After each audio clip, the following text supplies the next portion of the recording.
Tanky Mage System. Chapter 222 The Cannon Falls. At the dining table in the villa, he looked at the beautiful face of the 25 or 26-year-old witch who was expressing her love to him with her eyes.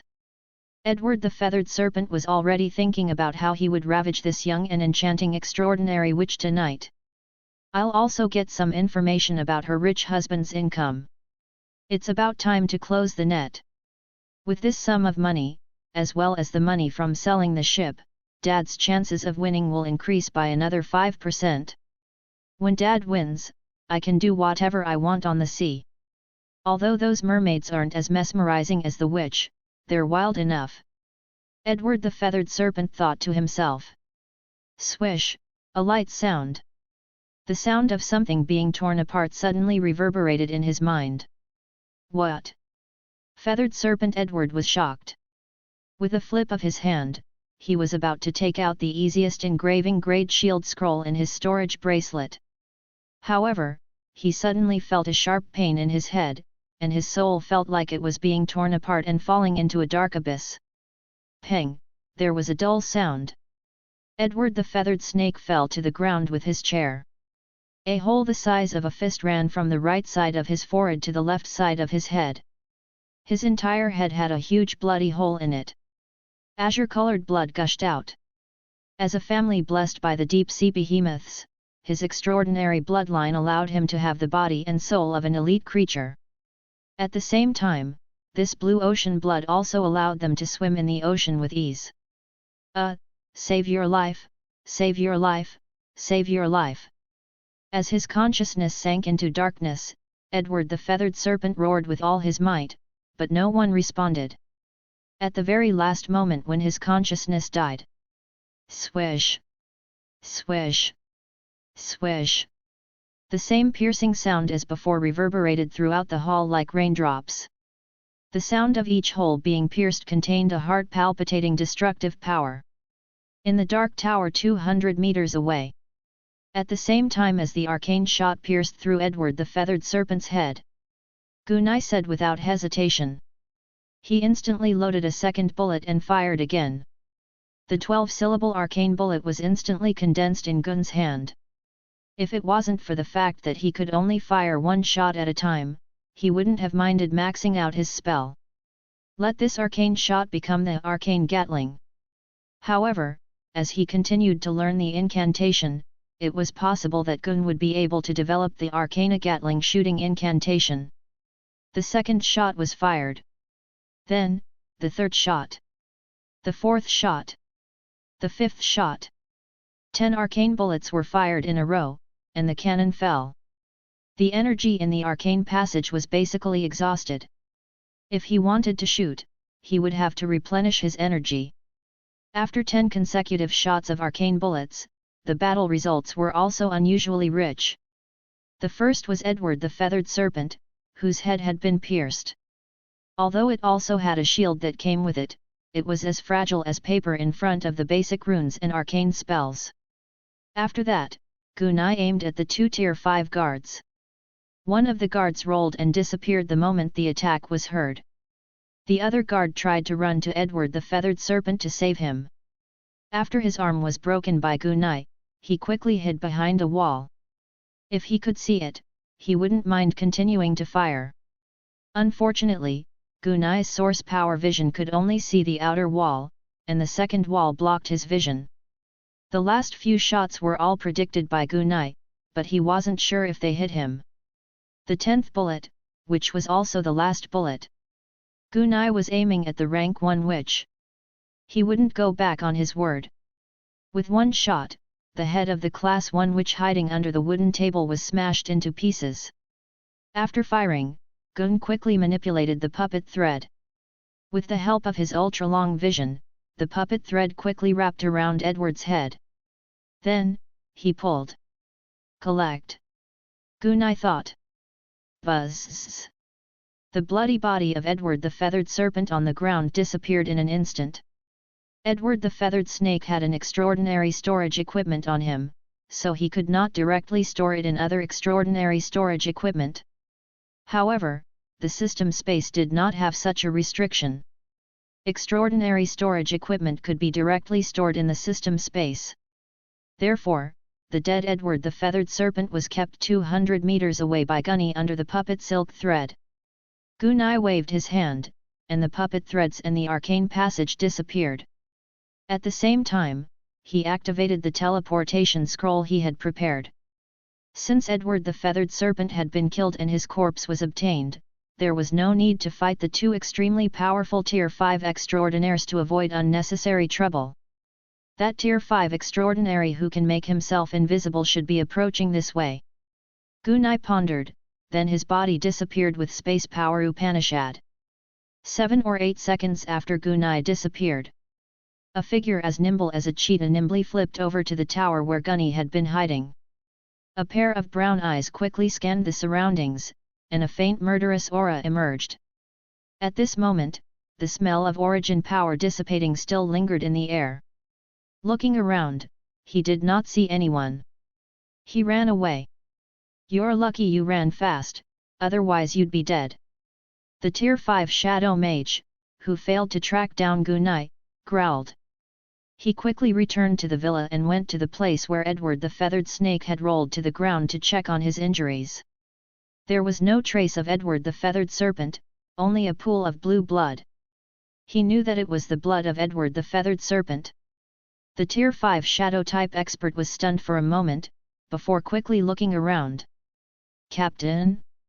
Where is he?" In his mind, he had thought that the captain was still alive and was just hiding. After all, he was well aware of how strong their captain was and how strong his survival skills were.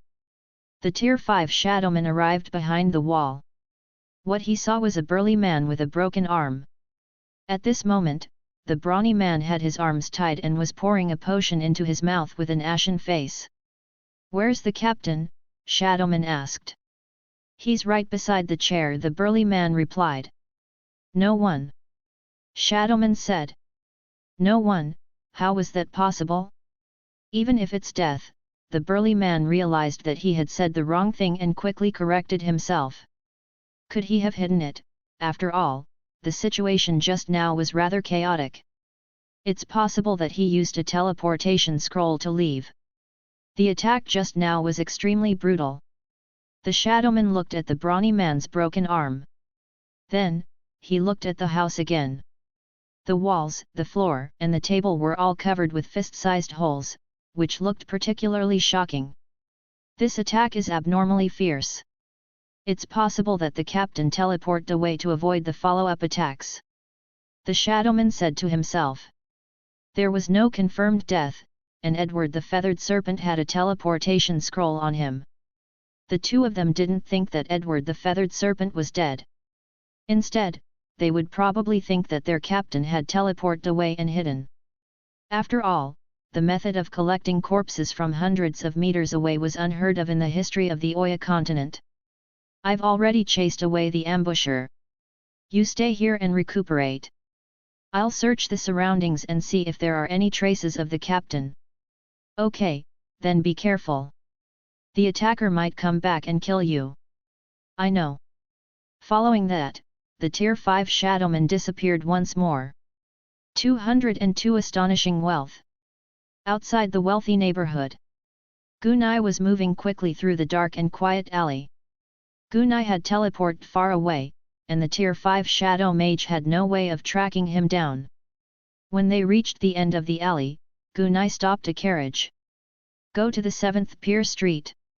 When the carriage started moving, Gunai let out a sigh of relief. "Perfect," Gunai said with a smile. As the carriage moved forward, Gunai began to check his spoils of war. Edward the Feathered Serpent was richer than Gun had expected. It had a total of 4 extraordinary storage equipment. There were 2 bracelets and 2 rings. When he opened the first transcendent storage ring, he was pleasantly surprised. What he saw were stacks of brand new $10 notes. A single bundle was worth 10,000 gold guineas, and there were a total of 24 bundles here. In other words, there was a total of 240,000 gold guineas in here. Just this 240,000 gold guineas is enough to make this risky assassination worth it. The second transcendent storage ring contained some food, clothes, and some scattered gold pounds, silver dragons, and a little copper. This was a storage ring for daily use, and the value of the items inside was not high. In the third storage bracelet, Gunai found what he needed the most. The sea demon ship, and there were 2 of them. The 2 ships were sealed in the magic ocean bottle. Gunai connected the magic touch channel to the devil's bottle and began to sense the details of the ship inside. A minute later, Gunai cut off the source power and muttered to himself. One is 40 meters long, it should be the one for sail 2 masts, 3 stories. It's very spacious to accommodate 70 to 80 crew members. As for the other ship, it's 55 meters long. This is already a large sea demon ship.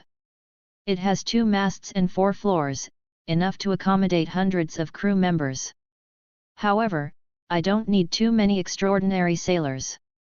30 or so extraordinary sailors are enough. This 40-meter-long ship is more than enough. If there's an opportunity, sell this 55-meter one. It'll be worth at least 250,000 gold pounds. Gunai wasn't afraid of being recognized by the 40-meter ship. Furthermore, after nurturing it with origin power for a few days and then modifying it, this pirate ship could be transformed into an adventure-type ocean demon ship. At that time, no one would know that it was Gunny who killed Edward the Feathered Serpent. Other than these 2 ships, there were also a number of deck boards. These deck boards could save Gun some of the materials needed to repair the ship. In the 4th storage bracelet, Gunai found spells, potions, equipment, materials, and many other things. These rare-grade equipment and other miscellaneous items could also be sold for 30,000 to 50,000 gold pounds. There were many powerful spell scrolls that were very suitable for Gunai, so they all went to him. This made Gunai's spell scrolls a lot more powerful. Gunai's face bloomed with a smile as he gently sorted out his harvest for the day. What an amazing harvest! All in all, there's about 700,000 to 800,000 of them. The Pirate King's wealth is real. And this is just a small Pirate King. If you rob a big Pirate King, wouldn't that be worth millions of gold pounds or even tens of millions of gold? The moving wealth on the ocean is really something to drool over. There's no rush. We'll sail slowly and steadily on the sea and slowly search for treasures. If we encounter a good island, it's not bad to take a break for a while. When I'm strong enough, it won't be too late to slowly take care of these pirates. As the owner of the hack system, time was always on Gunai's side. He wasn't very strong at the moment, and Gunai's main goal was to accumulate wealth and strength. Half an hour later. In the quiet little room. The dim oil lamp only illuminated a small area around the coffee table and the surrounding sofa. Gugni and Arson were sitting on the sofa, half of their bodies covered in darkness. No one followed us, right? Yasun's voice was very low. They didn't even touch my shadow, Gunai said in a relaxed manner. Did you get the item? Yasun squinted his eyes, looking a bit anxious. He had already guessed Gunai's answer when he saw Gunai's relaxed expression. I've got the item and I've reaped a great harvest. As soon as the words entered his ears, Jason Horwell's heart suddenly clenched. He had obtained the item, which meant that the mayfly feathered snake Edward was probably dead. A Tier 5 extraordinary under the protection of 2 Tier 5 guards, the one with the title of Little Pirate King, Edward the Feathered Serpent, died just like that. He died at the hands of a third-rank extraordinary. Half of his body was hidden in the darkness, and his eyes were sharp as he looked at Gun. How did this Tier 3 guy do it? However, he didn't ask much. He wouldn't ask what he shouldn't ask. With a flip of his hand, Gunai took out the ocean bottle that contained the 40-meter-long ship. He placed it on the table. The magic sea bottle and the ship caught his attention. This sea magic bottle was no different from an ordinary glass bottle. But in fact, it was a kind of sealed magic bottle. The seal could only be released after magic contact. But in the next moment, his eyes were attracted by something else. It was 2 bundles of gold pounds. A bundle of $10 notes and gold pounds was worth 10,000 gold rank, so these two bundles were worth 20,000 gold rank. Gugni slowly pushed the bundle of gold pounds in front of Arsene Horwell. "What's this?" Jason Horwell looked at Gun, confused. "You deserve this," Gunai said softly. "You've contributed a lot in this adventure, and there's a risk that you'll be discovered. You'll gain something if you take part in the adventure. This is the promise I gave you as the captain when we signed the contract. Since the harvest is in my hands, I won't be stingy when it's time to split the reward." It would be a lie to say that he wasn't moved by such a generous sum of gold pounds. Even when he had earned the most in the past years, he had only earned this much in a year. When the year was bad, not only did they not get anything, but they also almost lost their lives. "Many thanks." After thinking for a while, Yasin said sincerely. As he spoke, he put the reward into his storage equipment. Before this Captain Jack had displayed his strength and wealth, but no one knew if this Captain Jack could really find wealth on the sea. But today, Captain Jack proved it to him with his own strength. Even if it was just a port on the edge of the ocean, he was still able to obtain a huge amount of wealth. "Even if we don't find anything on the sea, it's a good choice to go to the port where the Pirate King might appear and wait to hunt. More importantly, Captain Jack is still very young and only at stage 3. Arsene Horwell thought to himself. "My first mate, this is just the beginning of our ocean exploration," Gunai said in a melodious tone. "In the future, our demon whale adventurer team will devour even more wealth. You will need to learn how to control wealth." Arsene Horwell was stunned. He could hear the deep meaning in the captain's words. If one couldn't control wealth, then they would be controlled by wealth. At that time, greed and evil would breed and distort the mind, and the end was self-evident. There were many stories about the curse of wealth on the sea, and he did not want to be the protagonist of such a sad story. "I will," Captain Arsene Horwell said in a deep voice. Gunai looked at the sea demon ship in the sea demon bottle and said after some thought. "Once this pirate ship is taken out, it will definitely be recognized. Touch the ship and modify it. Then, find a way to erase the sails, flags, and other things that have the characteristics of a pirate ship. You can claim the expenses from me," Gunai said. "All right, Captain Jack. I guarantee you won't be disappointed." Arsene Horwell nodded seriously. 203 Chapter 24 Yang Fan sets sail. Hamran Tavern. In the midst of all the noise, if one were to listen carefully, one would be able to hear the words Edward, adultery, murder, feathered snakes, witches, and rich merchants being spoken by the extraordinary sailors. Gun rubbed his eyebrows as he listened to the sailors' story. "These guys have too much imagination, I almost believed it myself." After Gun killed the little pirate king, feathered snake Edward. In the next few days, Gunai continued to study the runes and the profound meaning of runes. At the same time, he continued to recruit members for his adventurer team. However, this time, the target of recruitment was no longer sailors, but the accompanying extraordinary chefs. It was obviously much easier to recruit chefs than extraordinary sailors. "If the food you make doesn't taste good, I won't care when the sailors throw you off the boat. Of course, if you're good at swimming and can swim back, that's also your ability." With such a simple sentence, those chefs who wanted to earn a high salary by pretending to be good chefs knew that it was difficult to back off. Of course, those extraordinary chefs with real skills didn't have to worry about this problem at all. After recruiting the 3 crew members and chefs, Gun, who was quietly studying the runes, only needed to wait for Arsene Horwell to finish modifying the sea demon ship. As time passed, the news of Edward the Feathered Serpent's death was eventually leaked and spread. After all, there were only 20 or so young pirate kings on the ocean. Edward the Feathered Serpent was a very famous one. His death was naturally not a secret. When the news was spread, the sailors, who didn't think it was a big deal, passed it back and forth between each other. In the end, it formed an extremely eye-catching story of the Tauren endured humiliation to carry out a perfect revenge. It was probably because the rich merchant knew about his wife's affair with the Pirate King, but he did not reveal any emotions. Instead, he endured the humiliation and spent a lot of money to hire a powerful assassin. In the end, the wealthy merchant met the Pirate King, and the powerful killer did not let down the wealthy merchant's gold pounds.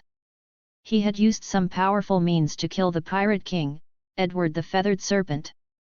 Compared to the stories that the sailors passed on by word of mouth, Gunai knew the deeper effects of the incident. During the few days when he had shot Edward the Feathered Serpent to death, it was said that many powerful pirates in Haratoff Harbor had been much quieter these days. Someone was hunting pirates.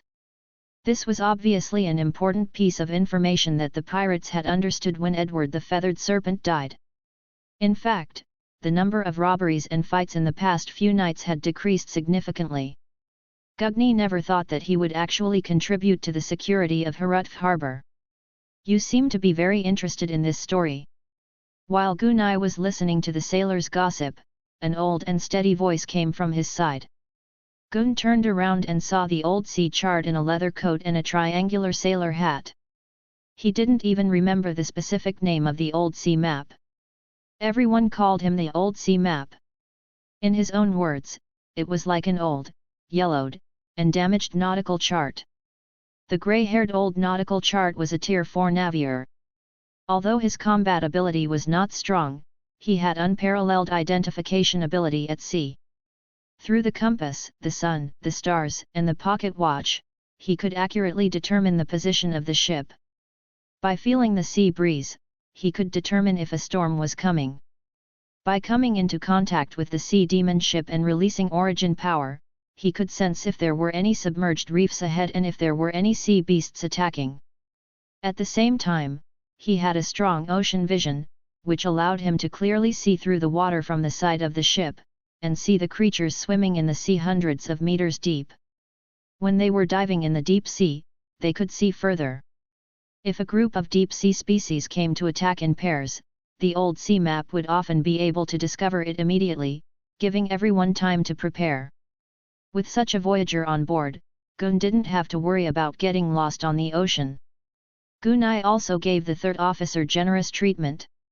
"I'm just curious, that's all," Gunai replied. "In addition, isn't it better for these vicious pirates to die?" "You're right, Captain." Old Haiyu nodded slightly. "But those powerful pirates on the misty ocean can't be dealt with in a short time.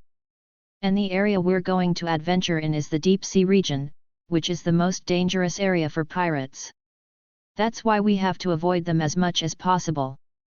It's not a good thing for an adventurer team to fight a pirate team head-on. Even if we win, we'll suffer heavy losses. Don't worry, my third officer. Those pirate ships won't be able to catch up to us," Gunai said with certainty. "If they can catch up, I'll let them have a taste of my Italian cannon," Gunai said to himself. Gun's heart skipped a beat as he looked at the entrance of Hamran Tavern. Arsene Horwell, who was wearing a sailor hat, walked in. After a round of inspection, he saw Gun. Then, he nodded at Gunny. "It's already done." Seeing this, Gunai's heart skipped a beat. In the past few days, Yazan had completely disappeared. It was obvious that he had been secretly modifying the sea demon ship. After all, the modification of the pirate ship had to be done by himself. He couldn't let anyone else know. Now that he had returned, it went without saying that the sea demon ship's transformation was most likely completed. "How is it?" Gun asked after Arsene sat down. "It's all done, we can go out to sea at any time." "Very good." Gunai nodded and looked at old Haiyu. "How's the weather today?" "The wind direction is just right, and we're leaving at noon. We can leave the jurisdiction region before sunset for a nighttime free voyage." Old Sea Map replied with great familiarity. "Very good, Zhen Zhen. In that case, inform all the sailors to gather here. We'll set off after lunch," Gunai said. At the same time, Gunai sighed. The great voyage Pai Shiu is finally about to begin. As he spoke, he took out a high-level contract scroll. He inserted a little source power into it. This high-level soul contract had a summoning function. When the crew wasn't too far away, Gun could use the scroll to tell them this simple information. For example, the summon function allowed everyone to gather. It was very convenient to gather. The battle function made everyone prepare for battle. This allowed everyone to instantly know that the battle was about to begin or had already begun.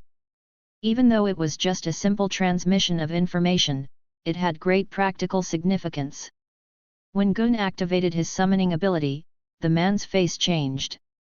All of the members of the Demon Whale Adventurer team felt their captain, Jack Sparrow, calling out to them. "We're about to set off." Without a doubt, this was the first thought that appeared in the minds of all the members. The captain wouldn't call out to them for no reason. The captain would only do this when it was very important. At this time, the most important thing in Haratov port was to set sail.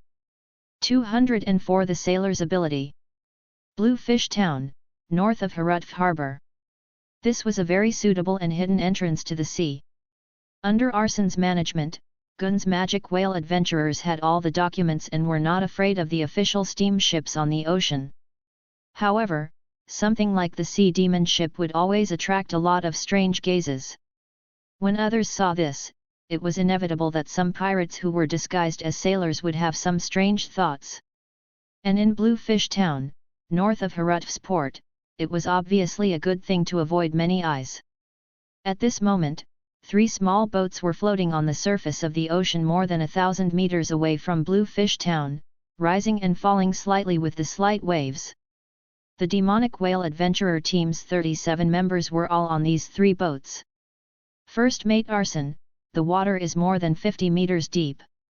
It's about time to release the sea demon ship. After looking at the ocean below, Old Sea Map said loudly. The Old Sea Map with ocean vision allowed one to see the depth of the sea from the surface of the sea. N. Arthur Horwell nodded and took out the sea magic bottle. The crew members did not find this strange at all.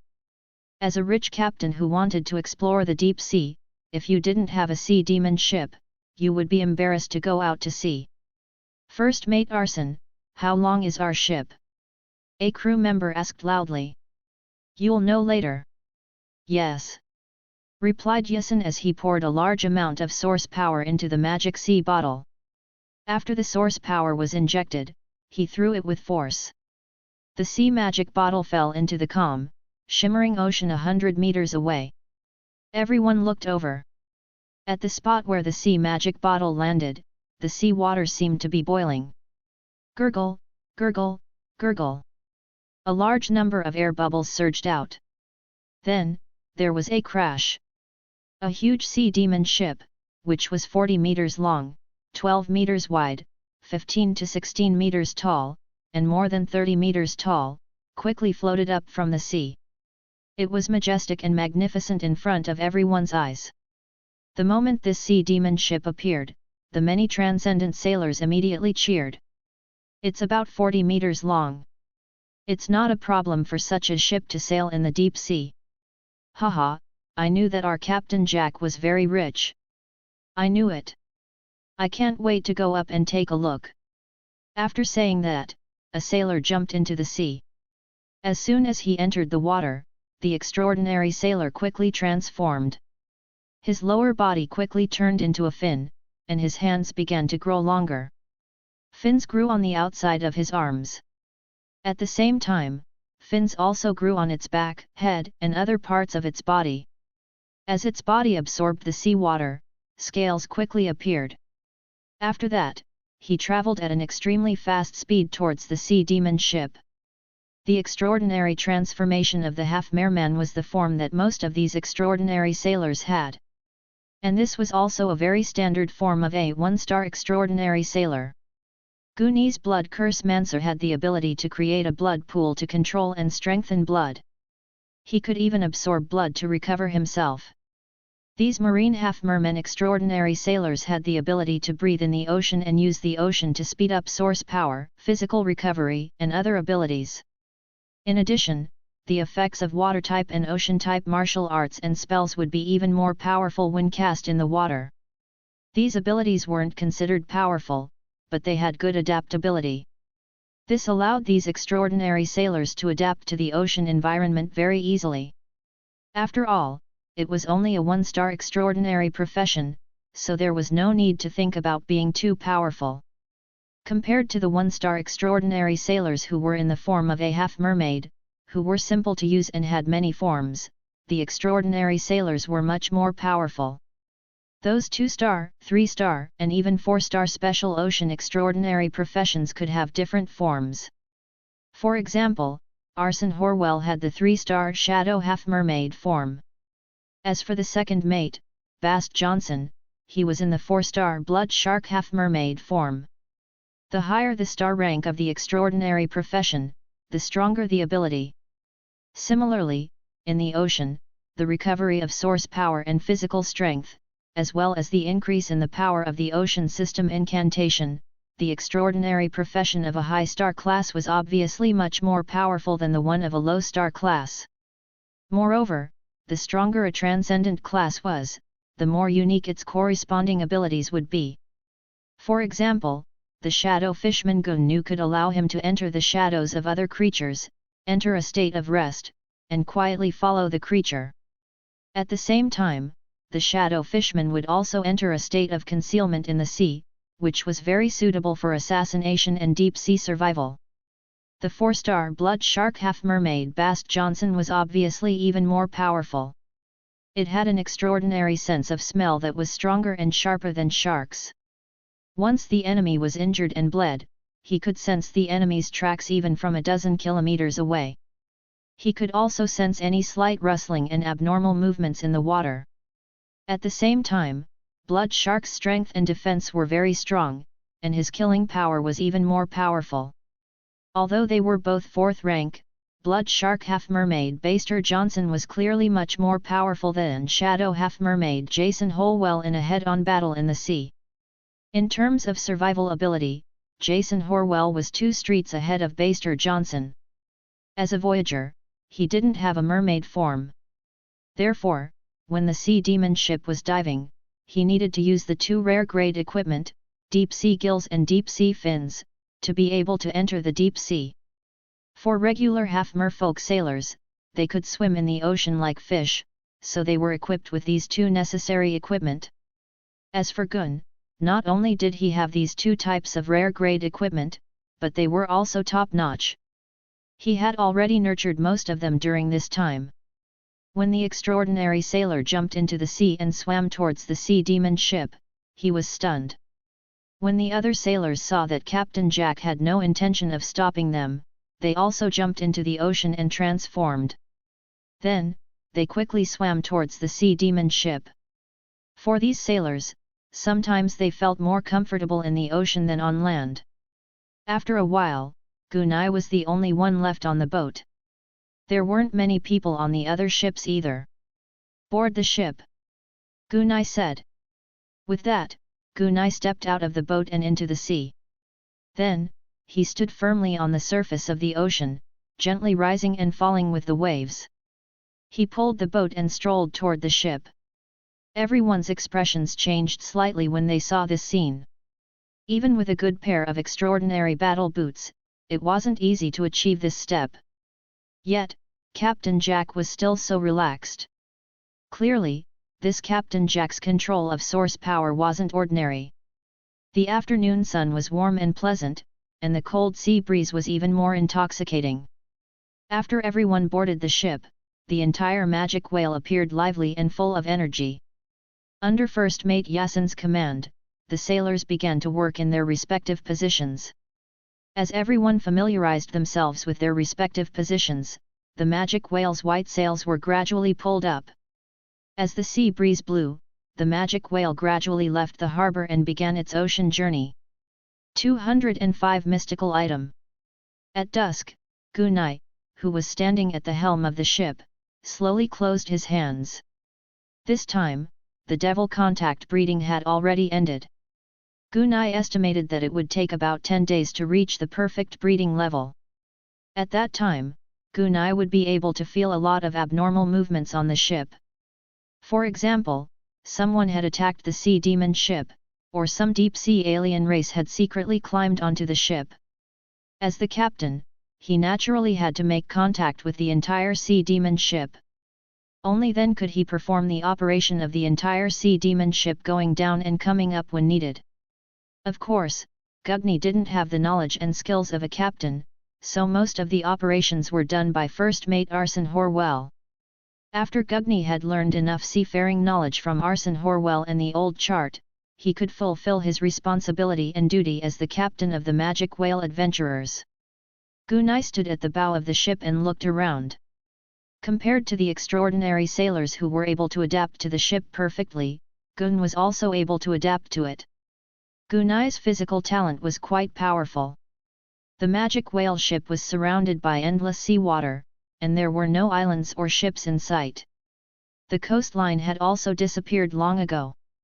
And under the sea breeze, the Magic Whale ship was currently sailing at a decent speed. At this moment, night gradually fell. "Captain Jack!" At that moment, the voice of Jason Horwell came from behind Gun. "What is it?" Gun looked at the deep sea in the distance and replied.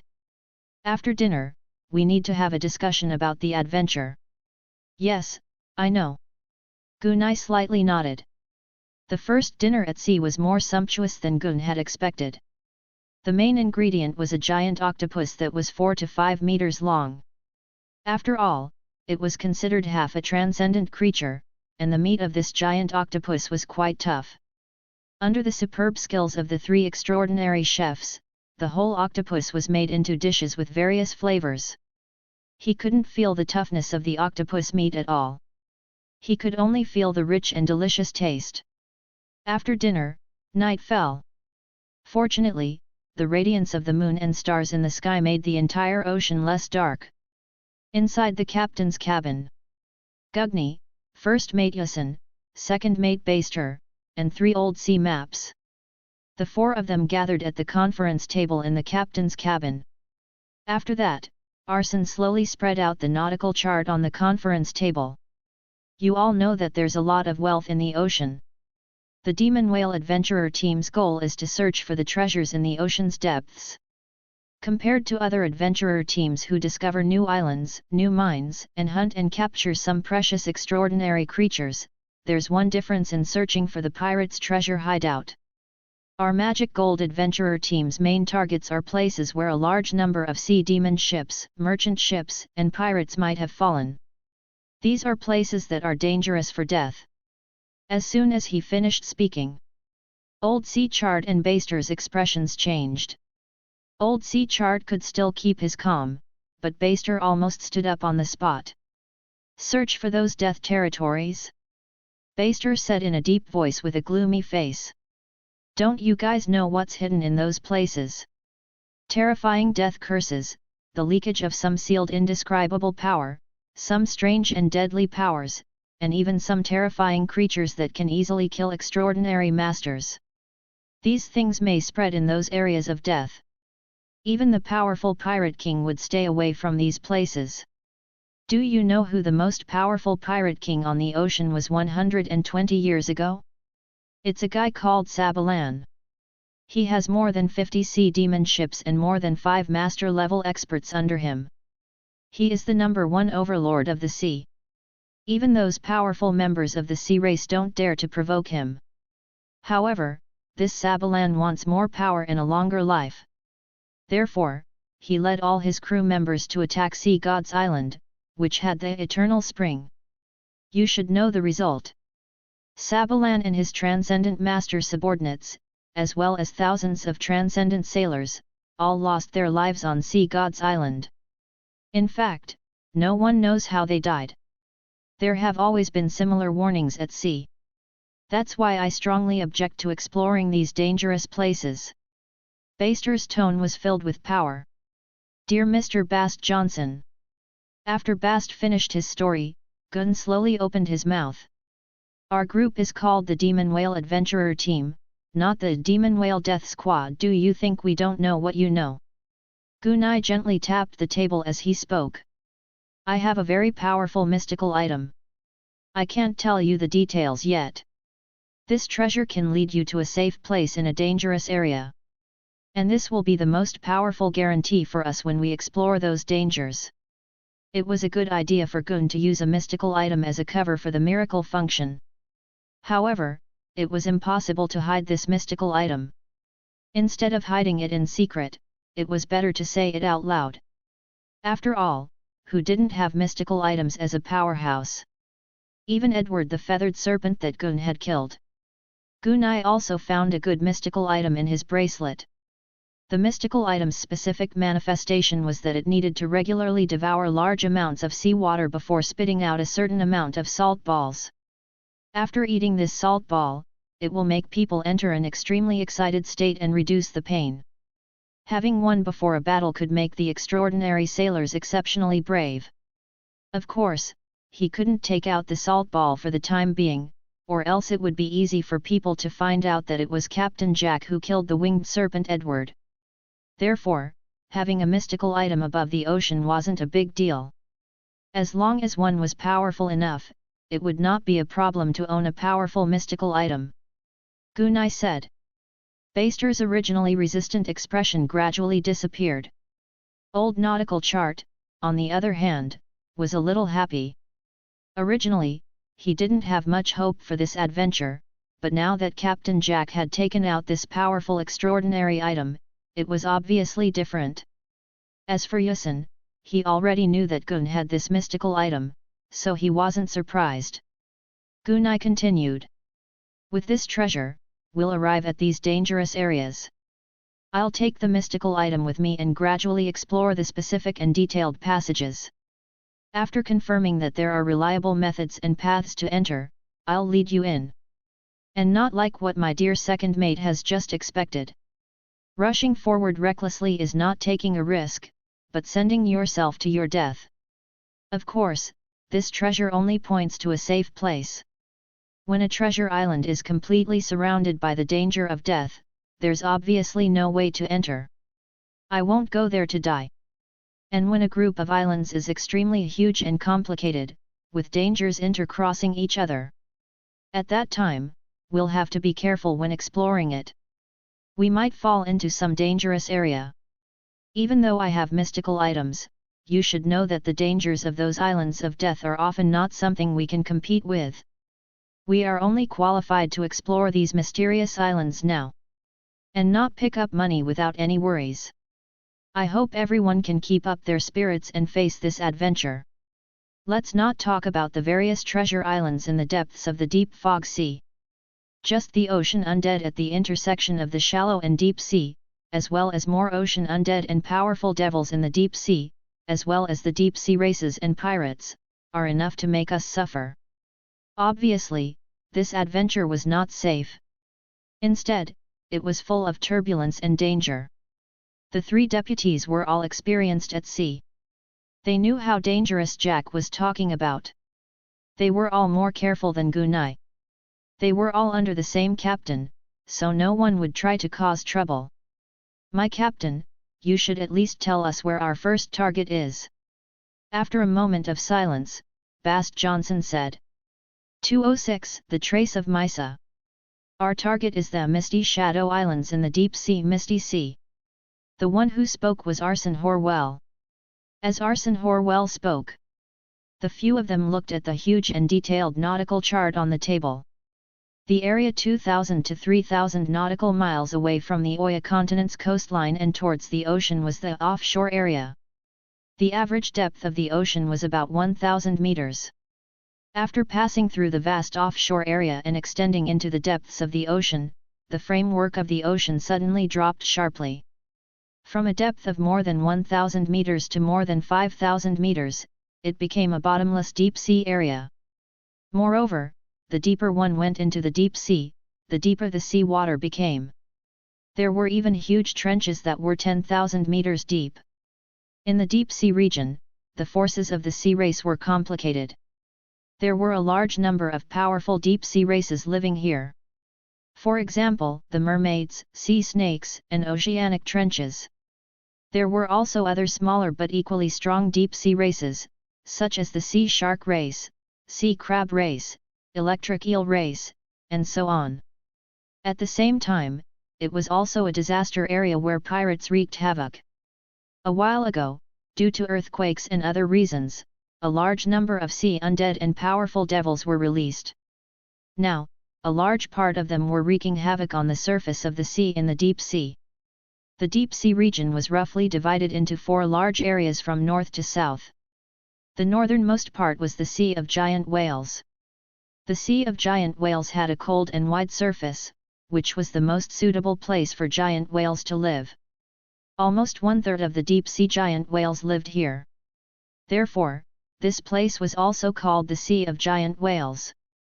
After the Sea of Giant Whales was the Sea of Mist. The Sea of Fog was covered in fog all year round.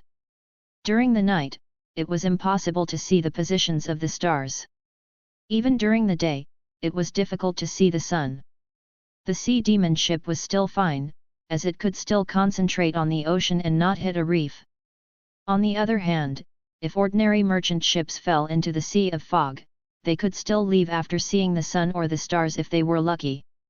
Those who were unlucky would often die in the Sea of Fog.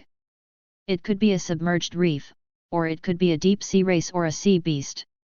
Further south would be the Black Demon Sea. This was a cursed ocean. From afar, the water was as black as ink, and it was deathly silent. This did not mean that the sea water was really black, but that some strange phenomenon had turned the sea water of the Black Demon Sea into the color of death. When it was calm, the surface of the Black Demon Sea was like a mirror, without any wind or waves. And when the wind was strong, the 100-meter waves could easily overturn the merchant ships. Even steel steam could be overturned by the waves. Only when the sea demon ship reached a depth of 500 to 600 meters would it not be affected by the waves. After crossing the Black Demon Sea, the southernmost area was the Great Inner Whirlpool. It was said that the Great Inner Whirlpool was bigger than the entire Oya continent, but no one knew if that was true. The Sea of Giant Whales, the Sea of Mist, the Sea of Black Demons, and the Great Inner Whirlpool were the 4 major parts of the deep sea. The misty shadow islands that Gun was heading to. It was in the Sea of Fog, not too deep in. Gunny had already revealed that he had a treasure, so there was not much doubt about the exploration of the misty shadow islands. Most of them were the sea routes to the misty shadow islands. After all, they would pass through many territories of the sea race, and the voyage would take nearly half a month. Therefore, it was necessary to plan the route. Walking on the border between the 2 territories of the sea race was obviously much better than directly passing through the territory of the sea race. Half an hour later, they had a detailed discussion and planning. The 3 of them came up with a feasible plan. Looking at the 3's planned route, Gunai felt a lot more at ease. Fortunately, I have formed a good adventurer team. Otherwise, I'm afraid I won't even know the direction when I enter the sea alone. When I reach the Misty Shadow Islands, I'll have to see if my miracle system can work. Gunai thought. If there was a treasure or a feasible method, it was possible. Then, the miracle system would come in handy. If that place was a dangerous place, and there was no way to go in, Gunai wouldn't go there either, because it would be suicide, not a risk. By then, everyone had left, leaving Gunai alone in the captain's cabin. As he thought, Gunai looked around, releasing his origin power vision. On the magic whale, the crew were either drinking the alcohol they had brought or playing card games together to kill time before bed. Some of the crew members on duty were watching the situation at the ocean and the bottom of the sea. Then, Gunai used the puppet secret thread to seal off the captain's cabin. After making sure he didn't miss anything, he began to set up the nether blood ritual incantation. There was a source power candle in the hexagram position, fresh fish scales, source power wine for initial mana replenishment, and an empty bronze wine cup. He finished arranging all these things. Gunai flipped his hand, and a dozen drops of blood fell into the bronze cup. It was the blood of the human-faced flower king, Misha. Then, Gun began to chant the incantation of the underworld blood ritual. As Gunai chanted, the blood in the bronze wine cup quickly burned. The burning blood seemed to be suppressed by something and wanted to surge, but that mysterious power kept suppressing the power of the underworld blood ritual incantation. After about a dozen seconds, the burning blood reached its peak and directly broke through the obstruction of the strange power, forming a blood-colored burning arrow in the air. Gun quickly took out the map of the continent and the ocean that he had asked for from Nigel. He used the compass to carefully determine the direction and then drew a straight line on the map, following the burning blood arrow. At this moment, there was more than one straight line on the map of the continent and the ocean. Some set off from the Sug ruins. Some were triggered in Bayland City. Some set off from Harutf Harbor. The other one was from Gunai's current location. And all these straight lines eventually converged at a mysterious area in the depths of the sea of fog that was always shrouded in fog. He looked at the area that was always shrouded in fog. Gunai quietly sat in his chair, tapping the table. Ever since he'd obtained the curse of the underworld blood ritual, Gun had performed 4 divinations to find traces of Misa. Every time he performed a divination, Gun could feel that there was a power that wanted to interfere with his incantation, or even destroy it. But the power was weak, and it was easily broken through by Gunai's incantation. In other words, the power that was stopping Gunai was terrifying and powerful. But with Gunai's fate threads almost completely cut off, it wasn't able to effectively restrict or stop him. Gunai was able to get the answer every time. If I'm not mistaken, Maisha and her true body should be in this mysterious sea shrouded in fog. Could it be that the mother god of the human-faced flower church is also in this position? He asked. All this time, the church of the human-faced flower that has traces on the ocean has been the main target of the Yulan Kingdom's navy. Perhaps I can find a suitable opportunity to report this important information to the higher UPS of the navy. Even if it's not the location of the mother god of the human-faced flower church, it's still an extremely important stronghold. It's also excellent for the navy to launch a major attack on them. He was only tracking down Misha to get a general idea of her location. Gun didn't have the power to destroy the human-face flower church's stronghold all by himself. As he thought about it, he decided to put down the matter of Misha for now. Instead, he turned to feel his own soul. After this period of training, Gunir didn't try to form another secret crossing rune. Instead, he condensed the ensemble rune.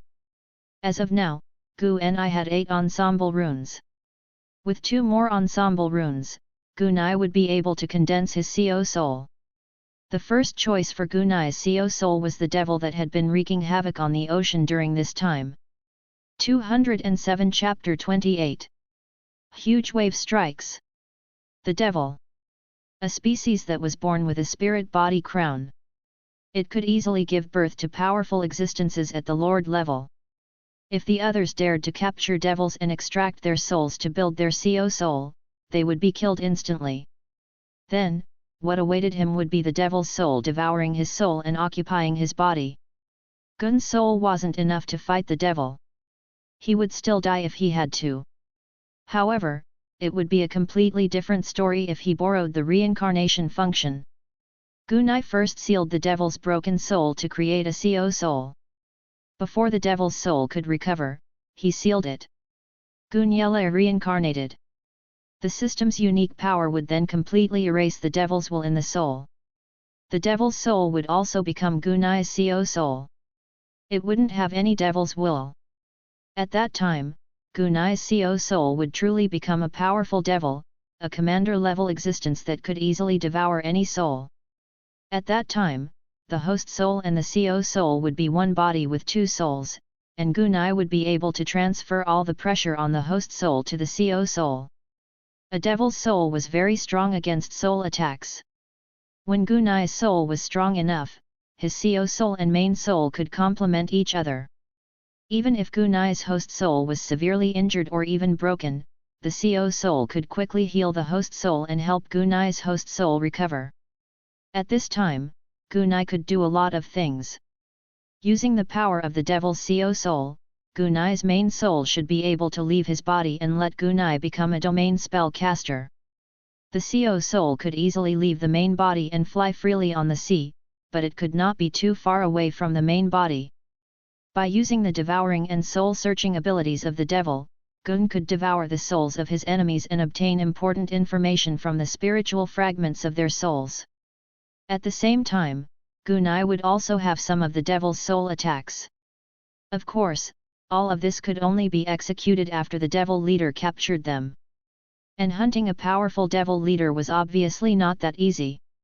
Fortunately, Gunai was well prepared. Gunai had many things to do on this trip. He would search for treasures, increase his strength, condense a CO soul, inherit the demonic runes, and even track down the traces of the evil cult. Gunai wasn't in a hurry. He grew steadily and steadily, increasing his strength in a perfect manner. He had collected all the items needed for the Netherblood ritual's incantation. Gunai waved his hand to remove the puppet strings and opened the window. The sea breeze quickly blew away the smell of the burning candles and the bloody smell of the burning blood. He felt the sea breeze and looked at the ocean under the night sky. Gunai's entire body was immersed in the darkness of the ocean. The next few days of sailing were very calm. After all, it was an offshore area. There were no pirates wreaking havoc, and there was no harassment from the deep-sea alien races. When he was free, he would go fishing and drink coffee. Before they knew it, the magic whale had already approached the deep sea. On this day, standing at the bow of the demon whale, Gun looked at the coastline in front of him, his eyes narrowed. At this moment, the sea demon ship was at the boundary between the shallow and deep sea. In the deep sea area of the Sea of Fog, the black fog extended from the surface of the sea to the sky. The thick fog covered the sky. And this was completely normal for the Sea of Fog. The good days are coming to an end. Gunai thought to himself as he looked at the fog. The deep fog sea area was not as quiet and comfortable as the front sea area. Unknowingly, the sea breeze had started to blow, and it was getting stronger and stronger. The 2 to 3 meter tall waves began to surge under the whistling sea breeze. On the surface of the sea demon ship began to shake continuously with the surging waves. At the same time, as a wooden sailboat, its unique creaking sound was constantly heard as the sea demon ship shook. However, the sound was easily drowned out by the sound of the waves. Gunai heard footsteps behind him. Gunai turned around and saw his 3 deputies. "Captain, there will be more violent waves coming soon. It's possible that the waves are more than 10 meters high," the voyager said loudly, afraid that the sea wind would blow away the sound and Gunai wouldn't be able to hear it. "Are we going to dive?" Gunai asked. "Yes, I am." Old Hito nodded. "Understood, Senior Arson. You will be in charge of the diving," Gunai said. "No problem," he said. Yazan nodded. Gun then headed to the captain's cabin. Baster was also using his deep voice to shake the source power. "Dive, dive. Everyone, get ready to dive." His voice spread across the entire sea demon ship. The sailors, who were already prepared, immediately began to pack their things. The sea demon ship wasn't like a submarine, where water wouldn't enter. When the sea demon ship was diving, he controlled the sea demon ship's deck to open up a crack, and sea water filled all the cabins. Other than the sealed food storage that wouldn't be filled with water, the entire ship would be completely submerged in sea water. At this moment, some bed sheets, a change of clothes and some other small items had to be put into his storage equipment. Even if it wasn't washed away by the sea, it would be damaged if it was soaked for too long. After returning to the captain's cabin, Gunai controlled the puppet's secret thread and quickly collected everything. After that, Gun took out 2 rare grade items, deep sea gills and deep sea fins. Gunai had a powerful source power breathing ability, and his extraordinary body could also keep his body underwater for a long time. But the high pressure in the deep sea would put him under extreme pressure. It was impossible for him to rest underwater. As for rare-grade equipment like the deep-sea gills, they could perfectly solve the problem of internal and external pressure. The secret dragon gills were secret silver rank and could allow Gun to adapt to the deep sea at a depth of 3,000 meters. If he slowly sank, he could even reach 5,000 meters. The mithril fin allowed Gunny to swim like a fish in the water, instead of paddling slowly. In a battle, the secret silver devilish dolphin fin could provide Gun with a lot of mobility. He took out a pair of deep blue gills the size of half a palm and placed them under his ears. The secret dragon gills seemed to come to life and quickly merged into the back of Gunai's ears. The secret dragon's gills were slightly open, revealing a blue color. But when Gunai's blood entered the gills, the blue quickly turned into a mix of blood and dark gold. During this period of time, Gunai's blood pool had been constantly refining the Reaper beast's blood, and Gunai could also produce blood. The Thanator's blood in his body had already started to turn dark gold. Gunai knew about it from the Thanator's memories. When the Thanator's blood completely turned dark gold, it would transform into the Beast of Time Overlord. The undead beast's original name was the Beast of Time, and it was a strange creature that could control time. But Gunai didn't seem to have this ability. Fortunately, Gunai had completely inherited the Thanator's bloodline power, and had even nurtured a lot of annihilation energy. Through the blood pool's cultivation of blood, he could transform himself into a Thanator. Gunai was also shocked when he noticed this.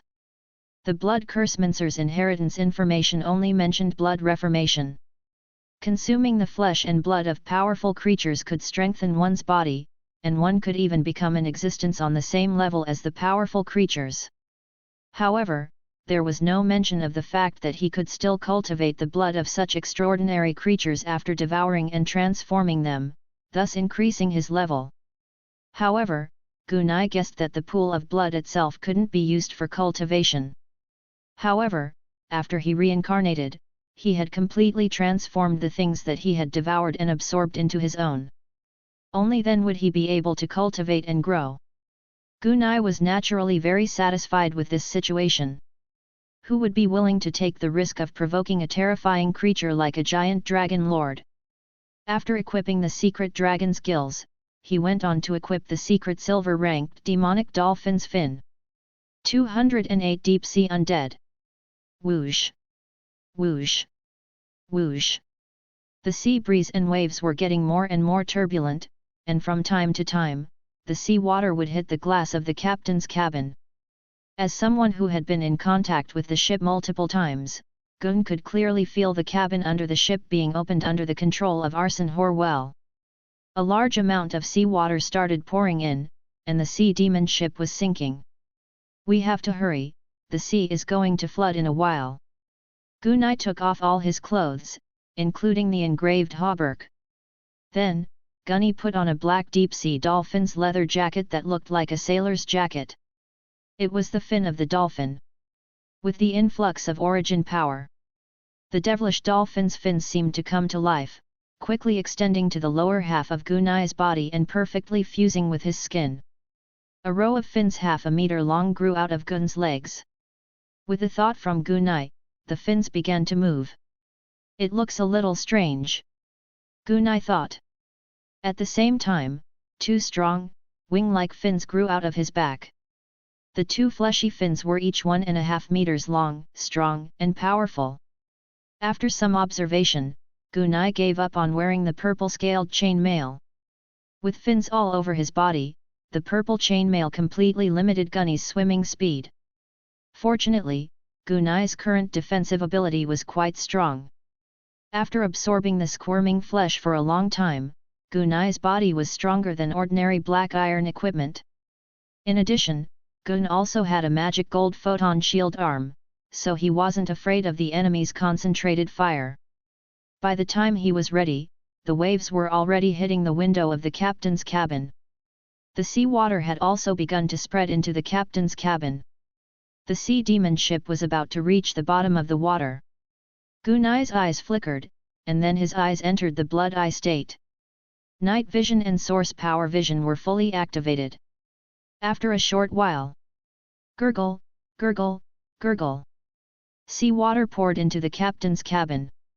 The sea demon ship started to sink rapidly. At first, he could still feel the waves on the sea surface. After diving for 30 to 50 meters, the sea's movement could no longer affect them. At the same time, the deep sea world bloomed in front of Gunai's eyes. What he saw was an empty and quiet ocean. Silence. It was the only thing Gunai could feel. With his source power vision and night vision, Gunai could easily see everything within a 4 to 500 meter radius. In the deep, vast, and quiet ocean, fish of different sizes were swimming in groups. Not far to the left, there was a shark that was 5 to 6 meters long, looking for prey. In front, back, left, right, and even below, many jellyfish were blooming with a slight luster and floating quietly. In the deeper parts of the ocean, there were even more fish. These fish were all very quiet, and the waves on the sea surface had no effect on them at all. As the magic whale dived like a submarine, it also slowly moved forward. Many extraordinary sailors had already taken the first step and surrounded the magic whale to escort it as it dove. The sea demon ship was born with the magic of the ocean, and the helmsman could borrow the power of the ocean to drive the sea demon ship forward in the deep sea by injecting a certain amount of source power. Their speed was naturally not as fast as when they were on the surface of the sea, but at least they would not be destroyed by the waves and wind. Gun swam out of the captain's cabin. The secret dragon's gills allowed him to breathe, and Gunai naturally got used to it. The devil dolphin's fins would need to be crumpled properly before it could adapt. As he cruised back and forth, Gunai adapted very quickly. Acceleration, turning, floating, descending, rising, and other skills were quickly mastered by him. As his speed increased, Gunai quickly fell in love with the feeling of swimming in the ocean. Gunny, who felt he was more or less familiar with the ship, approached the magic whale. Before Gun could get close to the magic whale, "Be careful, it's a sea undead." Suddenly, a roar of origin power resounded. Sea undead! Gunai's heart skipped a beat as he quickly rushed in the direction of the voice. Gunai wasn't the only one who swam over. The other crew members were also swimming in the direction of the sound. The sea undead had been wreaking havoc at sea for some time. Gun knew that the demonic whale had reached the edge of the deep sea and might encounter the sea undead, but he didn't expect it to be so fast. When they passed the cabin, Gunai saw a spot about 300 meters away from Emojin High. The undead creatures that emitted the unique undead black mist floated quietly in the ocean like jellyfish. This was a half-soul type undead creature. There were about 20 to 30 of them. If it wasn't for the undead black mist, he would have thought that they were just corpses floating in the ocean. Seeing so many undead creatures, many of the crew members had grave expressions. These semi-spirit type undead were all rank 1. However, everyone knew that semi-soul undead creatures were not easy to deal with. The annihilative spells of the Law series were most suitable for them. Of course, a more suitable spell would be a light type spell, but there were very few light type spells. Most of these extraordinary sailors specialized in close combat. Even if the source power on the sword could cause some damage to these undead creatures, the damage to these undead creatures was so low that it was terrifying. If possible, no one would be willing to face these undead creatures. The crew member just now shouted. The ocean undead that had been floating quietly seemed to have noticed the movement. Then, a sea undead slowly opened its eyes and looked over. Immediately, the sea undead, which only had half of its head and half of its body left with only a skeleton and a small amount of black skin, became excited. He saw flesh and soul, and it was very abundant. The sea undead let out a deep roar. This roar woke up the other spirits of the dead who were in a deep sleep. Immediately, the group of about 30 sea undead let out all kinds of strange roars. Roar roar! Shua shua shua! Oh oh! Their flesh and souls excited the undead, and they desperately wanted to devour Gunai and the others to fill their stomachs and souls. These ocean undead ran on the surface of the sea at a very fast speed. They were much faster than the sea demon ship. However, the speed at which they were swimming in the ocean was rather slow. They were only slightly faster than a normal person, and even the sea demon ship could easily shake them off. Seeing this, not only Gun, but the many extraordinary sailors also felt a lot more at ease. After all, there were only about 30 Tier 1 undead, so they were not a big threat. These guys are really slow in swimming. It's a world of difference compared to their speed on the surface of the sea. One of the crew members said.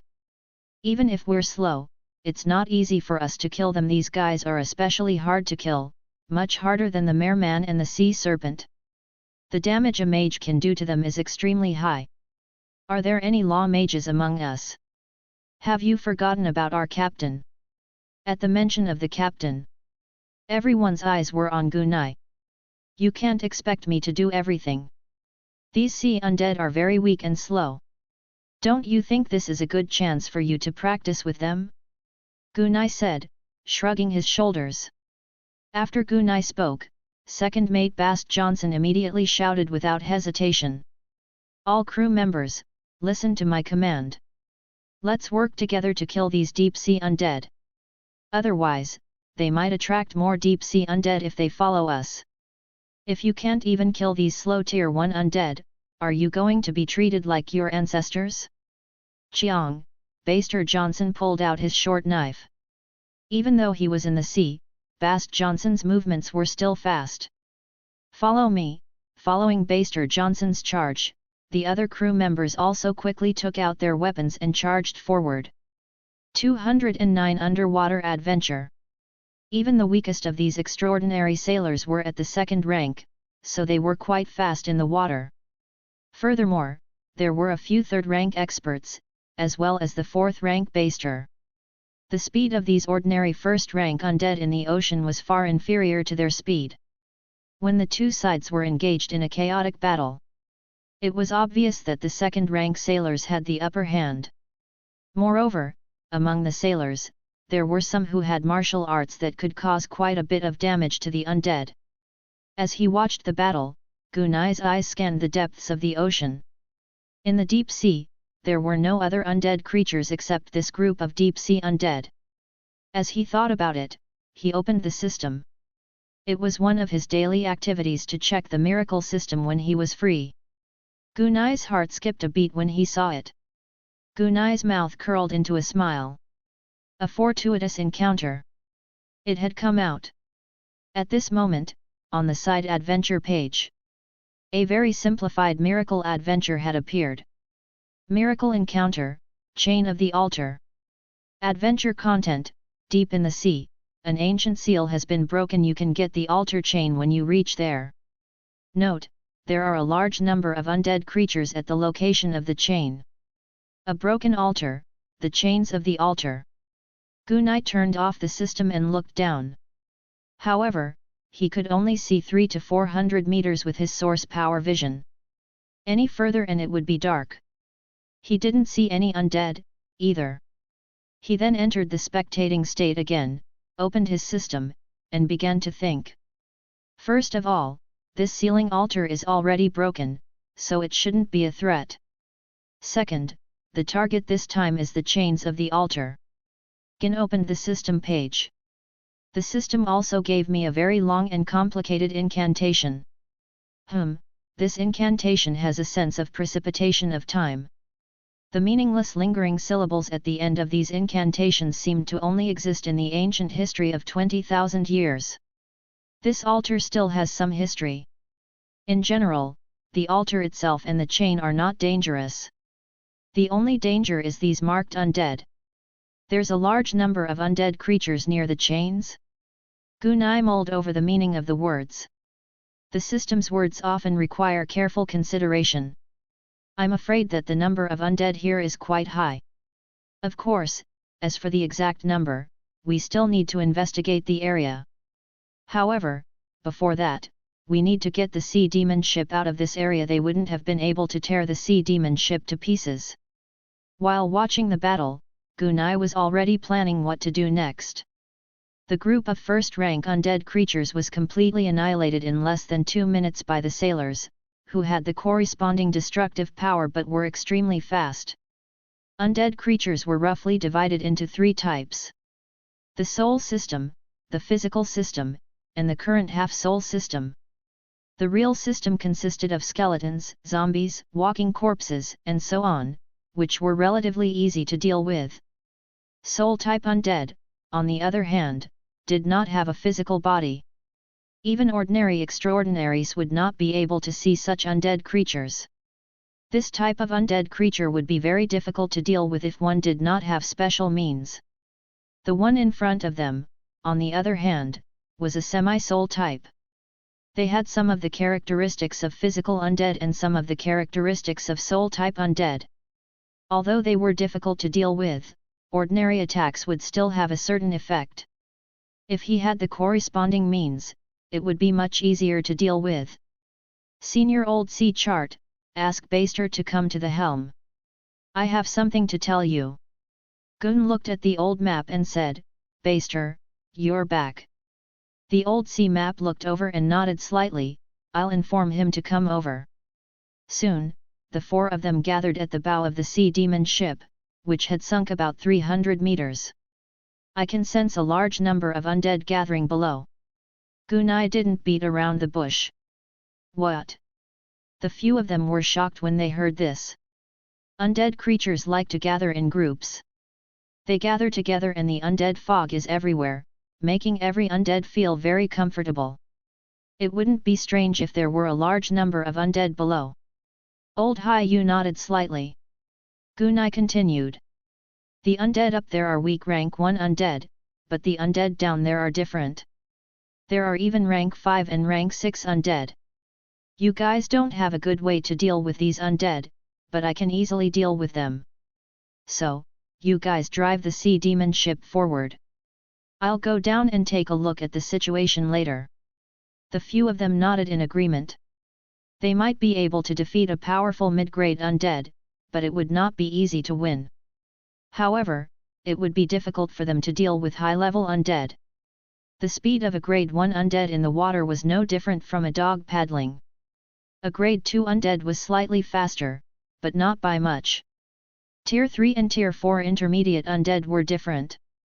The reason why they were able to control the intermediate undead was because they were able to swim quickly in the water with ease, and they were much faster than the sea demon ship.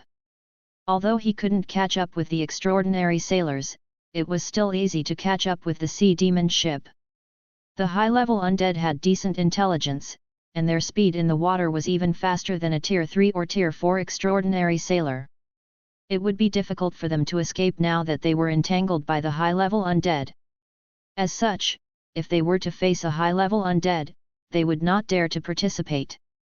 After a series of instructions, Gunai was alone. He followed the sea demon ship and slowly dove into the deep sea.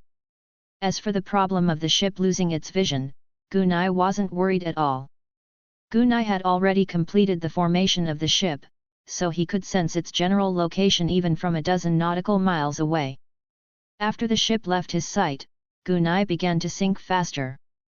As he sank, he could clearly feel the secret dragon's gills adjusting the pressure inside his body and outside, allowing him to adapt to the deep-sea environment. Under normal circumstances, these secret dragon gills can allow an ordinary rank 2 or 3 extraordinary to reach a depth of 5,000 meters. But that's only for ordinary extraordinary sailors.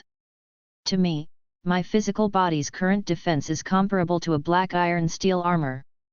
My body's toughness is extremely strong. With these secret dragon gills, diving 10,000 meters down shouldn't be a problem. And even in this deep-sea environment, I can still fight smoothly. As he dove down, he was about 1,000 meters away. One by one, the deep-sea undead floating in the sea entered Gunny's eyes.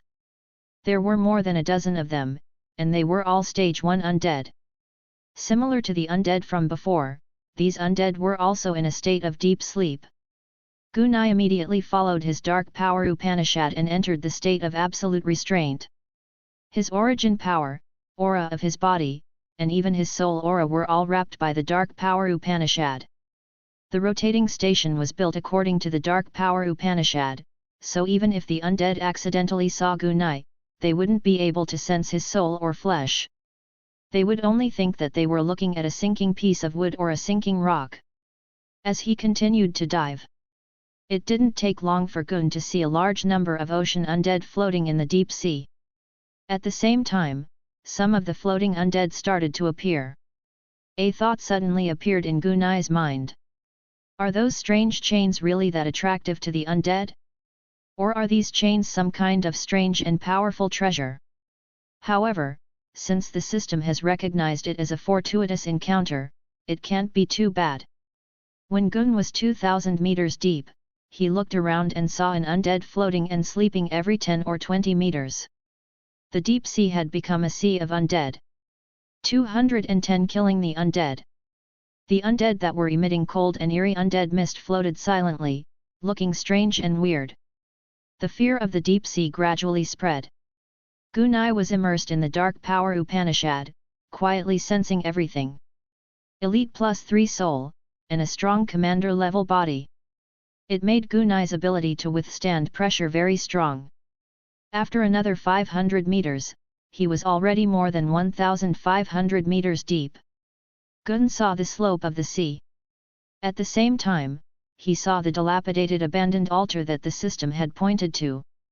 It was a huge altar the size of a pyramid. The huge totemic pillars that had collapsed, the wide square, and the wide roads around the altar could be seen. Gunai could feel the glory of this place a long time ago. It started from the top of the pyramid on the ancient altar. A large number of undead gathered together, forming a curved undead formation. They followed the slope of the pyramid and finally landed below the altar. It was about 200 to 300 meters long. If I'm not wrong, the altar's chain is under the cover of the large number of undead creatures. But these undead creatures' levels are really not low. Observing the giant pyramid, Gunai thought to himself. The lowest level of these densely packed undead creatures was at stage 3, and stage 4 undead were everywhere. There were even quite a few 5th grade and 6th grade ones. Gun's source power vision bloomed to the extreme, making sure that there were no undead at the extraordinary master level of the 7th step. Only then did he relax. With his engravings, Gunai could fight against a 6th rank undead for a while.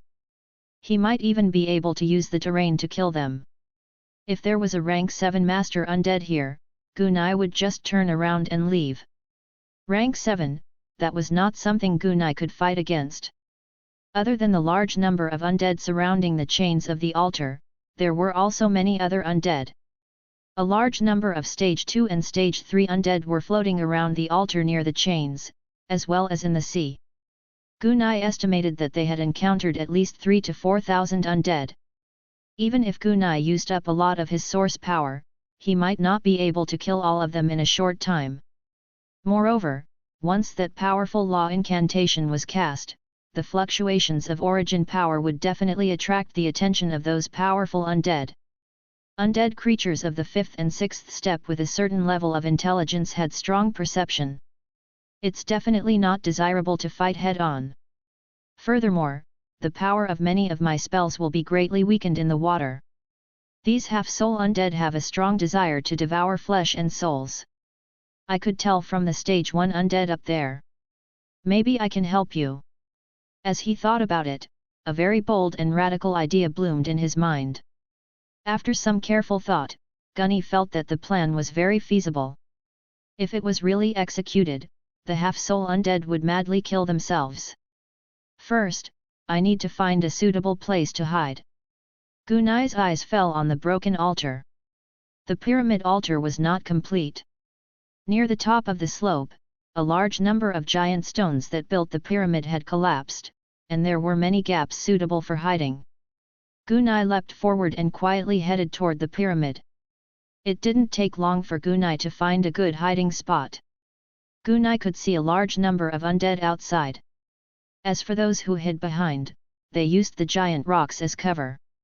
In addition, Gunai was perfectly hidden in his dark power Upanishad, so the undead couldn't even sense his existence. Perfect.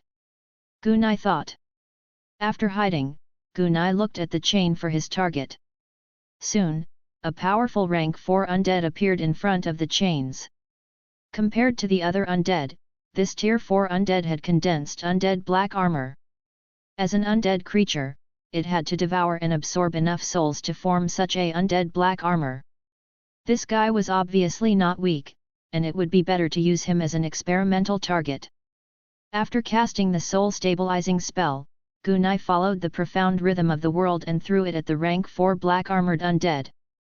The next moment, Gun sensed 43 rank 3 and 4 undead being locked down by the soul-binding ring. It was a rank 5 spell, the soul-stabilizing ring spell, and Gunai followed the rhythm of the world. As a result, the 43 Tier 3 and Tier 4 undead did not even realize that they had been locked on. They were still crawling on the chains, absorbing something. As expected, the higher the level of a law incantation, the more powerful it is. Even the half-soul type undead creatures that are higher ranked than me and have an advantage in the aspect of the soul can't detect the traces of my incantation of law.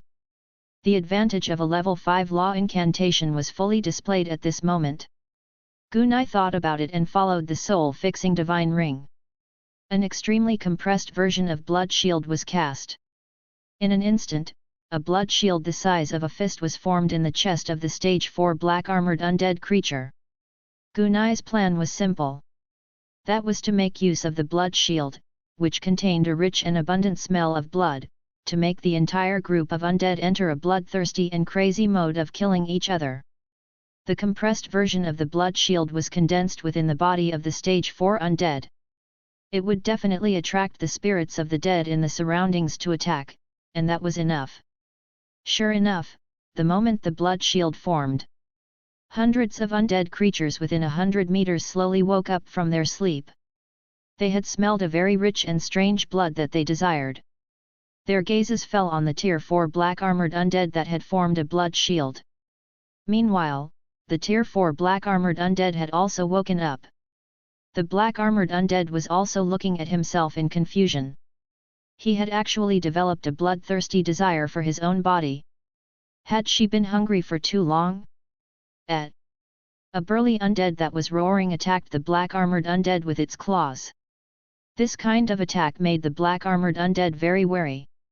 The black-armored undead took a step back, and at the same time, he swung his hand.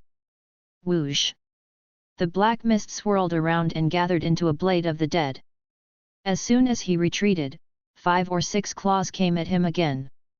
The black-armored undead was also a fierce one, and he killed it with a backhand slash. Chi chi chi chi! The stage 3 and stage 4 undead immediately roared in pain. Angry roars filled the air, and coupled with their thirst for blood, even though these undead had a certain level of intelligence, their intelligence was currently dominated by their thirst for blood. Roar roar! Shua shua shua! Some of the undead also drew their undead sabers, undead swords, and other types of undead weapons. They roared and pounced. They wanted to suck the blood from the black-armored undead. They were too hungry. Most of these stage 3 and stage 4 undead creatures had already condensed their own undead weapons. What was even more amazing was that he had condensed spirit armor. As the undead charged forward, a chaotic battle began. 211 Chapter 32 Deep Sea Ambush. The black-armored undead was no match for the hundreds of undead. In an instant, they were surrounded and beaten to the point where they couldn't even find their bearings, and they let out waves of mournful howls. The effect is not bad. Gunai, who was hiding in the distance, nodded. However, the area of this chaotic battle isn't big enough. Let me add something to your mix. Just now, the soul-freezing divine ring spell had frozen 43 undead. These undead were all Gunai's targets. Under the guidance of the soul-stabilizing spell, Gun cast one compressed blood shield after another. As the smell of blood appeared one after another, more and more undead began to join the chaotic battle. Their targets were the undead that were emitting a bloody aura. Even those grade 5 and grade 6 undead had joined in the chaotic battle. Humans would go crazy when they were extremely hungry. These creatures were fond of devouring flesh, blood, and souls. When they felt the abundant blood, it was naturally difficult for them to suppress their inner bloodthirsty desire. Gun continued to cast Blood Shield.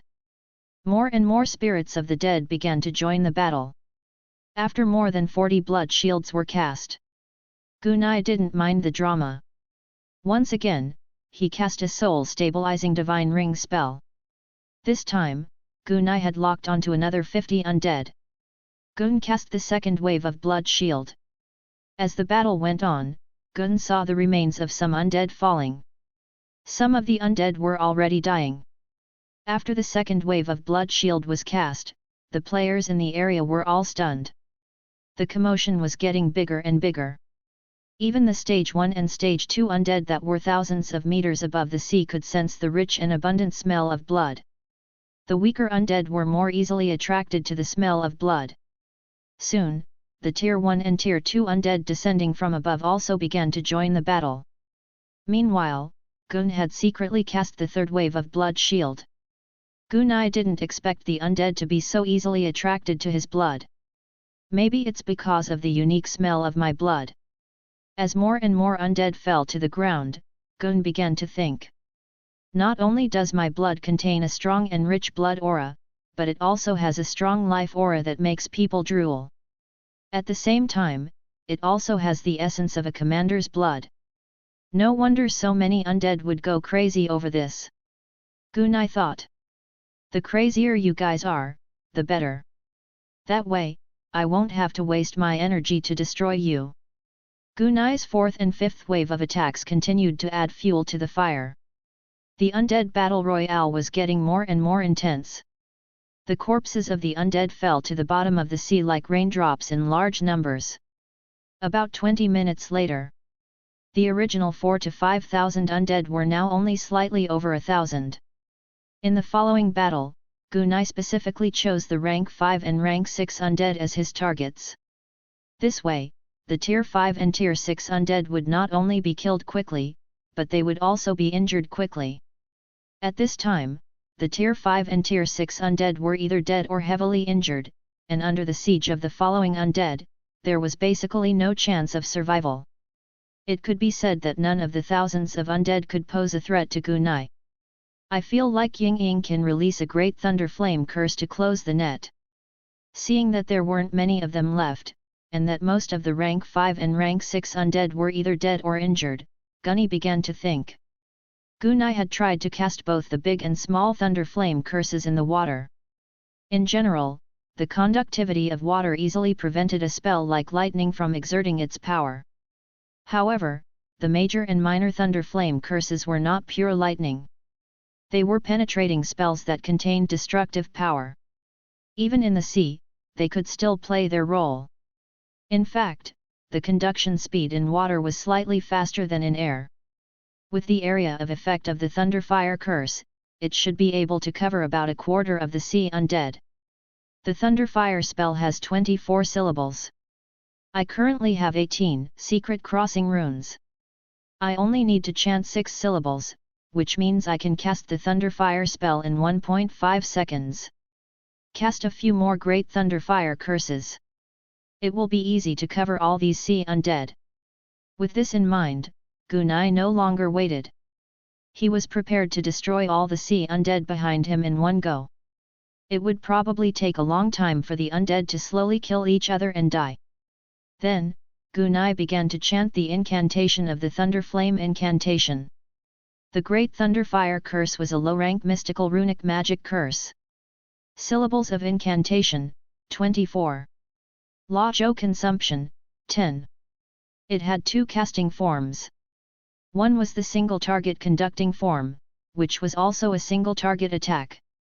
Moreover, under the guidance of the traction incantation, this kind of conductive incantation was basically guaranteed to hit, unless one could perform a powerful concealment and evasion.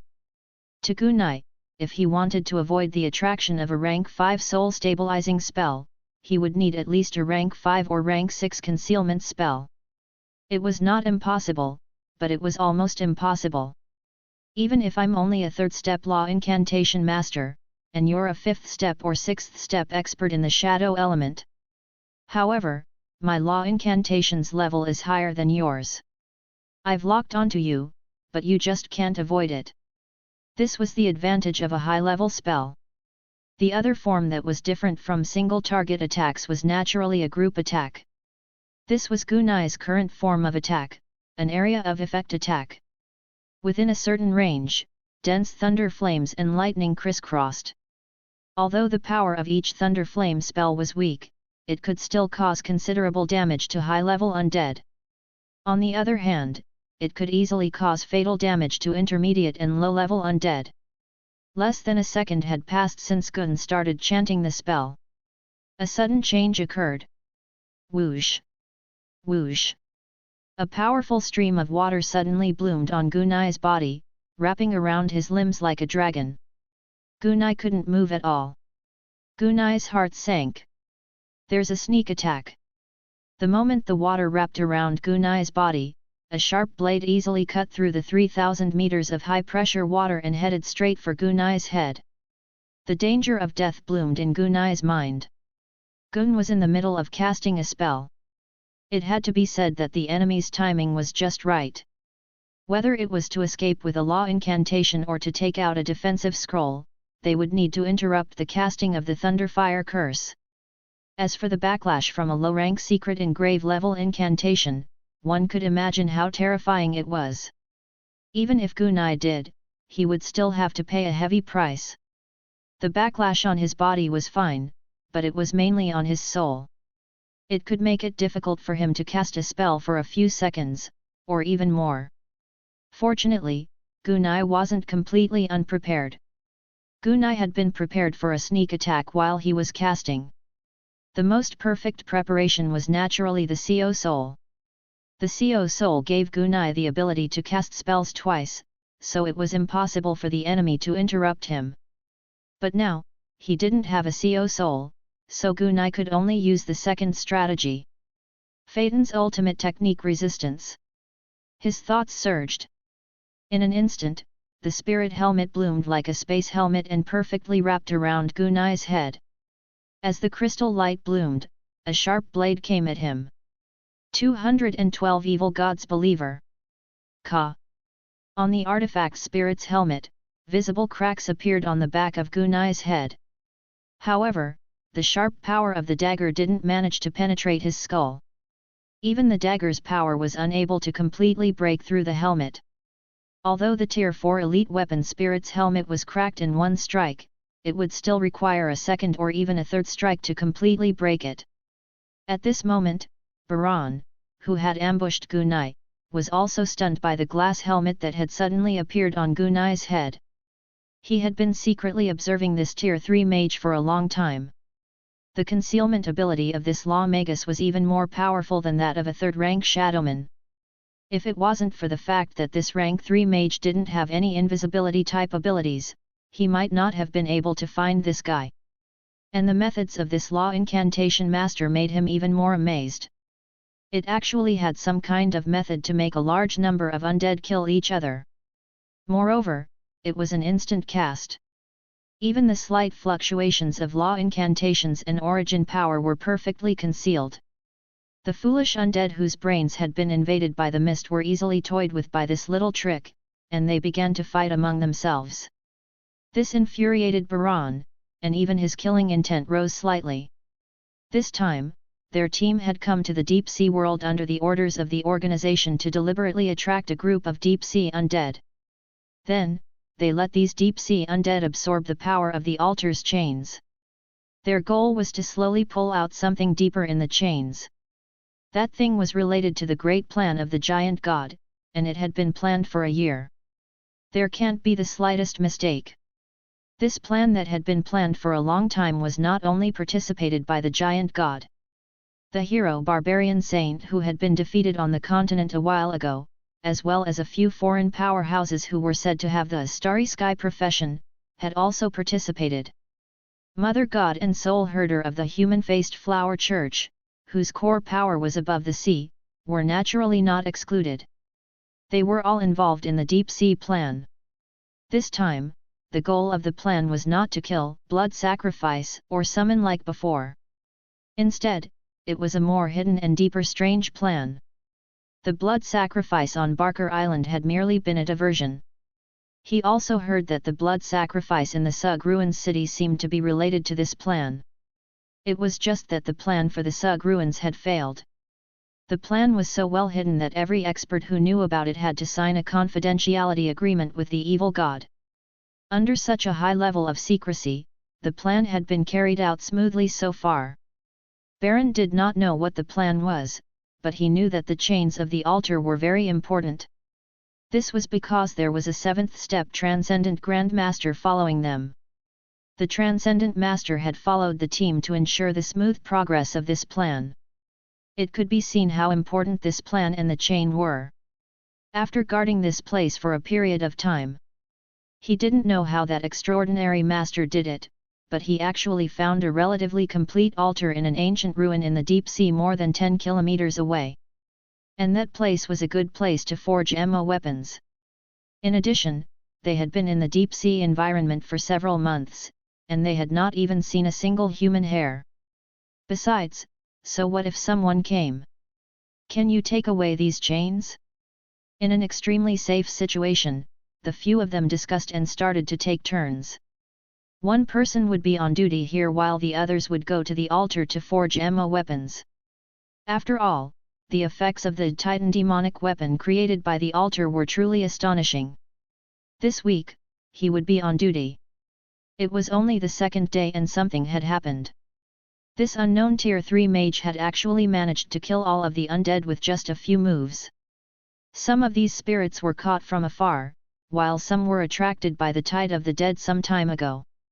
If they were all killed, they would naturally have wasted a lot of their efforts, and they would even have to turn around and catch more undead to fill in the gaps. Although his killing intent was surging, it was a good thing that Baran was a believer of the great god, the giant god. He had sacrificed enough, and the Titan spirit cloak that contained the power of the gods given to him by giant god could indeed provide him with the perfect disguise, allowing him to easily blend into the darkness. That was why he was able to sneak in without a sound and hide in the darkness behind the Law Magus. His anger and killing intent surged, but they were well concealed by the Titan demon cloak.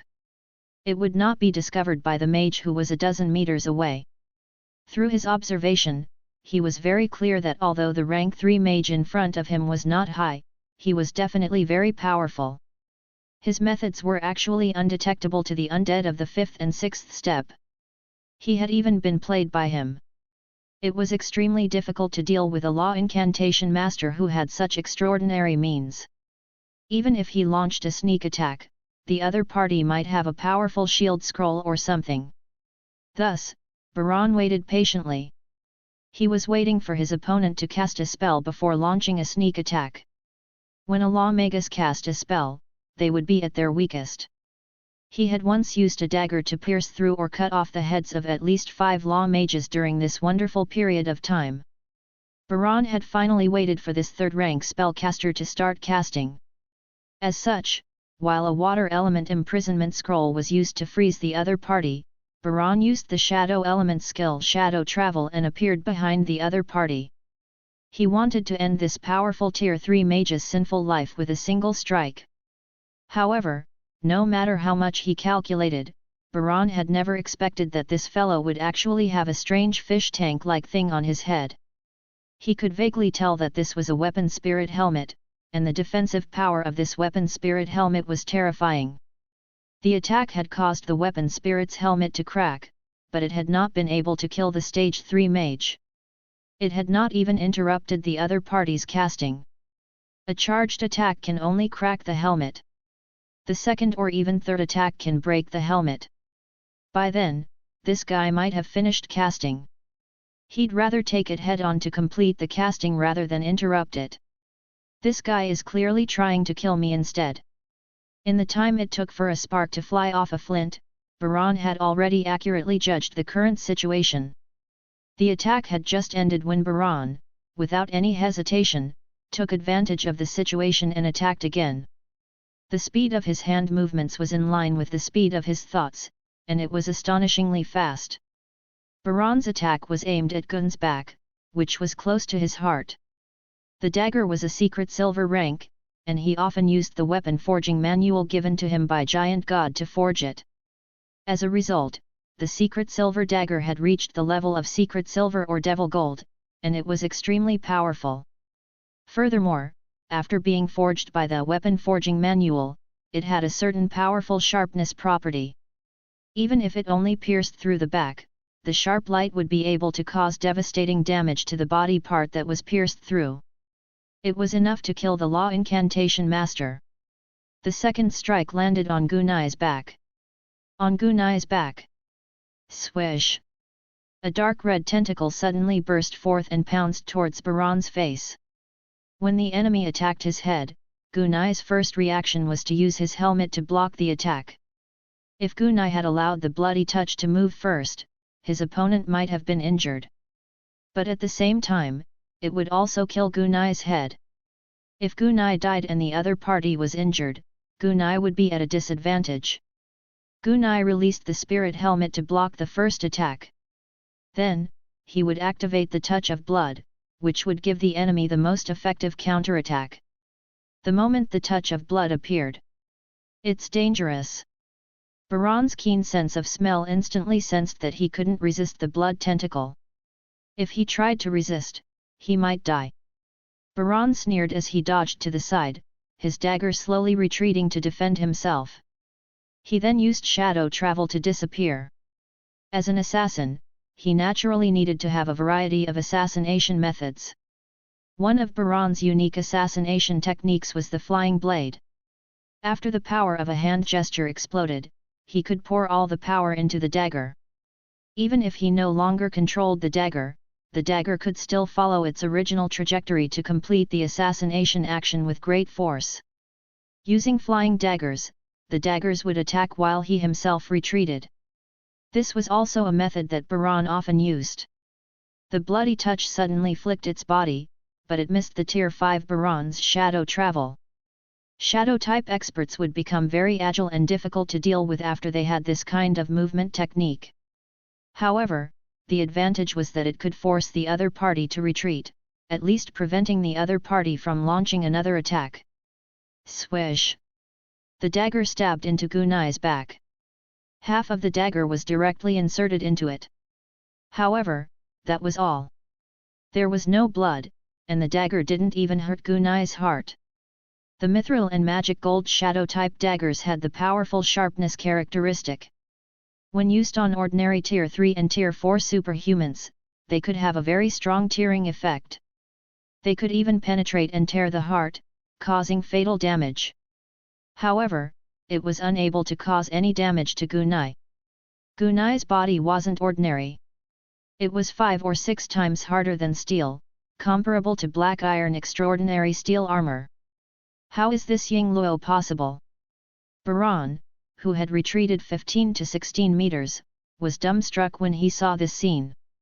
He had been in the assassination business for decades, but he had never encountered such a situation. This attack of his would not be able to pierce through the chest of the Stage 3 mage and shatter his heart. Even the dagger's power was lost halfway through. How can this guy's body be so strong? The shocked Baron casually waved his hand. However, his hand immediately froze in mid-air, and his expression became even more fascinating. Under normal circumstances, he would be able to recall his dagger. After all, it was a mithril or magic gold rank equipment that had been refined by the smithing manual. But at this moment, the dagger was stuck, and it could not come back. 213 The potential enemy. A large amount of purple lightning fell crazily. A large number of the undead were wailing as they died under the criss-crossing lightning bolts that were filled with destructive power. Gunai had finally finished casting the Thunderfire curse.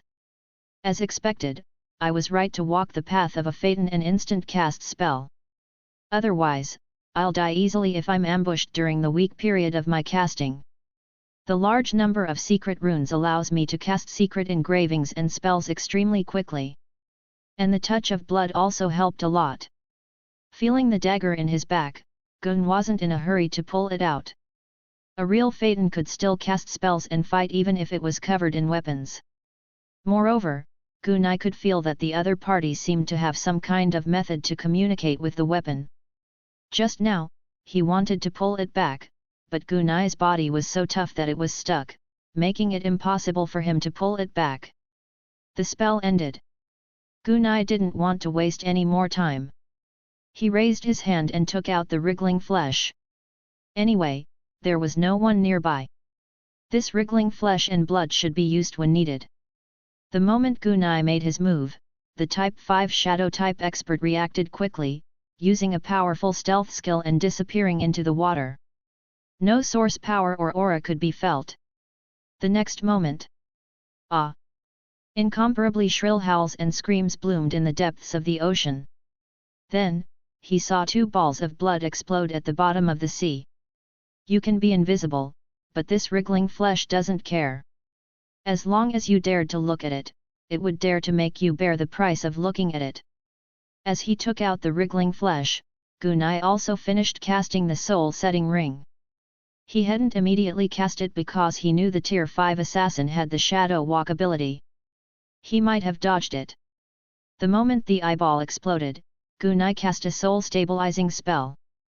And then, Gun sensed the assassin's presence.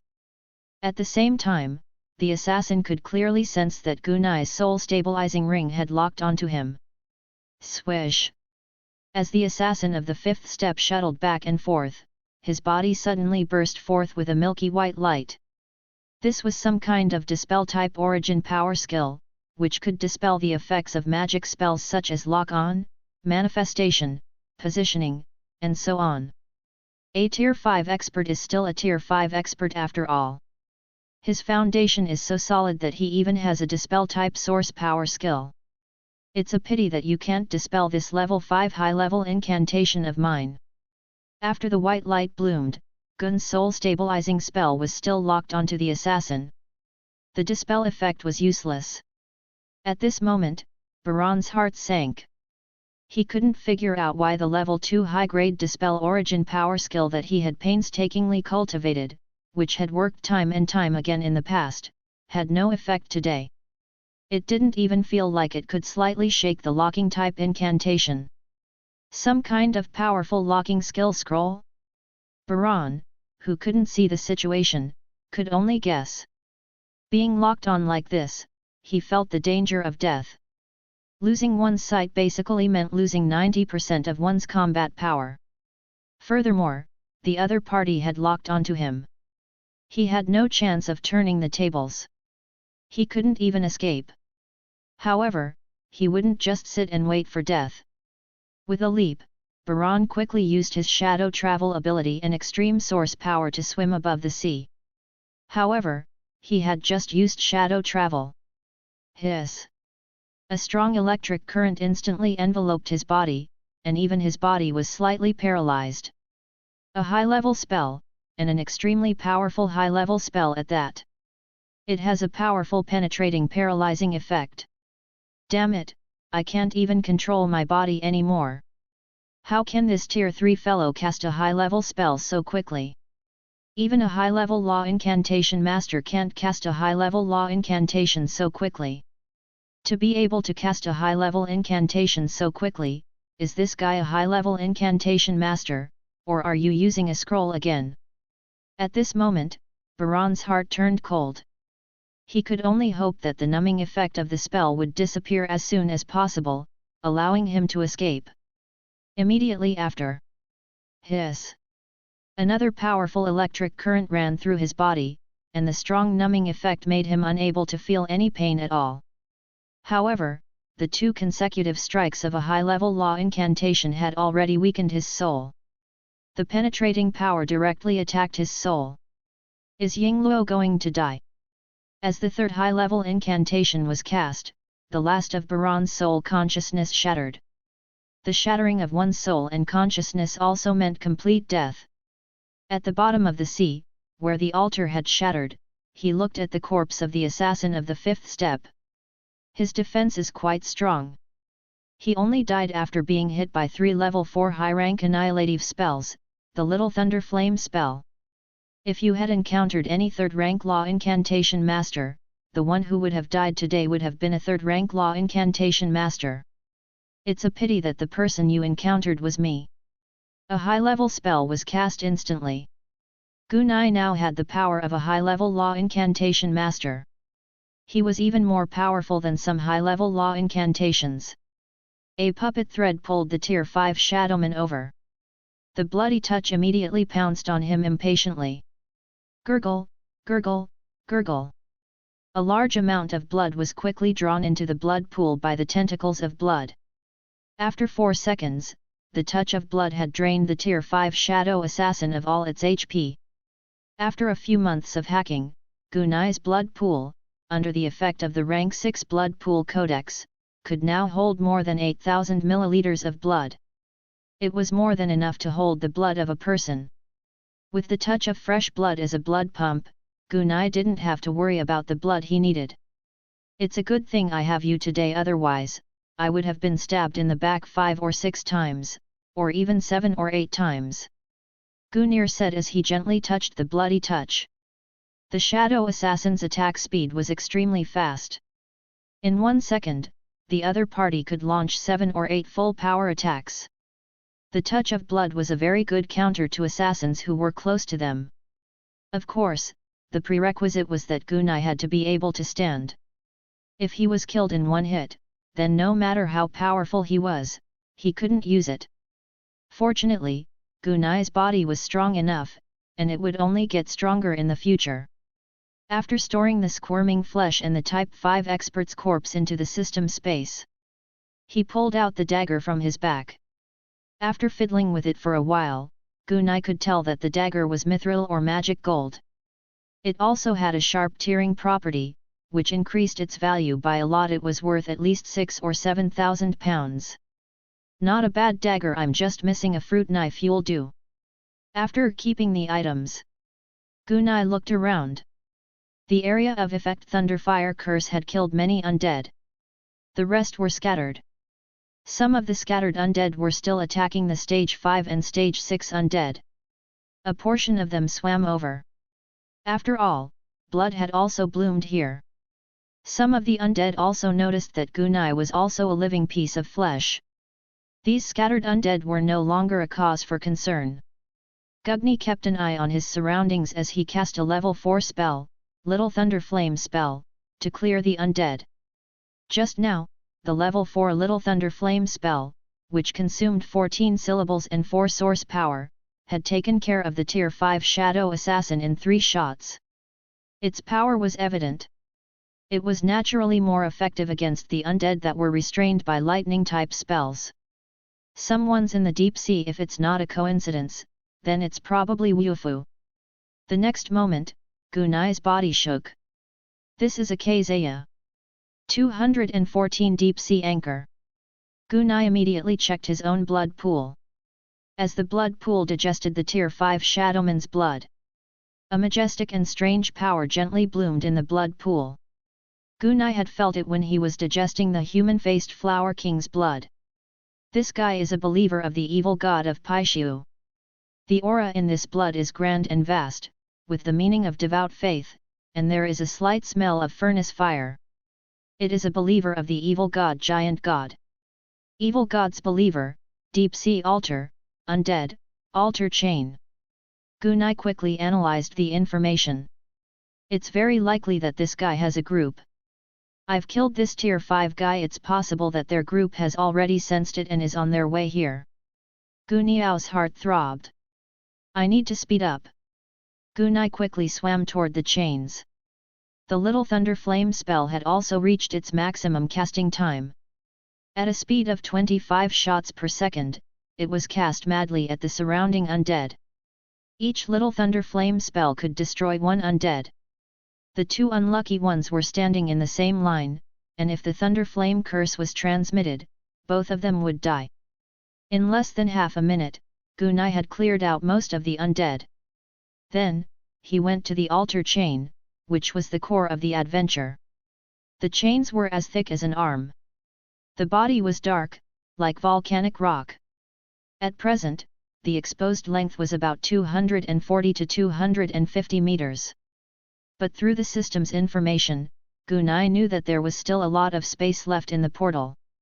Gunai naturally couldn't pull it out by himself. But Gunai had a way to pull it out. Gunai quickly activated the puppet thread.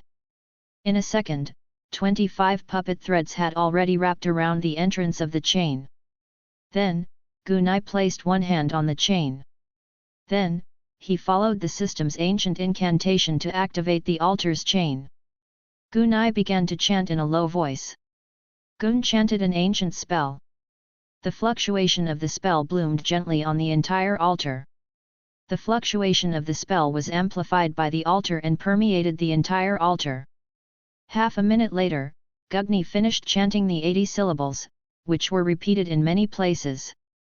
Woof, buzz, shua shua shua. Strange red runes that looked like volcanic lava began to appear on the chain. Without the corresponding incantation of law, it would be difficult to pull out the chain. However, if there was a corresponding incantation of law, it would be very simple. Gunai also began to control the puppet strings to pull the chain. Kaka ha ha ha ha ha. A small section of the chain was pulled out. The pulling ability of the puppet secret thread was quite powerful, not to mention that there were more than 20 of them at the same time. As if he felt that the pulling speed was a bit slow, Gunai immediately reactivated the 25 puppet secret threads and accumulated 50. This time, Gunai used the puppet's secret thread to pull it. A half-meter long chain was pulled out. Gunai used up his mind and origin power to pull. This kind of manual labor isn't easy to do with incantations. I'll learn some contract summoning incantations when I have time. I'll just summon those simple-minded, brawny creatures like the wild giant to do the hard work. After all, no one knows if we'll encounter any legendary minerals in the future.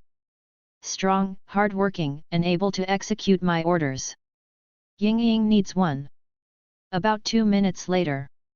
He pulled it out for about 40 to 50 meters. Gunai could feel that the chains had reached their end. Come out! Gunai suddenly pulled. Swish, there was a dull sound. A square object the size of the altar and a small square table was pulled out by the chain. What? Gunai was surprised to see the cube. Isn't it the chains of the altar? Why is there something tied to it? This thing should be one with the chain. Gunai opened his system again and looked through it carefully. In the end, he confirmed that the thing was connected to the chain, like an anchor and a chain. Gunai didn't waste any more time. He pulled on the chain. Whoosh, whoosh, whoosh. The long chain and the anchor-like cube at the end of it were all put into Gun's system space. Let's go. Gunai didn't hesitate any longer and immediately headed towards the direction of the sea demon ship. The fins of the demonic porcupines, together with Gunai's origin power and his own world frame, could help him avoid water. This made Gunai extremely fast. 10 minutes later, Gunai saw the sea demon ship that was slowly moving ahead. The assistants on the sea demon ship seemed to be afraid that they wouldn't be able to catch up, so they didn't increase the ship's speed to a higher level. Gunai quickly landed on the bow of the ship. Dive to the bottom left and leave this place at full speed. As soon as he landed, Gunai controlled his origin power and spoke in a low voice before his 3 deputies could ask anything.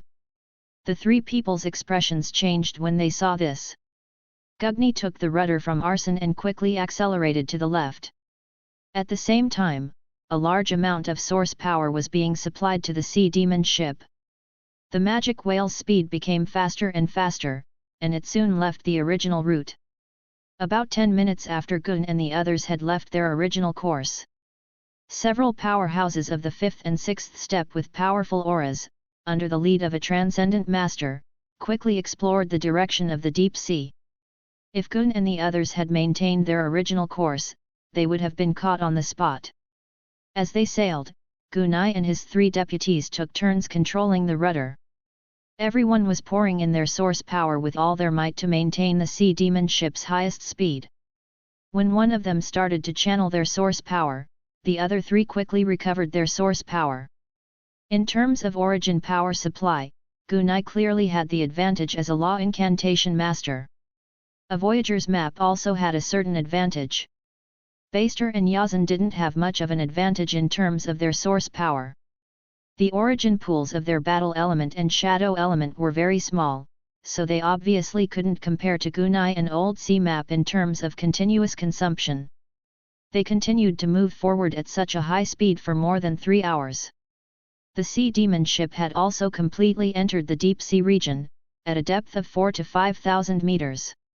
At this moment, under the ship, Gunai could see the peaks of the underwater mountain range, and all kinds of strange stone pillars. At the same time, some of the undersea volcanoes were also spewing out hot sea water, forming a wonderful ecosystem on the bottom of the sea.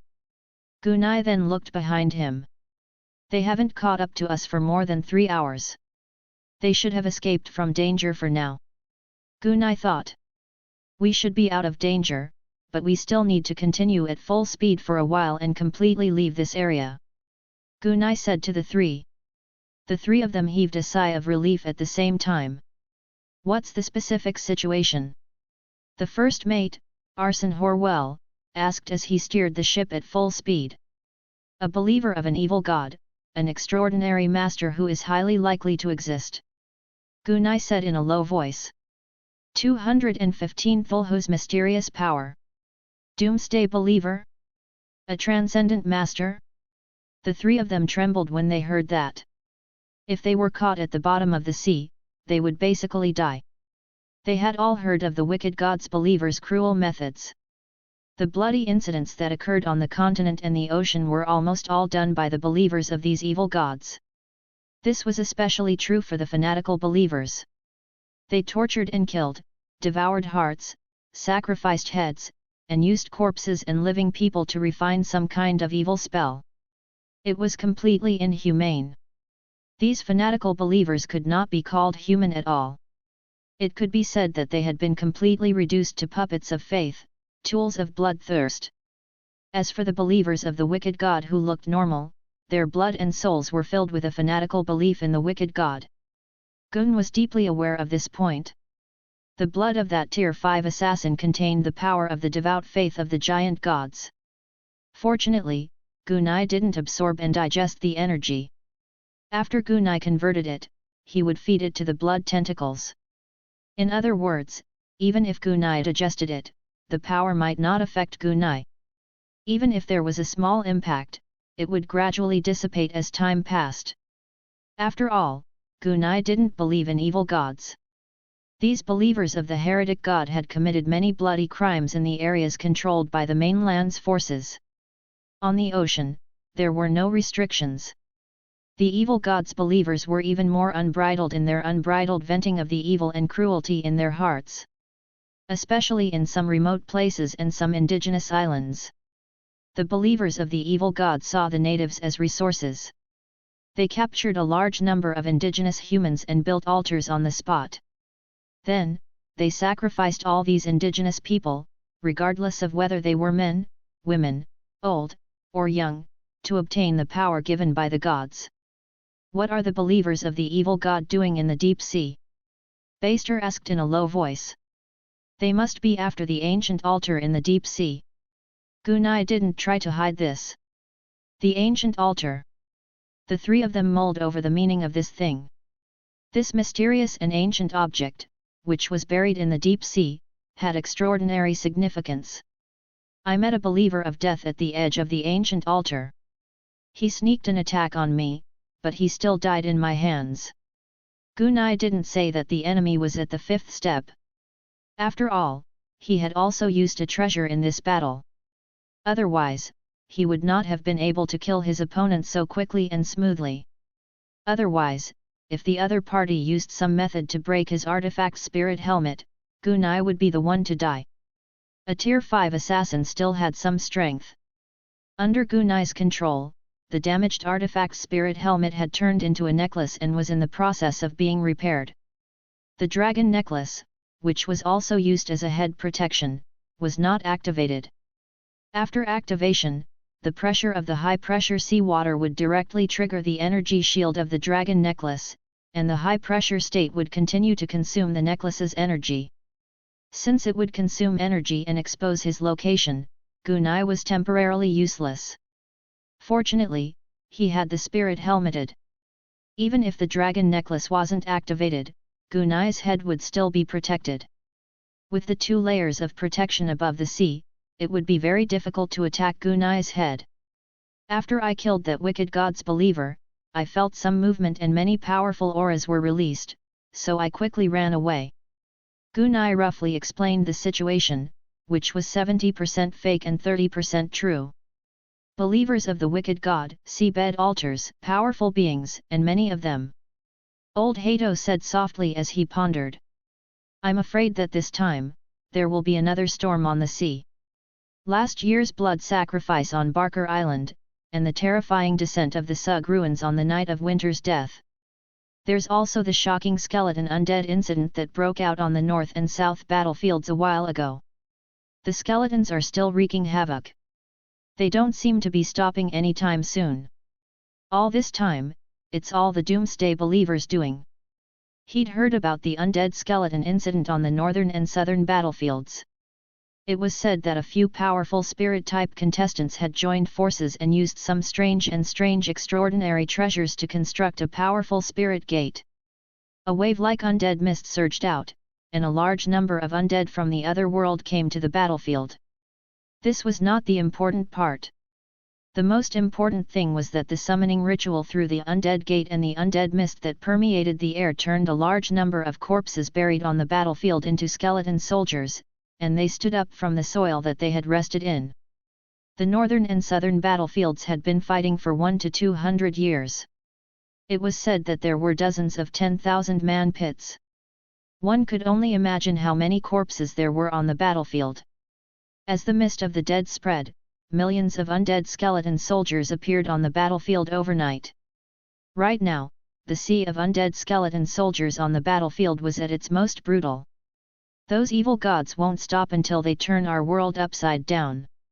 This time, they are plotting against these ancient altars in the ocean. I'm afraid they are up to some bloody and terrifying scheme. Old Sea Map sighed with emotion. Indeed, Arson Horwell also nodded lightly. The government's extraordinaries were not the only ones fighting against the evil god's rampage. There were also quite a number of ordinary citizens and extraordinary humans who were willing to fight against these evil god forces. After all, the wicked god's believers' brutal killing behavior was so evil and heresy that everyone could feel it. Originally, those pirates didn't have the confidence to go against the officials. Arson Horwell also said in a low voice. But these years, under the instigation of the wicked god's believers, those pirates have become more and more rampant. Gunai looked at the dark sea in front of him and nodded. It's best for us to increase our strength as soon as possible. That way, we'll have the ability to save our lives when we face such dangerous situations in the future. We can even counterattack and kill those believers of the wicked god. Indeed, the 3 deputies all nodded at the same time. As he thought, Gunai looked at the sea in front of him. His eyes were deep, and he seemed to see the distant shadow islands. It's good to increase your strength, Gunai thought to himself. However, just by relying on ordinary power, it is impossible to fight against the believers of the wicked god who are loyal to them and thus master the evil power. It is even more impossible to fight against those terrifying wicked gods. As for those terrifying and indescribable strange existences that are slowly recovering, they are not something that ordinary forces can compete with. If you want to fight against these terrifying existences, you must first become an existence like them, an existence that controls strange, profound, and indescribable mysterious powers. Only in this way can we contend against them. The more things he had experienced, the more Gunai had a deeper understanding of this world. The more he saw, the more clearly he could see the mystery of this world's terrifying power. The rationality of the extraordinary system was built on the rules of reasonable use of origin power. In other words, the system and power of extraordinaries could be followed. Just like climbing a mountain, one could always reach the top by climbing slowly. But Some of the mysterious, terrifying, and strange forces that Gunai had come into contact with. It was simply impossible to use any language to describe and elaborate, let alone cultivate. This was completely like a floating island in the sky. You couldn't even find a way to climb up. Not to mention those powerful and strange forces. Just the wriggling flesh alone was terrifying. The power it contained wasn't something normal people could touch. Just looking at it would cause one's eyes to explode. And the more powerful indescribable flesh and blood, the cave of white bones, and the strange black crystal stone. He would die at a glance. There was also the terrifying eye in the sea of blood above the sky on the night of the end of winter. Just one look was enough to make Gunai's body and soul shiver, and fear filled his heart. The existence of these things. It was even more evil, weird, and unbelievable than the existence of evil gods.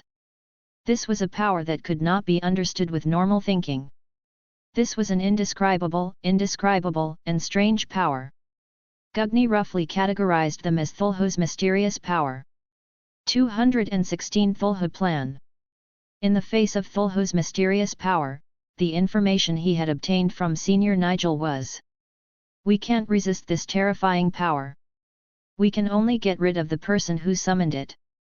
It was very real and very helpless. That terrifying power wasn't something that the power of the law incantation system or the power of an extraordinary could contend with. However, from the sealed artifacts and mystical items that were suspected to be formed by Thulhu's mysterious power had a deeper and stranger layer.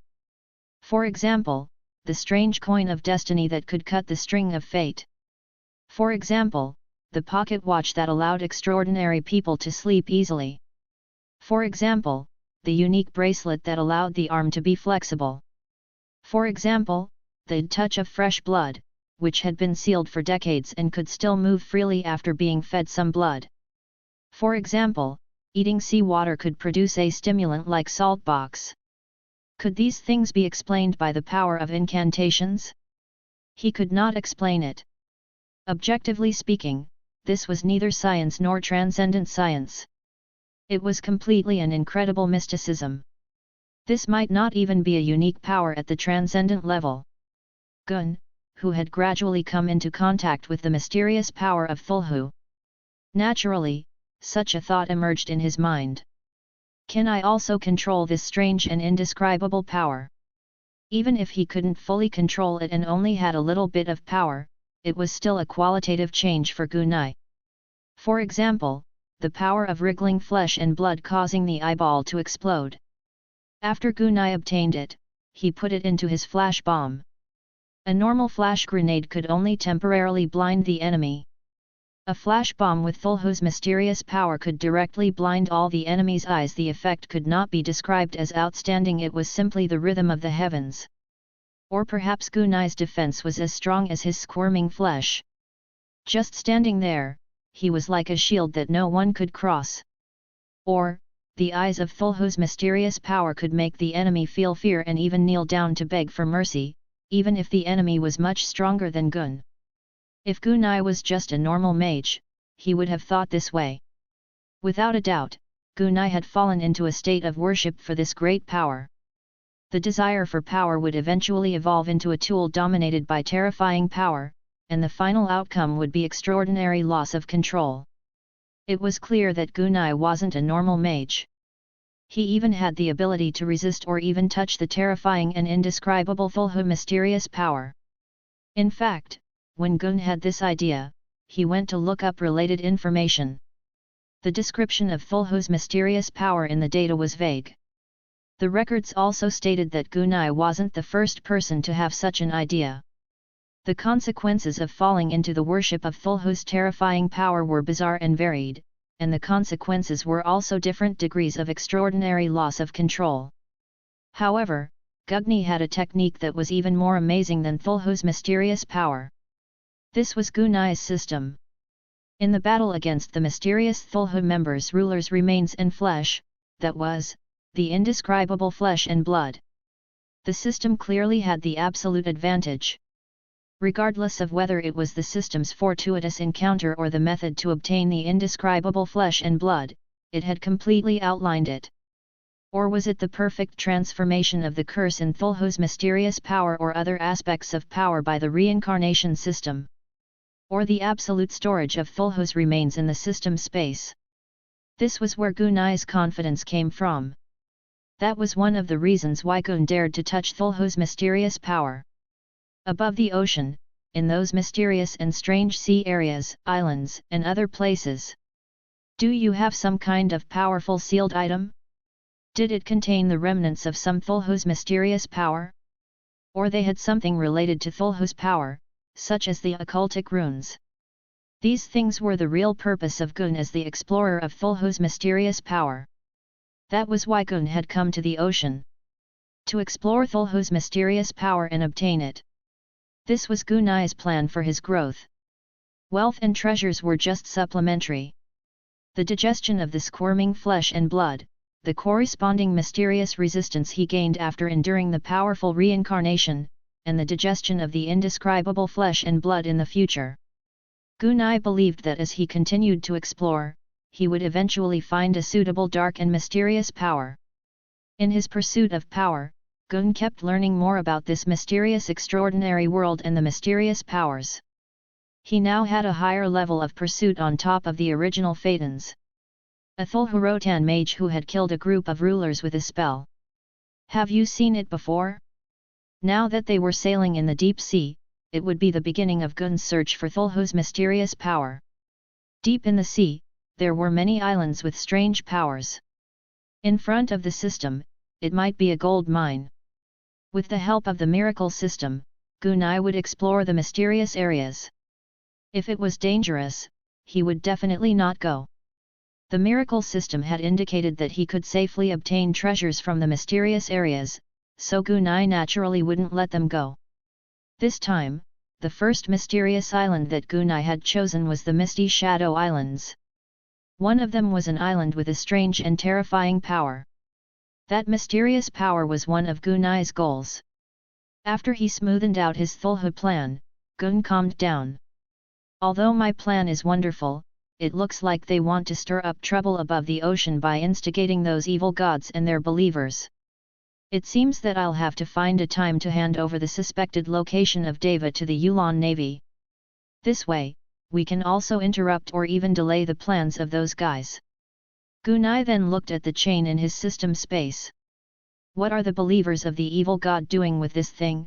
When I have the time to touch it and feel it, I'll be able to roughly guess what it's made of. I need to improve my strength as soon as possible and condense a heavy curse rune. That way, I can easily condense a CO soul after capturing the devil leader. A devil's CO soul can allow me, conservation, to easily gather a lot of important information from the enemy's soul. With this in mind, Gunai looked into his body. Apart from the 14 secret crossing runes, there were also many other runes in Gunai's body. He also had 8 heavy curse runes. The heavy curse runes were much easier to form than the secret crossing runes. However, Gunai was still under a lot of pressure if he wanted to form 10 at once. Right now, I'm close to the middle stage of the 3rd rank. When I enter the middle stage, I can basically condense 10. But it'll be a bit stressful. It's a bit dangerous to build a CO soul. There won't be any danger after entering late stage tier 3. Late stage rank 3, form the CO soul, and then reincarnate. Then, I'll be able to advance to the 4th rank very quickly. I hope the Fog and Shadow Islands won't disappoint me this time. Looking at the deep sea in front of him, Gunai thought to himself. 217 Chapter 38 The Call of Portsmouth. Yin ysiy mao ysiy. Yin ysiy mao ysiy. The low and melodious murmurs echoed in Gunai's mind again and again. The magic whale swayed slightly with the waves, and the sleeping Gun's face was slightly nervous and frightened. After a while, Gunai's face showed a struggle. Then, Gunai slowly opened his eyes. The fear and pain on his face gradually disappeared. The low murmurs of Yinda si Mao si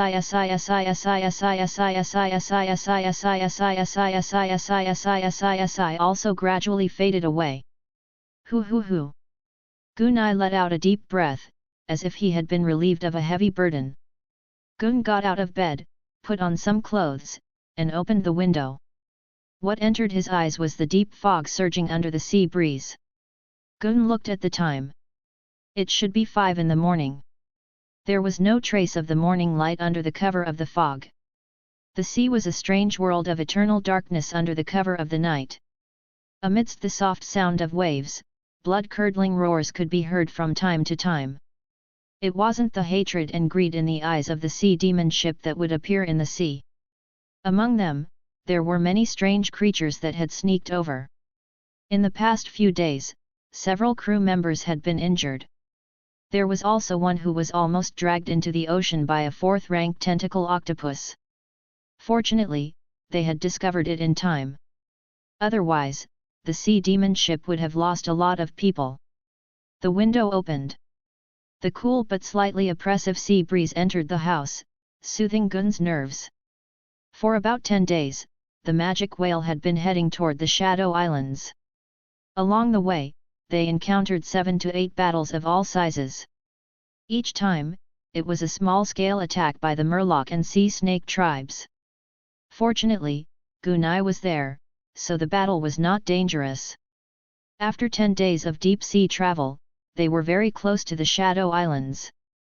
The closer he got to the group of fog-like shadows, the thicker the fog was, and the weirder the sea surface was.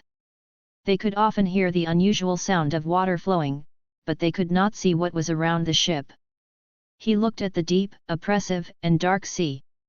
Even with his source power and dark sight, Gunai could only see within 150 meters of the ship. He couldn't see anything further than that. He gently rubbed his temples, trying to relax his tense nerves. That strange call really makes it hard for me to rest. Fortunately, it has gradually weakened over the past few days. In Seamouth.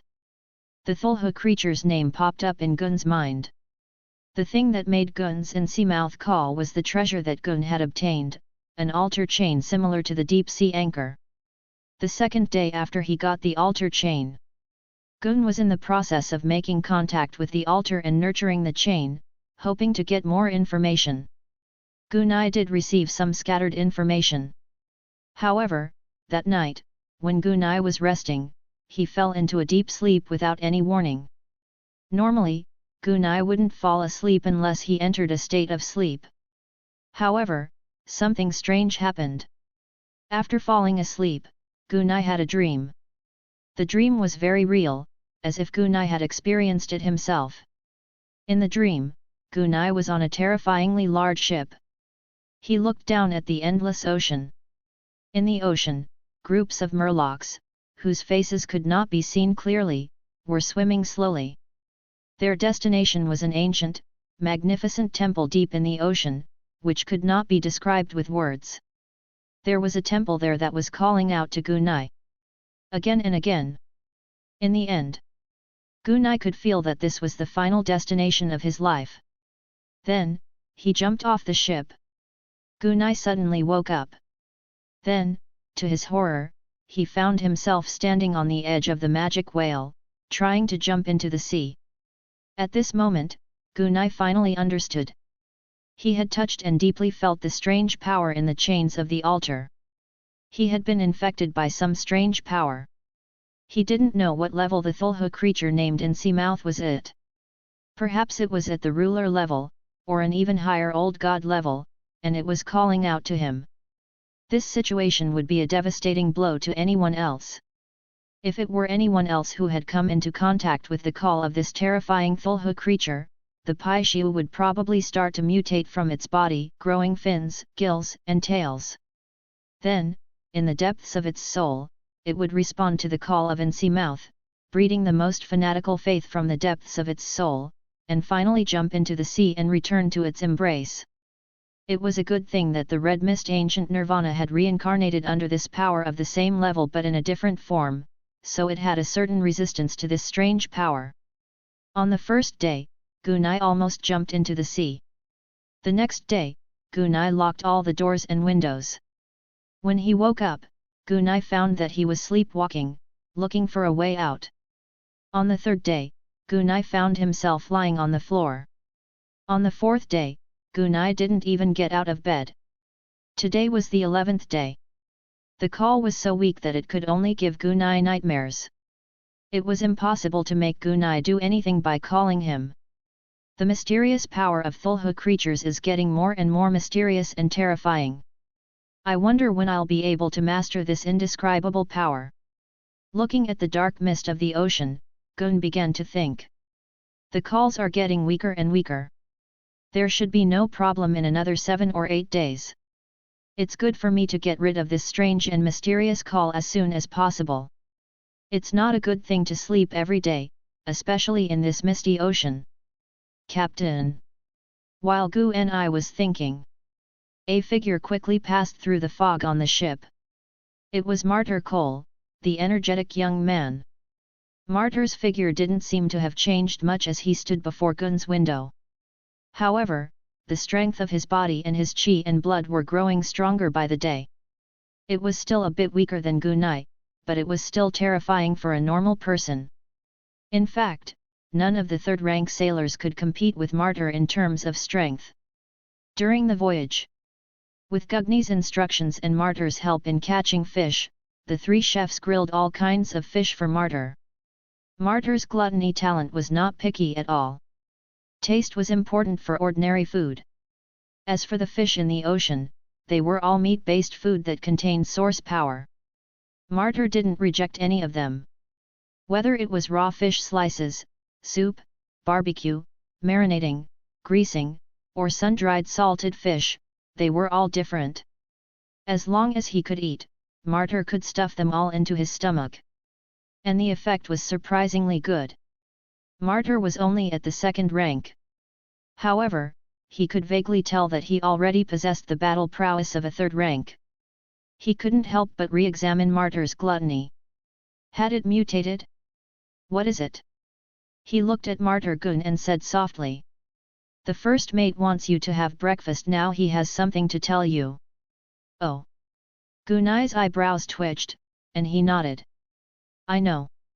Then, Gunai looked into the mist. We should have reached the misty shadow islands by now. Gun then looked into the ocean by the side of the demonic whale. His eyes narrowed. I have a bad feeling about this. Are we being watched again? 218 Spying in the dark. A few minutes later. By the time Gun arrived at the kitchen, the demonic whale adventurer team's 3 vice-captains were gathered in the dining room on the 2nd floor. Martyr also served Gun his breakfast, fish on top of rice. Have we arrived at the misty shadow islands? Gun asked as he ate his breakfast. It was a bit unusual to call Gunai over for breakfast this early in the morning.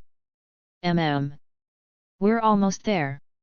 We can even say that we've already reached the edge of the fog and shadow islands. Hearing this, Gunai heaved a sigh of relief.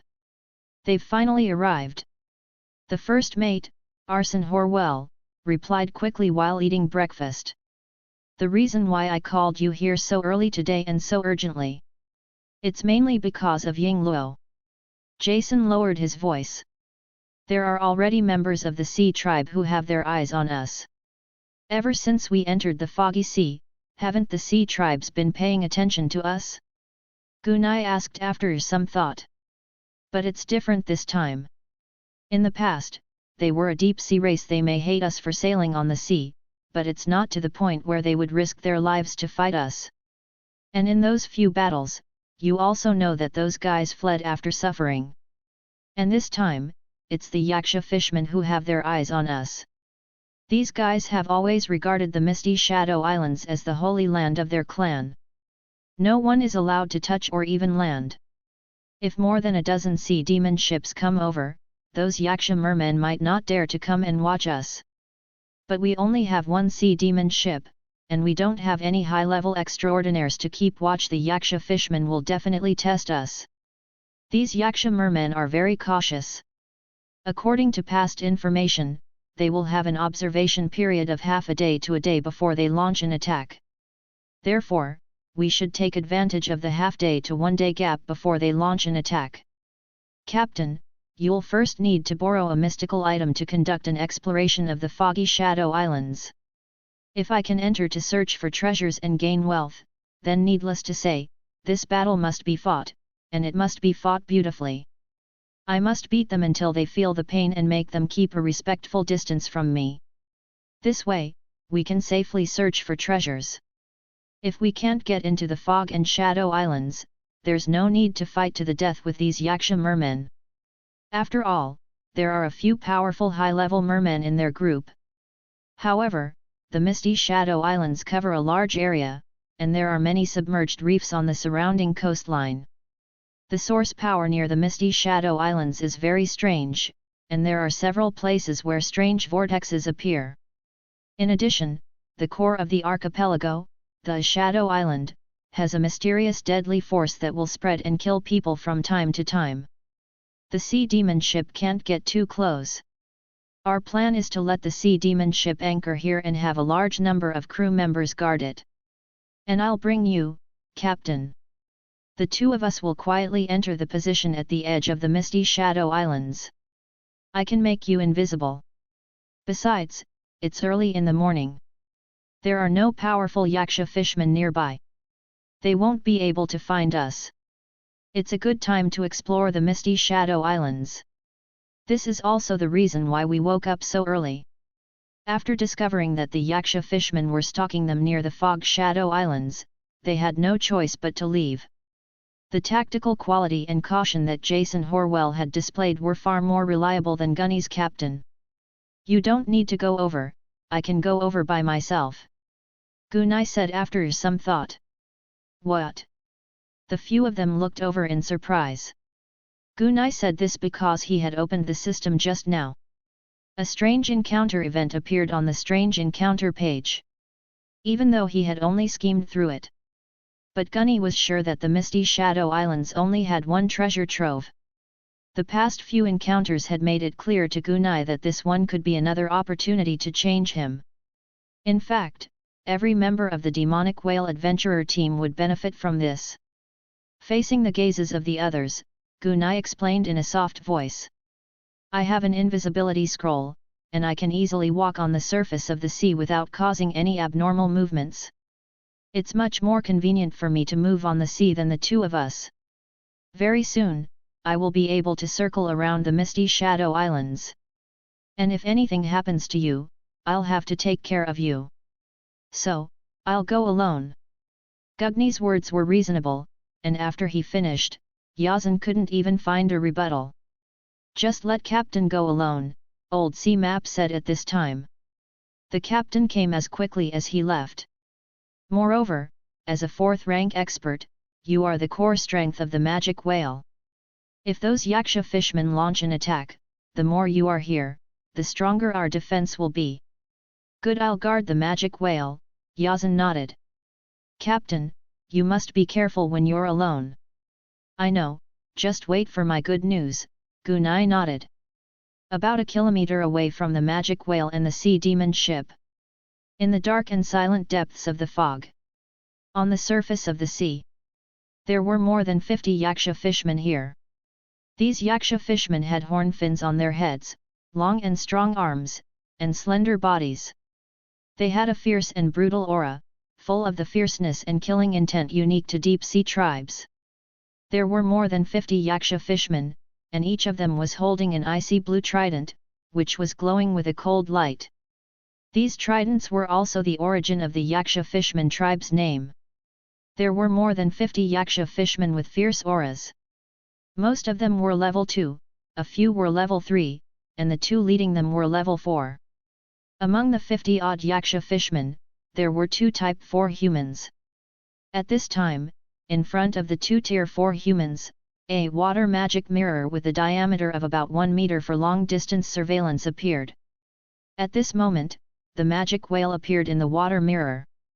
Lord Aruz, you should know the duty this time better than us. The high priest's sacrifice is not allowed to make any mistakes. What if these guys interrupt the high priest's promotion ceremony? All of you will be sacrificed. The slightly chubby Wagner said softly with a faint smile on his face. The Type 4 Yaksha fishman named Aru said gloomily, "Don't worry, we'll attack first and test the strength of the humans on the sea demon ship. If they're too weak, we'll just exterminate them. If they're stronger, we'll need to invite the high-level experts of our clan to come over and exterminate these guys of unknown origin. Or kill some of them, then capture some and bring them to the sacrificial ceremony. I believe the high priest will like these sacrifices." "Very good." Wagner looked at the sea demon ship in the water magic mirror and gently nodded. "Although I don't know where you came from, coming to the Misty Shadow Islands at this time is simply courting death. The birth of a transcendent master is not something you can disturb. What a group of sad guys." 10 minutes later. In the captain's cabin, Gunai had entered a state of integration with his dark power Upanishad. Gunai took out a high-level invisibility scroll. With the activation of the origin power, Gunai's body disappeared in a flash of white light. The invisible Gunai looked at his body. His body was in a weak transparent state. Gunai was looking at himself in this state. To the eyes of others, Gunai didn't exist at all. He climbed out of the captain's cabin through the open window. The invisible Gun jumped over the side of the ship and landed on the sea in the deep fog. He didn't cause any ripples, and the waves were still rising and falling. Gunai then looked around. "Before this, I felt like I was being spied on. Now that I'm invisible, I don't feel like I'm being spied on. It must be the Yaksha fishman. We have to act as soon as possible and come back before the Yaksha fishmen attack." He then looked in the direction of the Shadow Islands and quickly moved forward. As they moved forward, Gunai opened the system and looked at the side adventure. Adventure, Door of Ancient Shadows. Adventure 1, Holy Shadow Rune. Adventure 2, Holy Shadow Magic Stone. Adventure Event 3, Door of Ancient Shadows. Gunai slowly opened the details of the 3 adventures, as well as the things he needed to pay attention to. About 10 minutes later. At the end of the dark fog ahead, he could already see some huge and strangely shaped reefs. Gun had already reached the edge of the Misty Shadow Islands. He looked at the grotesquely shaped rocks that looked like some kind of roaring, strange shadow beast. Gunai's mouth curled into a smile. No wonder the Misty Shadow Islands have become a mysterious and strange area of death in the ocean, full of terrifying power. The shadow beasts, who are suspected to have the power of the Dominator's bloodline and strange innate abilities, live here. It's not strange at all that this place has become a forbidden land. Gunai learned about it through the system. On the core island near the west side of the Misty Shadow Islands, which was also the shadow island that people were most afraid of, lived a strange species that was neither flesh, blood, soul, nor energy, the shadow beast. The name shadow beast had been given to him by the system. Shadow beasts were creatures that didn't have a body of flesh and blood, nor did they have a soul, and they didn't absorb any form of natural origin power. Therefore, it would not be attacked by any form of physical attacks, soul attacks, and even more so, it would not be attacked by spells in the form of energy. The only thing that could affect it was the shadow. 219 A powerful treasure. The system's introduction clearly touched a blind spot in Gunai's knowledge. This was the first time Gunai had seen such a strange creature. Gun's knowledge and understanding of the shadow element was limited to the shadow element. Experts of the shadow element, for example, had many methods and abilities to use the shadows. For example, he could use his shadow to jump around and attack. However, compared to the shadow beast, the shadow type extraordinary's use of the shadow power was still too weak and shallow. Shadow beast. According to the system's description, they were weird creatures that fed on shadows. They could easily devour the shadow of any form of living creature. They could devour the shadows of all living creatures. And when a living being lost its own shadow, in a few seconds, at most a dozen seconds, they would be washed to death by some indescribable force. Moreover, the shadow divine beast, in a dark and dusky environment, was completely integrated with the darkness. No one could understand these shadow divine beasts through any means. And this led to the legend of death on the Shadow Island. Every extraordinary who landed on the island would be stared at by a strange and indescribable power. If you don't leave here, you will be sentenced to death every second. The next second might be the time of death. This was a perfect fit for the shadow beast in the dark that was devouring the supernatural beings who had landed on the island.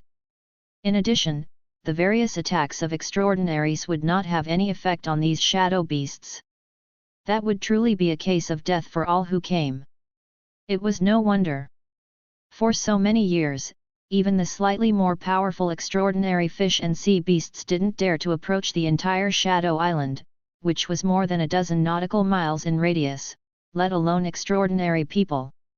The reason Gunai dared to stand there was because of the system's guidance. Gunai's body flickered as he dove into the sea.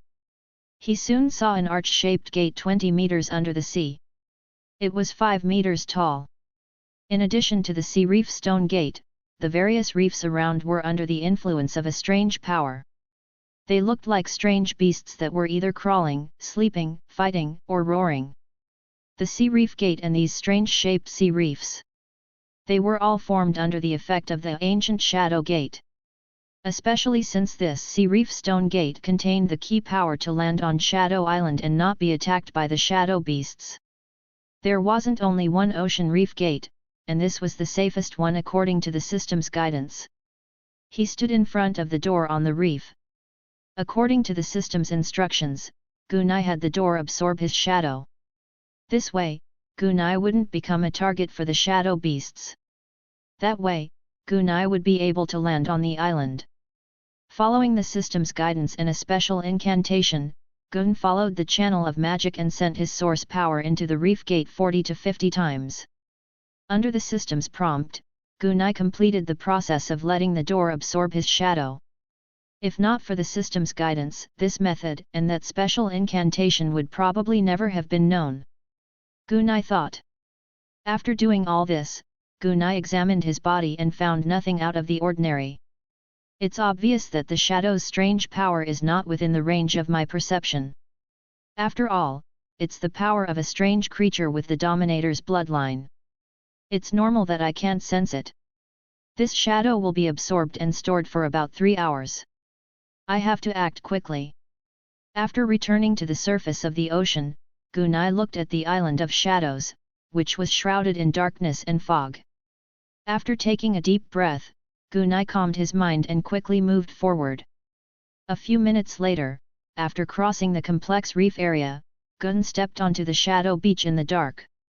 The silence of the night was accompanied by the surging of the sea, making everything here look calm and indifferent. But as soon as he stepped onto the beach, he felt a creepy feeling. It was as if he had been targeted by some terrifying creature. After 5 to 6 seconds, the creepy feeling disappeared. The shadow beast has already seen me. Gunai looked around. Source energy vision and dark sight had always been in a state of blooming. There was complete silence in the darkness, and nothing unusual could be seen. It's said that there were transcendent masters who came to explore this island, but they still died here. Many iron-headed high-level extraordinaries, as well as those who thought they had strong survival abilities, have also died here. Those who escaped did not mention what kind of creatures they were. Those powerhouses can't even see it, so it's normal for me to not be able to see a Type 3 shadow beast. And this slight sense of vigilance is probably due to some special reasons of mine. Since that shadow beast is not interested in me and did not attack me, that's good. Gunai exhaled in relief. After calming himself down, he quickly headed towards the core of the island, which was the location of the treasure that the system had pointed out. From the system's introduction, Gunai could feel that the treasure he had obtained from this adventure was no small matter. It could be said to be a huge improvement for him, and the effect was immediate. Let's not talk about the Door of Ancient Shadow. For example, the Holy Shadow Runes and the Holy Shadow Magic Stone had the ability to transform Gunai's body. The Saint Shadow rune was a powerful body rune. Something as powerful as body runes would never appear on a human. This was because the strength and level of a human's physical body was not qualified to bear such a thing.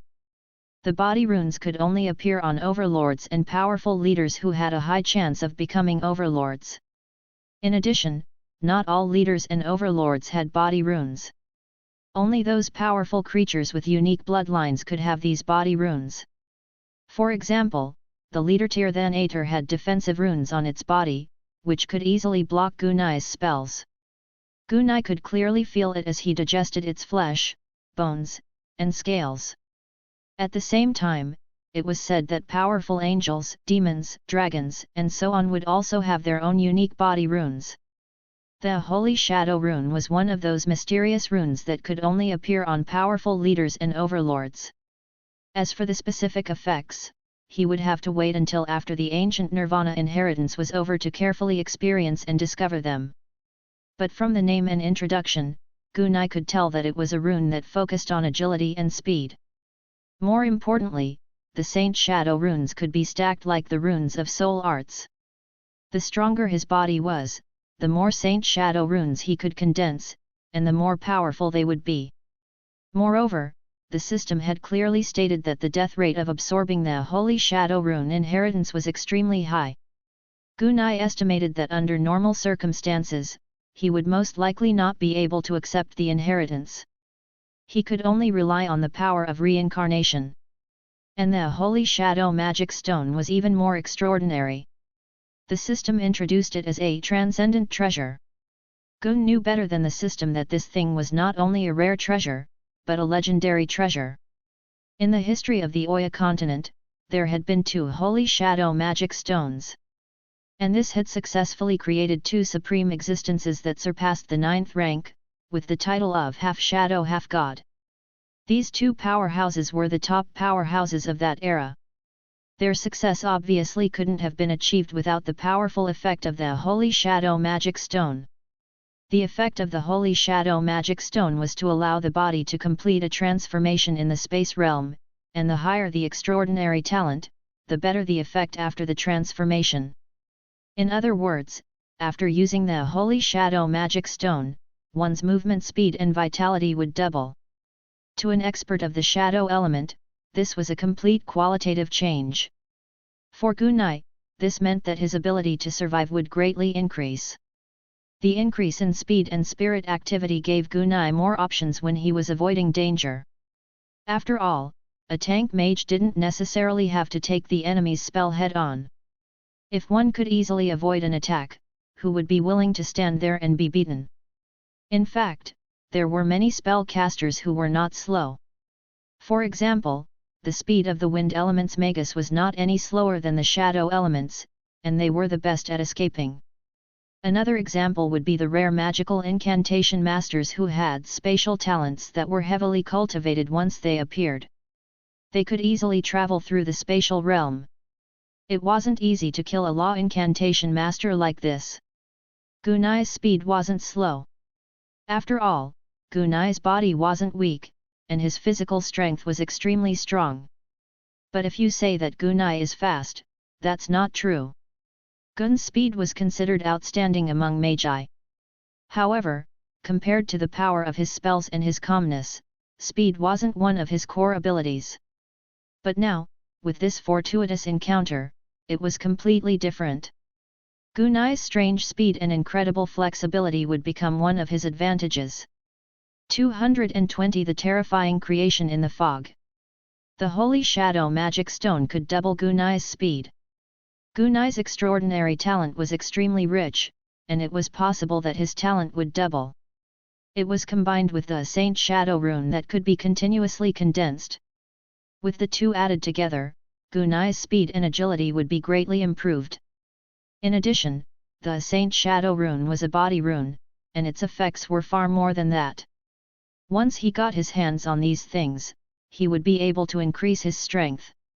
Whether it was running away or chasing after him, Gunai would be able to do it with ease. The advantage of running fast was very important in many cases. Gunai could clearly understand the use of the Holy Seal runes and the Holy Shadow Magic Stone. The ancient Shadow Gate was a treasure that Gunai didn't understand. In the introduction, the door of ancient shadows was a mysterious door that led to a distant alternate dimension. Those shadow beasts seemed to have been projected from that mysterious world. However, as for the exact use of the ancient Shadow Gate, Gunai would have to wait until he made contact with it before he could find out. They were moving quickly in the dark and quiet Shadow Island. During this time, Gunai felt different degrees of danger. Fortunately, the sense of danger disappeared after 3 to 5 seconds. As they advanced, they were either on the beach, in the grass, or on some rocks. Gunai saw many corpses. These corpses had basically rotted to the point where only bone armor and tattered clothes were left on them. Some of the ancient corpses had been buried deep in the rotten leaves. Only his slightly corroded clothes and blackened bones could show where he had died in despair. These people should have come to Shadow Island to search for treasures. Unfortunately, they all died in the mouth of the shadow beasts. Gunai's eyes swept over the cold and desolate corpses of those who had died miserably as he began to think. Those who are able to land on the island are all experts with decent strength. Although they've been dead for a long time, those extraordinary storage equipment can exist for a long time. A few hundred years is not a problem. Within their storage equipment, the time-sensitive items should have rotted or lost their effectiveness. But those rare-grade equipment and some gold pounds should still be there. Moreover, these transcendent storage bags are worth a lot in the first place. I only saw a small part of it. There should be a lot more in other places. Just by collecting all these things, it would be worth at least 1 million gold pounds. At most, it might even be worth 2 to 3 million gold pounds. However, before that, I need to close the ancient shadow door. Otherwise, everyone who enters the Shadow Island will die. As he thought about this, Gunai also moved forward quickly. Soon, a row of giant black reefs, 30 to 50 meters long, blocked Gun's path. It was like a tombstone or a wall that guarded the boundary between darkness and death. Gun looked left and right. Within a 150-meter range, he could see nothing but these tall, weird-looking black reefs. If one looked closely, they would find that these black reefs seemed to be made of a large number of hideous heads and broken, twisted limbs of evil in a huge furnace. The entire reef was exuding an evil aura. Just by looking at the evil-looking rocks, Gun felt nauseated. Hoo. Gunai endured the discomfort and quickly climbed up the huge reef. When Gun climbed onto the rocks, at the top of the reef, there was a struggling and terrifying reef-like palm that looked like a melted candle. The lower part of the palm was completely integrated with the huge reef, and on the upper part of the palm, an extraordinary storage ring was quietly embedded. Gunai's face twitched. This reef, is it eating people? When he looked at the pitch-black reef under his feet again, an inexplicable fear emerged. Gunai's eyes twitched. He didn't dare to stay on the reef for long and quickly jumped towards it. When Gun crossed the rocks and stepped onto the rocky ground, he was stunned. Gunai noticed that not a single blade of grass grew on the gravel ground.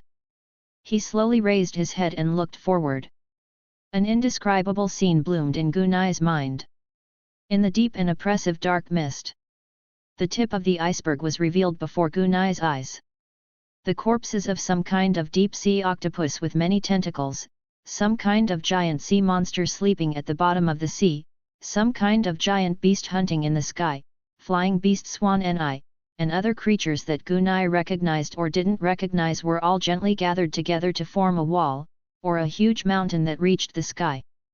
Cold purple, blood red, black, pale white, and other colors that made people despair intertwined. The ugly, terrifying, greedy, and evil sides of those strange creatures were vividly and thoroughly displayed. Gunai's vision was only 150 meters. He couldn't see how huge the existence was hidden in the depths of the darkness. No one knew what kind of existence was hidden in the depths of the darkness and fog. Just looking at this part was enough to make Gunai feel like a huge mountain was pressing down on his heart, making him as small as an ant. Even the slightest movement from this terrifying creation could cause him to die forever. A sense of weakness and powerlessness grew in his heart. So what if I train harder and become stronger? Facing such a terrifying existence, I'm afraid I'll die if I bear its gaze. The chasm-like chasm is not something that life can cross. It's better to integrate into it and become a part of the great existence. Despair and pessimism began to grow in Gunai's mind, and he couldn't help but take that step. Gunai suddenly became alert. I will become a part of you, but not in this form. Gunai clenched his fist and said in a low voice. Gunai noticed something flowing out of the corner of his eye. Gunai touched it and looked at it. It was dark red blood with a little dark gold. Gunai could even feel his eyes getting bloodshot. In truth, Gunai's eyes were now filled with twisted blood vessels. If I keep looking, my eyes are going to burst. Gunai looked away and closed his eyes. Whoosh, whoosh, whoosh, whoosh, whoosh. Gunai took a deep breath, trying to relax. The despair in his heart gradually disappeared. He then opened his system. He couldn't stare at this giant creature in the darkness for too long. Fortunately, Gunai could still take a few glances. If it was anyone else, they would probably lose their minds and throw themselves into its arms upon seeing this huge creature. In the face of the strange and magnificent creations of Thulhu creatures, even supernatural beings with strong mental powers would fall into madness and lose control of their minds if they got too close. With his eyes closed, Gunai followed the system's instructions. 221 Treasure in hand. Following the system's instructions, Gunai closed his eyes and carefully moved forward. From the sound of his footsteps, Gunai could roughly tell that he had entered the cave inside the mysterious and terrifying creation. The ancient Shadow Gate and the sacred Shadow's treasure were not far ahead. I wonder if this ancient shadow door and this terrifying and majestic creation are related in any way. But the system didn't give too many warnings about the dangerous places. It's obvious that I've taken away these treasures. It shouldn't have any effect on this majestic creation. Even if there is an impact, it will be a matter for the future. However, even if I take away the ancient Shadow Gate and these treasures, ordinary people still can't get close to such a huge and majestic creation. When I saw that black reef, I only felt nauseated and nauseated. The sight of this towering and terrifying creation is like a psychological cue. Even if we land on this island, we can't go too deep when collecting the treasures on the corpses. We have to retreat after seeing these reefs. Otherwise, even if you don't get eaten by those reefs, you'll have to become a part of this terrifying creation under a strong psychological cue. The darkness and fog that never dissipates on Shadow Island all year round might not be a bad thing for the creatures in this area. If this fog really dissipates, any creature that sees this terrifying object from a dozen nautical miles away will die, not to mention the Yaksha fishmen living on the east side of the Fog Shadow Islands. Once the fog is dispersed, the entire clan will be exterminated on the spot. It's more effective than a nuclear bomb. Indeed, ignorance is bliss at times. As Gunai pondered this, he followed the system's guidance and arrived at a certain location in the cave. In the system's note, there was no clear indication that this place was off limits. Fortunately, Gunai knew the consequences of watching for a long time, so he was fine with it. Gunai quickly opened his eyes and looked around. He saw a dark and quiet ancient altar. The altar wasn't tall, only about 12 to 13 meters. At the center of the altar, a 2-meter-tall arched door stood quietly, as if it had been there for countless years. Behind the door was a thick shadow fog that one could not see through. About a meter in front of the door of ancient shadow, there were 2 items floating. It was also a fist-sized holy shadow magic stone that seemed to be condensed from mist. There was also the crown of inheritance, which contained the grey-black holy shadow runes and had a little golden luster. After looking at it, Gunai quickly closed his eyes again. Just by looking at it for a while, he felt nauseated, dizzy, and his mind was already starting to stir. With his eyes closed, Gun walked up the steps of the altar and reached the top. Gunai didn't try to touch the treasure. Instead, he placed one hand on the ancient shadow door. As the passage connected to the magic tentacles was built, Gunai began to chant the strange 300-syllable incantation. The system had clearly stated that he had to close the ancient shadow door first to ensure that nothing would happen when Gunai closed the door and touched the two treasures, the holy image. Furthermore, after the ancient shadow door was closed, all the shadow beasts on the entire shadow island would disappear. Only then would the island become a relatively safe area. Of course, this was only limited to the outer area. The walls of the interior were like monuments, and the mysterious peaks that were so majestic that only a corner could be seen were not easily touched. After more than 70 seconds of chanting, Gunai sighed in relief. There shouldn't be any more problems at this time, right? Gunai quickly opened his eyes and looked at the ancient shadow door. He saw that the hole in the door of ancient shadow was filled with a dark fog, but it was now empty. Through the hole, he could clearly see the situation behind the door of ancient shadow. The ancient shadow door looked like an ordinary door frame. Gunai didn't spend too much time studying the ancient shadow gate. Collect. With a thought, the ancient shadow door disappeared and was replaced by Gunai's system space. Gunai then looked at the two treasures. He reached out and the two treasures fell into his hands. There's a very illusionary feeling, as if I can't touch anything. But this treasure is indeed in my hands. The treasures of the Holy Shadow series are indeed extraordinary. After putting the two treasures into his system space, Gunai didn't stay any longer. This reef and this strange, magnificent, and magical creation exuded danger and fear everywhere. It was really not a place to stay for long. Let's go.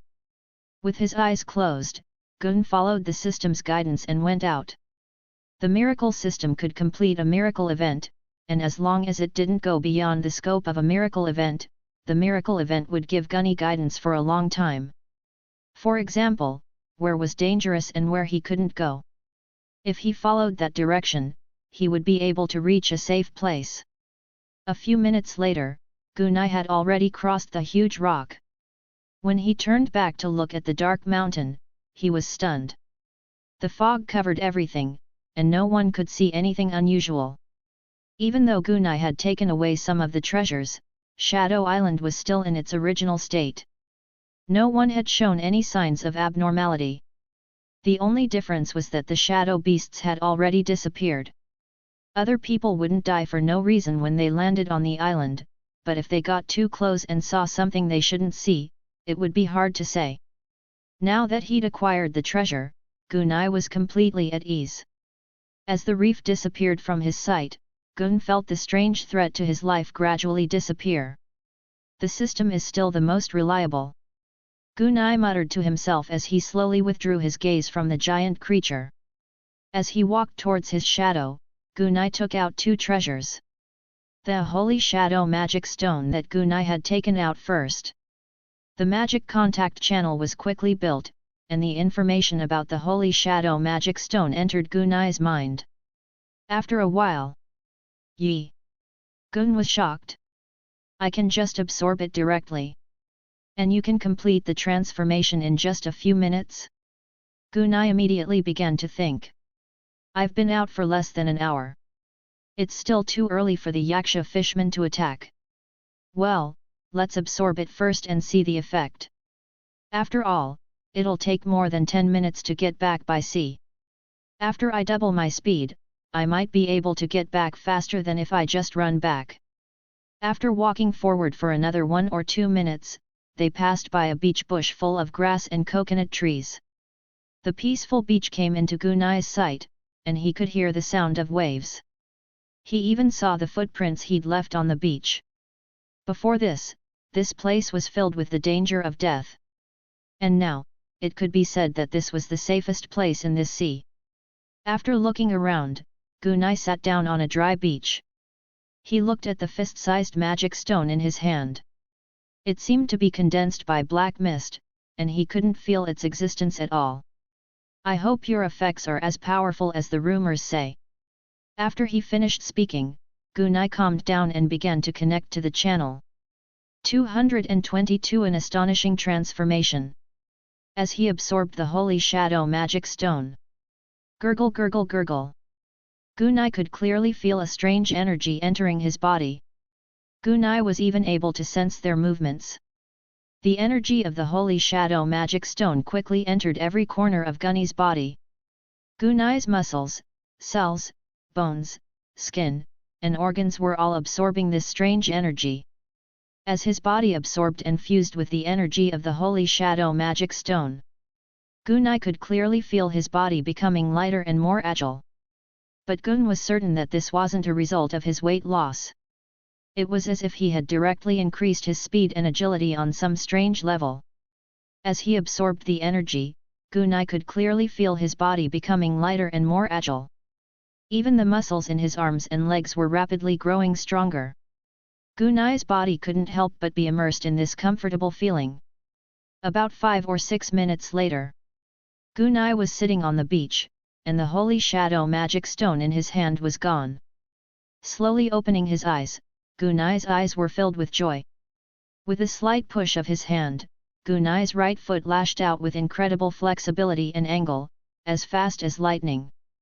Even though his movements were not up to standard, his speed was outstanding. He bent his arms and lowered his body. With a sudden burst of power, Gun's body flew 4 or 5 meters into the air and made a 720-degree turn. Pang! Gunai's face hit the ground first. The 1,100-pound weight of his body caused Gun's head to sink into the sand. During this period of time, after absorbing the flesh and blood of the Thanator, he continued to absorb the wriggling flesh. The fist-sized piece of flesh had already been completely absorbed. Gunai was absorbing a whole piece of wriggling flesh. This had increased the weight of Gunai's body. More than a month ago, Gunai had reached the 1000 Jin level. Although the increase was a little slower now, it was still at the level of 1100 Jin. Gunai's body had the defense of the extraordinary black iron tank armor, and the density of the armor was also comparable. Because of this, Gunai had to use a little bit of source power to walk, otherwise he could easily trample on some places. Pulling his head out of the sand, Gun spat out the sand in his mouth. Although he had failed, Gunai's joy did not disappear. As he walked toward the reef gate where his shadow was, he tested his speed and agility. When he saw the sea, Gunai, who had been prepared for this, suddenly exerted strength in his legs and shot forward. The acceleration is very fast. I can reach the maximum speed in almost 2 to 3 steps. Previously, I had to accelerate for more than 10 meters to reach the maximum speed. At the same time, the upper limit of the Swan Knee's speed is quite astonishing. The coastline was just in sight from where Gu and I had started, and he was about 150 meters away. The 150-meter-long Gauni took just over 2 seconds to arrive. This speed has indeed increased by about 2 times. Gunai was secretly surprised. The more important thing is the feeling of the body when running. Previously, when I was running, that was all extreme explosive power. Even with the support of origin power, it was still very strenuous. After all, my body is too heavy. I run like an armored tank, and I have to rush out 10 to 20 meters even if I want to brake. And now, with every step I take, I feel a smooth and natural light feeling blooming in my heart. The cells in my body are all jubilant, as if I'm born to run like the wind and lightning. If you want to stop, you just need to tap your feet lightly and you'll be able to stop completely after 2 or 3 steps. It's a completely different feeling from before. Gunai, who was flying across the ocean, tapped his feet lightly, and origin power bloomed. Gunai did a 90-degree turn in an instant, but his speed didn't slow down. Gunai's body flickered as he continued to change directions. Even though he was changing directions, he was still running at a high speed. This flexible change in direction isn't something I could have done before. This doesn't seem to be something that can be achieved by doubling my flexibility, right? One could only imagine how excited Gunai was when he felt his body's spirit and speed. However, my physical body's extraordinary talent is extremely strong to begin with. It's not strange for me to have such a swift burst of speed and an extremely high spirit activity. The speed has been doubled. It's about 1.2 times faster. It's better than the rumors. And this increase in spirit activity is simply shocking. It's probably increased by 3 to 4 times, or even more. All in all, the effects of the Holy Shadow Magic Stone are truly terrifying. In the past, even if I were to face the sneak attacks of shadowers of the same level, it would be difficult for me to dodge with my speed and agility, unless I cast a spell. And now, I'm facing a peak 3rd rank Shadowmancer who is known for his speed and agility. I'm afraid he's not any weaker than them. In fact, he might even be a bit stronger. As for the specific situation, we need to fight personally to know.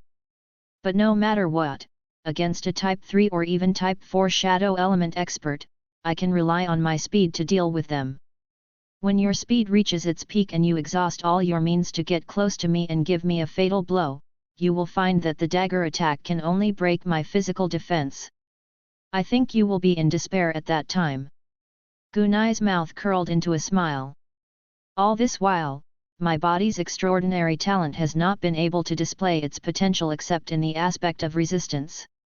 This time, the Holy Shadow Magic Stone and the Holy Shadow Rune that I'm about to obtain will be able to unleash the extraordinary talent of my body to the extreme. While he was thinking, Gunai stopped and started to sink to the bottom of the sea. They had arrived at the place where the shadow was stored. A moment later, Gunai floated up again. Then, Gunai quickly headed towards the sea demon ship. I wonder what it'll be like if I leave my shadow here and don't take it back? I stored my shadow just now. I should light a fire to see if I really have no shadow. Without a shadow, I would be in the invisible state, which is equivalent to disappearing. It's similar to invisibility, but I was obviously not in that state just now. And what if shadows still exist? Then, what is the shadow that the system introduced as being devoured by the shadow beast? As expected, there are always some strange things that ordinary people can't understand in this mysterious world of Thulhu. I can only slowly dig, acknowledge, and understand. Gunai was in a good mood, and he thought to himself. At the same time, Gunai's speed reached its peak. He moved like lightning across the sea, approaching the sea demon ship. Gunai was very fast. After 5 or 6 minutes, Gun could feel the ship getting closer. When he was 500 to 600 meters away from the sea demon ship, Gunai's expression changed. Gunai sniffed the air, which was filled with the smell of blood. There was a lot of blood, it was very mixed, very thick, and very fresh. Some of them were from the Murloc race, while some were from the Magic Whale's crew. Has the battle already started? Gunai squinted his eyes. Didn't you say that there would be an empty period of half a day or even a day? Why did the battle start so quickly? Right after that, Gunai's eyes bloomed with killing intent. Since you Murlocs want to die, I won't be polite with you. After obtaining the treasure, Gunai's overall combat ability and hunting ability had both greatly improved.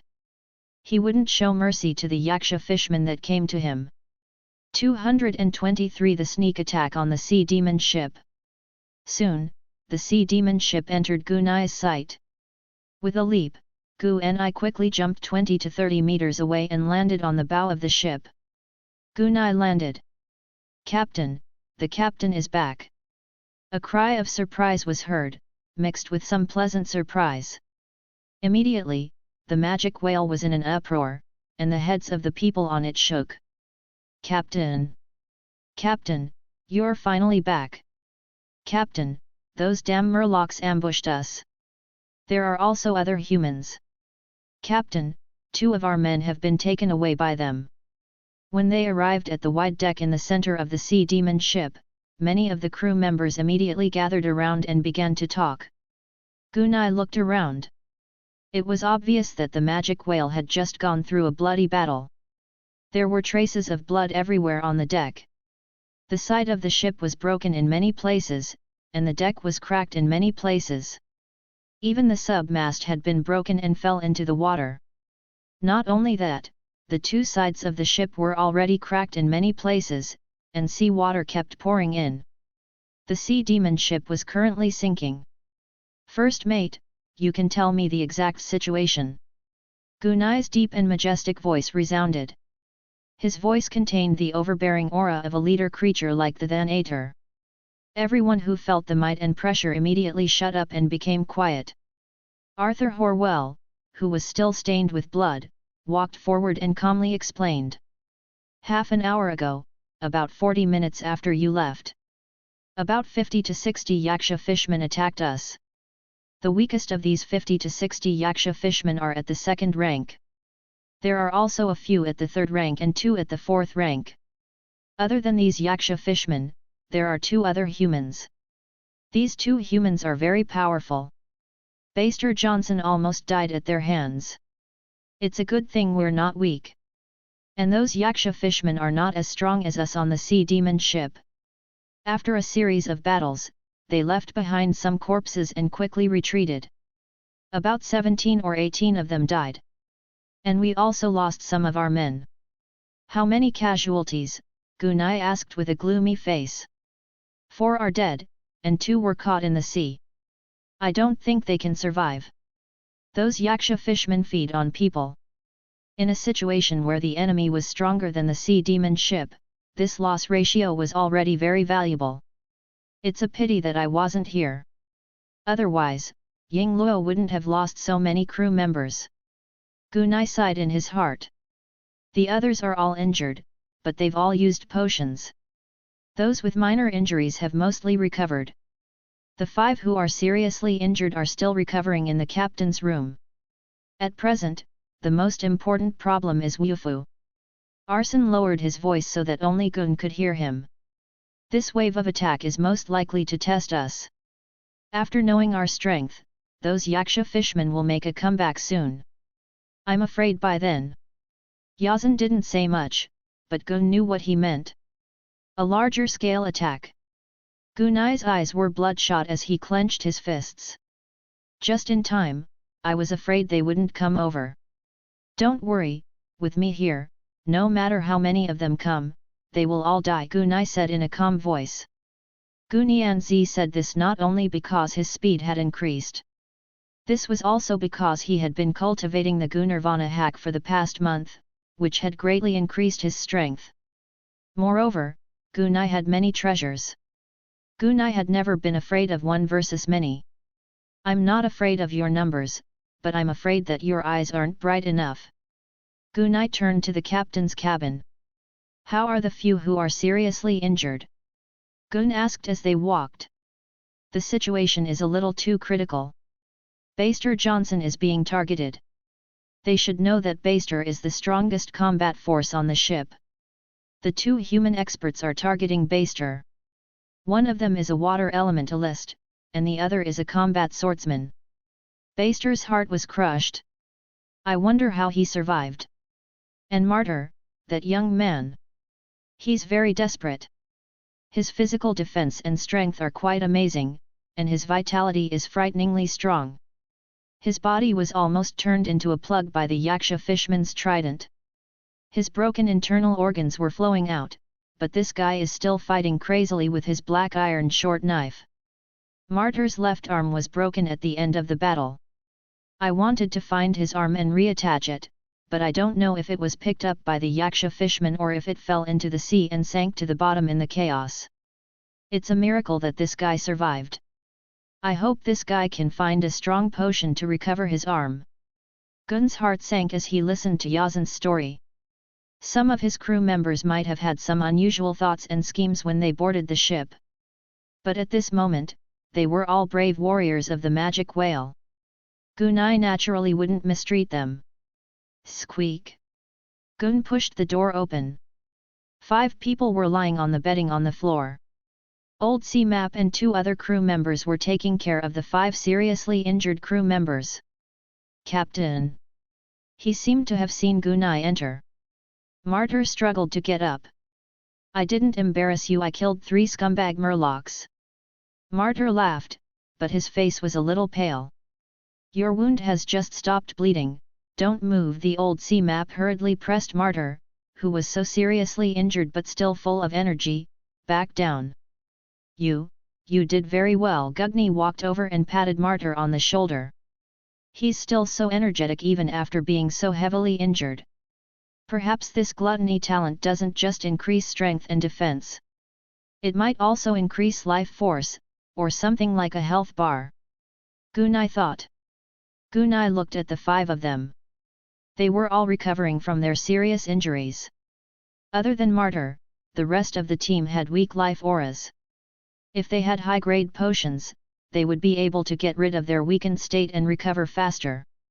They might even be able to recover their strength before the next round of battle.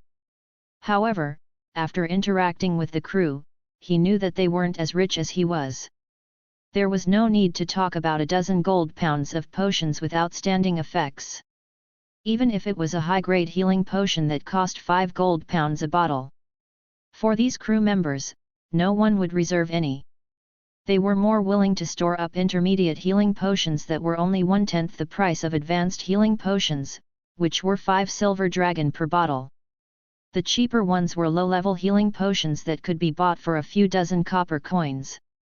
However, the effects of these low-level and mid-level potions might not be as good when facing such a severe injury. They didn't have it, but that didn't mean Gunai didn't. I don't have many high-grade recovery potions left, and it's troublesome to mix them. Let's just use the water of the Spring of Life. It's several times better than high-grade recovery potions, and it's very effective in healing these heavy injuries. A sealed wooden bottle of dragon's blood can cover most of the life force from the Spring of Life. Even if they can see it, it doesn't matter. I have a mine at home. 224 I want to fight a group.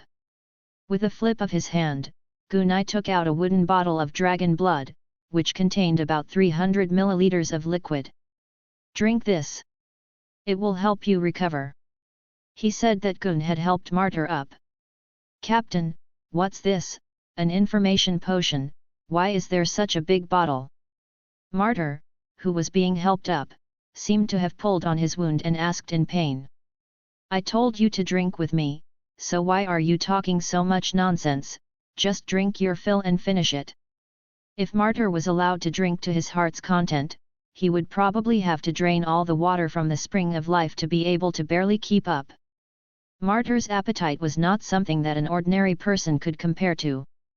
Martyr didn't dare to ask any more questions after Gun's reprimand. He took the wooden bottle of dragon blood with one hand and poured it into his mouth. When Martyr was drinking, an extremely dense life source bloomed. Old Nautical Chart, who was crouching on the side, felt the aura of life. He was stunned at first, then thought for a few seconds. When he looked at what Martyr was drinking, his shocked eyes froze on his face. Martyr immediately exclaimed after drinking more than 300 milliliters in one go. Captain, I feel like my injuries are recovering, and it's very fast. You little rascal, the captain gave you something good to drink, what are you shouting for? Old Sea Map scolded. Martyr shut his mouth when he saw Old Sea Chart's expression. It's good that you've recovered. Gunai slightly nodded. Gun walked to Baster's side. At this moment, Baster's eyes were tightly shut, and a pained expression could be seen on his face. Fortunately, this guy has more than one heart. Otherwise, he would have died long ago. Even so, his injury is very serious. Without the water of the Spring of Life, he would need to rest for a week to slowly recover. Can you still drink by yourself? Gunai knelt down and asked. Baster's resolute face twitched. He opened his eyes and grinned. Now that the enemy is here, I can still fight 1 or 2 to death. He nodded and helped Baster up. After drinking this, you'll be able to recover from your injuries very quickly. Gunai took out a new bottle of water from the Spring of Life. It was also 300 milliliters. And NBSP, for their injuries, less than 100 ml was enough for them to fully recover.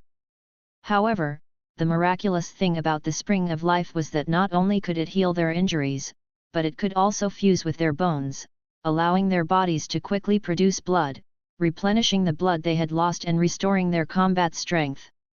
When he took a sip, Baster's body shook. He could vaguely guess what it was.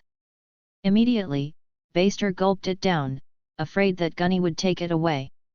The recovery effect of the water of the Spring of Life was shocking. After Gun had the fifth injured crew member drink the water of the Spring of Life, Martyr and Baster, who had finished drinking the water of the Spring of Life, had stood up. At this moment, their bodies were filled with a rich life source, and their injuries had completely recovered.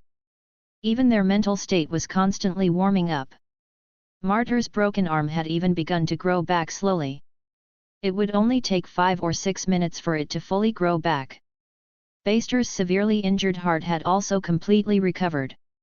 There were no hidden injuries, and it was even stronger than before.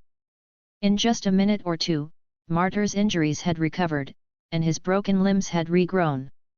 Gunai didn't say anything. However, they could also guess that there was probably nothing else other than the water of the Spring of Life that could do such a thing. After a while, the 5 severely injured crew members all stood up, their injuries completely recovered. Since they've recovered, Martyr and the rest of you should go out and be on guard. Be on the alert for any sneak attacks from the enemy. I'm going to discuss the battle plan with the first mate. Martyr nodded and quickly left the captain's cabin with the others. He waited until Martyr and the others left. The 3 first mate looked at Gunai with strange eyes. They naturally knew what Gunai had just taken out.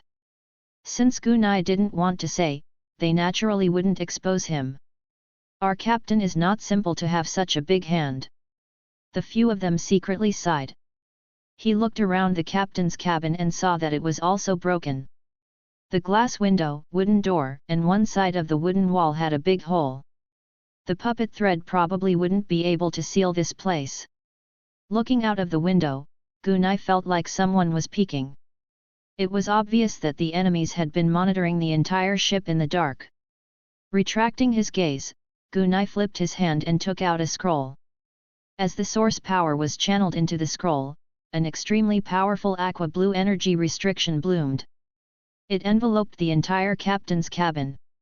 This way, it would be impossible for the enemy to use long-range spying means to spy on their conversation. After sealing the area, Gunai slowly spoke. You all know the situation, it's not optimistic. Soon, a large number of Yaksha fishmen will arrive. Although they won't come to the level of masters, there will definitely be high-level extraordinaries. At the same time, humans are with the Yaksha fishmen. I think it must be the pirates or the masters of the evil god's church who have allied with these Yaksha fishmen and are plotting something. Therefore, they will try their best to destroy us. In the next wave of attack, it's very likely that their strength will crush us in both quantity and quality. So, Ying Luo, Gunai said in a low voice. I'll be fighting alone later. Gunai's words stunned everyone. Captain, you must have been scared silly and said the wrong thing. You didn't hear wrong. I'll be the only one to fight this battle. Gunai said in a calm voice.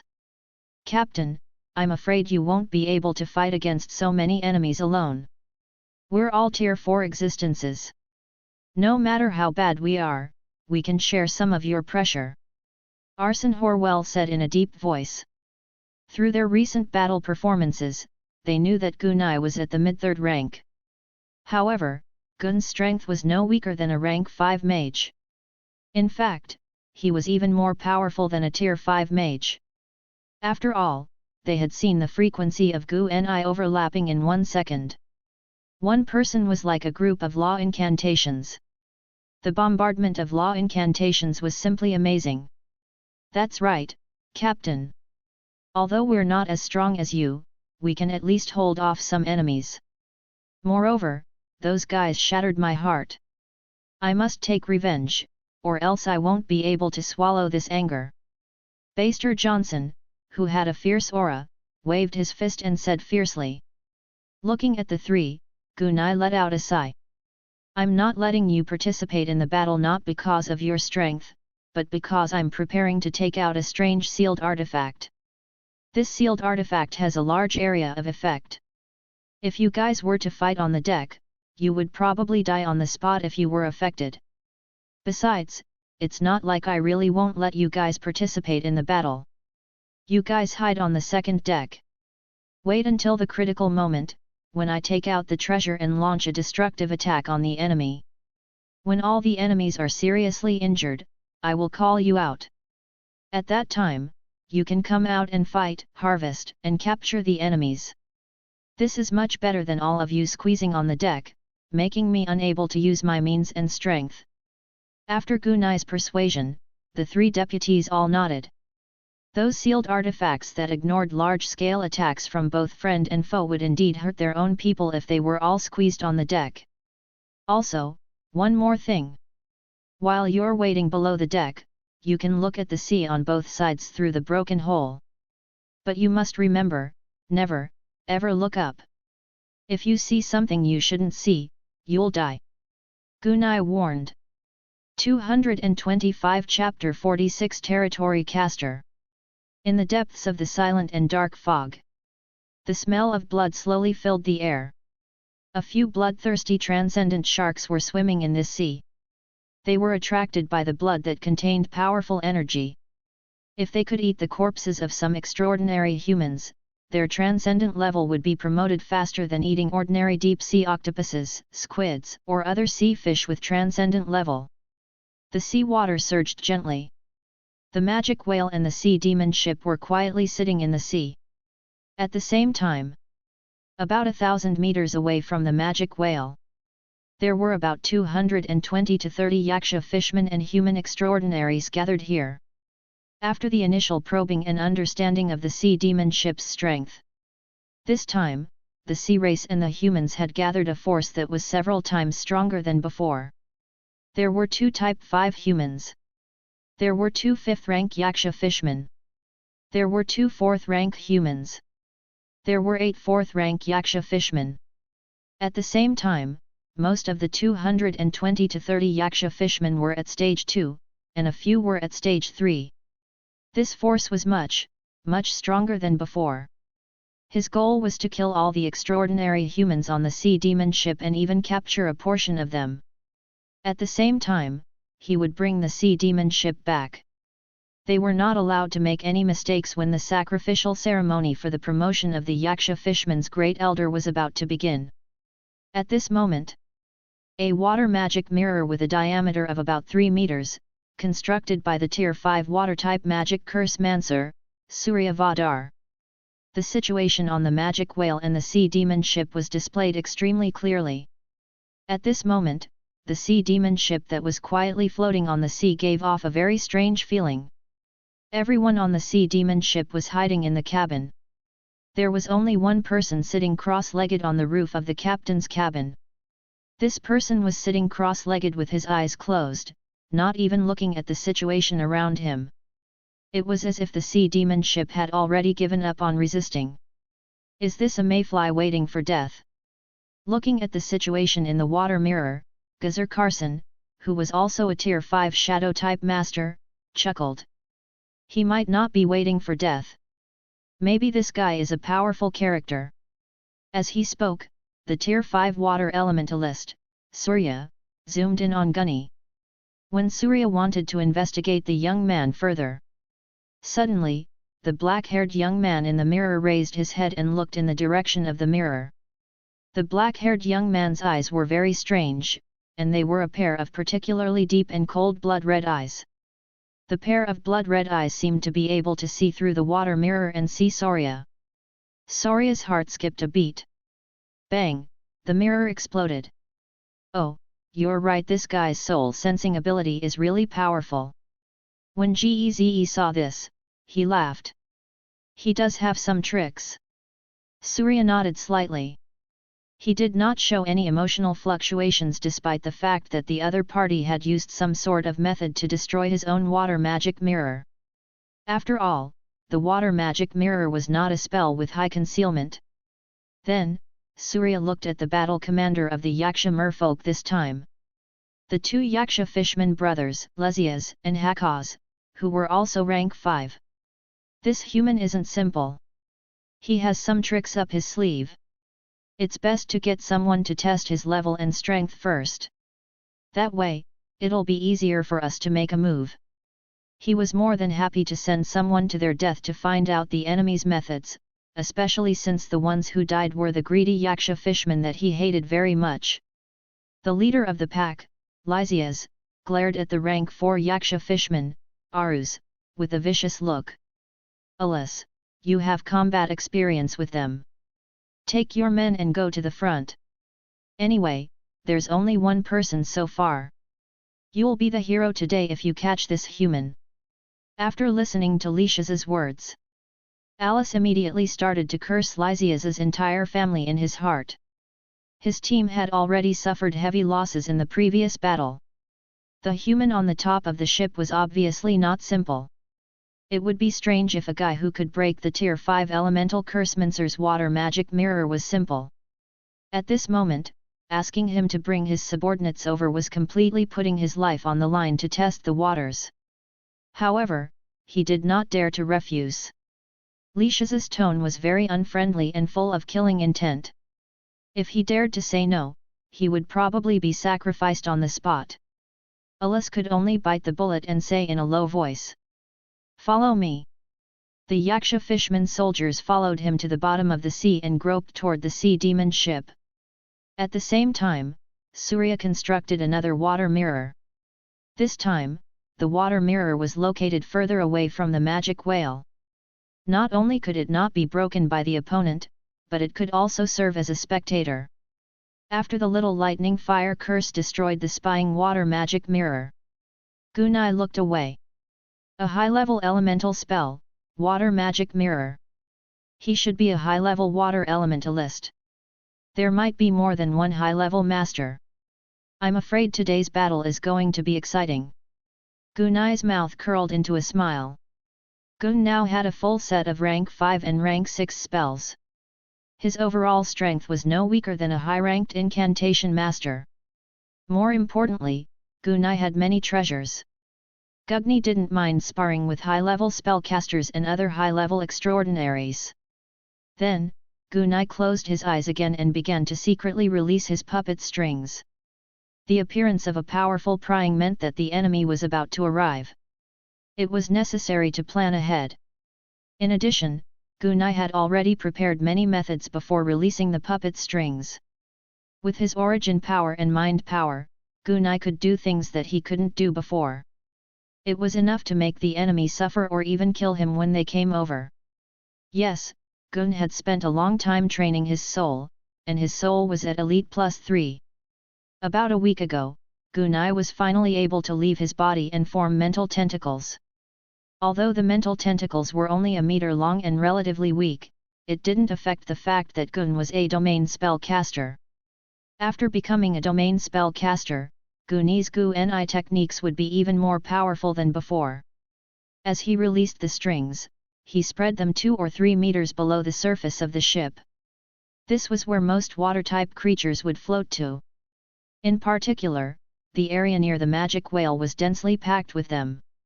If any of the Yaksha fishmen touched Gunai's puppet strings, they would be killed. Gunai could pull it out of the water and kill it with one strike. A level 5 magic blade curse could instantly behead these 3rd or even 4th rank Yaksha fishmen.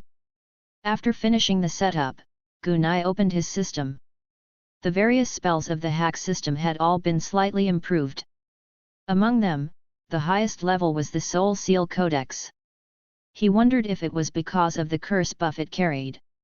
In any case, the Soul Seal Codex, which was more difficult and required more time to hack, would reach level 7 before the Blood Pool Codex. And this level 7 Codex was the key to Gun's ability to become a domain spell caster. After his soul left his body and broke through the physical barrier, Gunai's mind power had clearly entered a state of crazy growth. This also increased the endurance of Gunai's spells by several times. This was one of the reasons why Gunai dared to easily release hundreds of high-level puppet strings. Suddenly, Gunai's heart moved. He quickly turned off the system and looked at the sea in the distance. The fish has taken the bait. 226 Chapter 47 Super Expert. The silent and dark fog. There was only the sound of the waves on the sea surface, nothing unusual. Gun's puppet strings had already reached the 4 yaksha fishmen. 1 rank 3 and 3 rank 2. At the same time, there was a subtle undercurrent surging from the depths of the sea. Gun could guess that a large group of yaksha fishmen was approaching the ship. He secretly controlled the puppet thread to quickly sink down. At the same time, the puppet strings were shot toward the yaksha fishmen. The secret thread of a level 5 high-level magic puppet followed the path of the world's profound meaning, so the yaksha fishman could not discover it at all. In less than 10 seconds, he had touched 23 yaksha fishmen. At this moment, the yaksha fishmen were less than 50 meters away from the sea demon ship. It's almost time to reel in the net. With a thought, one of the puppet's secret threads suddenly pulled. Hwala a sound. A second-rank yaksha fishman was pulled out of the water. Hiss. The second-stage yaksha fishman let out a sharp roar. Buzz. The swift demonic blade curse instantly pierced through the yaksha fishman's head and cut it in half. Immediately after. Whoosh. Whoosh. Whoosh. Whoosh. A large number of Type 2 and Type 3 yaksha fishmen were being pulled out of the water by the puppet strings. Every time he pulled one up, the demonic blade curse would follow him like a shadow, like the scythe of the god of death. In less than 3 to 4 seconds, more than 20 Grade 2 and Grade 3 yaksha fishmen were pulled out of the water and killed by the magic blade curses. These yaksha fishmen didn't have a life force as strong as Gunai's. If one's head was cut off or torn apart, they were basically dead. One by one, their teammates were pulled out while screaming, and then the screams stopped abruptly. Immediately after, a corpse fell into the water. Alice and the rest of the yaksha fishmen were scared out of their wits when they saw their comrades being dragged up by the power of victory and then quickly killed. That spellcaster was too brutal. In the blink of an eye, more than half of them had died, and they didn't even know how the other party had caught them. Under such circumstances, what was the difference between continuing to charge forward and suicide? But if he didn't rush over, not only him, but his entire team would not be able to escape punishment today. The other yaksha fishmen were also frightened by this scene and hid more than 50 meters above the water, not daring to come up. What should we do, Captain? We can't continue like this. Let's go back. After thinking for a while, he gritted his teeth and said, "We've finished probing. The enemy is very strong. How could the others object? It was better to go back and receive punishment than to die in vain." Immediately, the remaining yaksha fishmen followed along with Ares and retreated towards the main force. At the same time, the Tier 4 and Tier 5 experts watching the battle through the water mirror grew serious. The spell of law is very powerful, and if I remember correctly, this 1-meter-long giant black magic blade should be a special intermediate spell called the Magic Blade Curse. The cutting power of this spell is indeed quite astonishing. Surya squinted his eyes as he looked into the water mirror.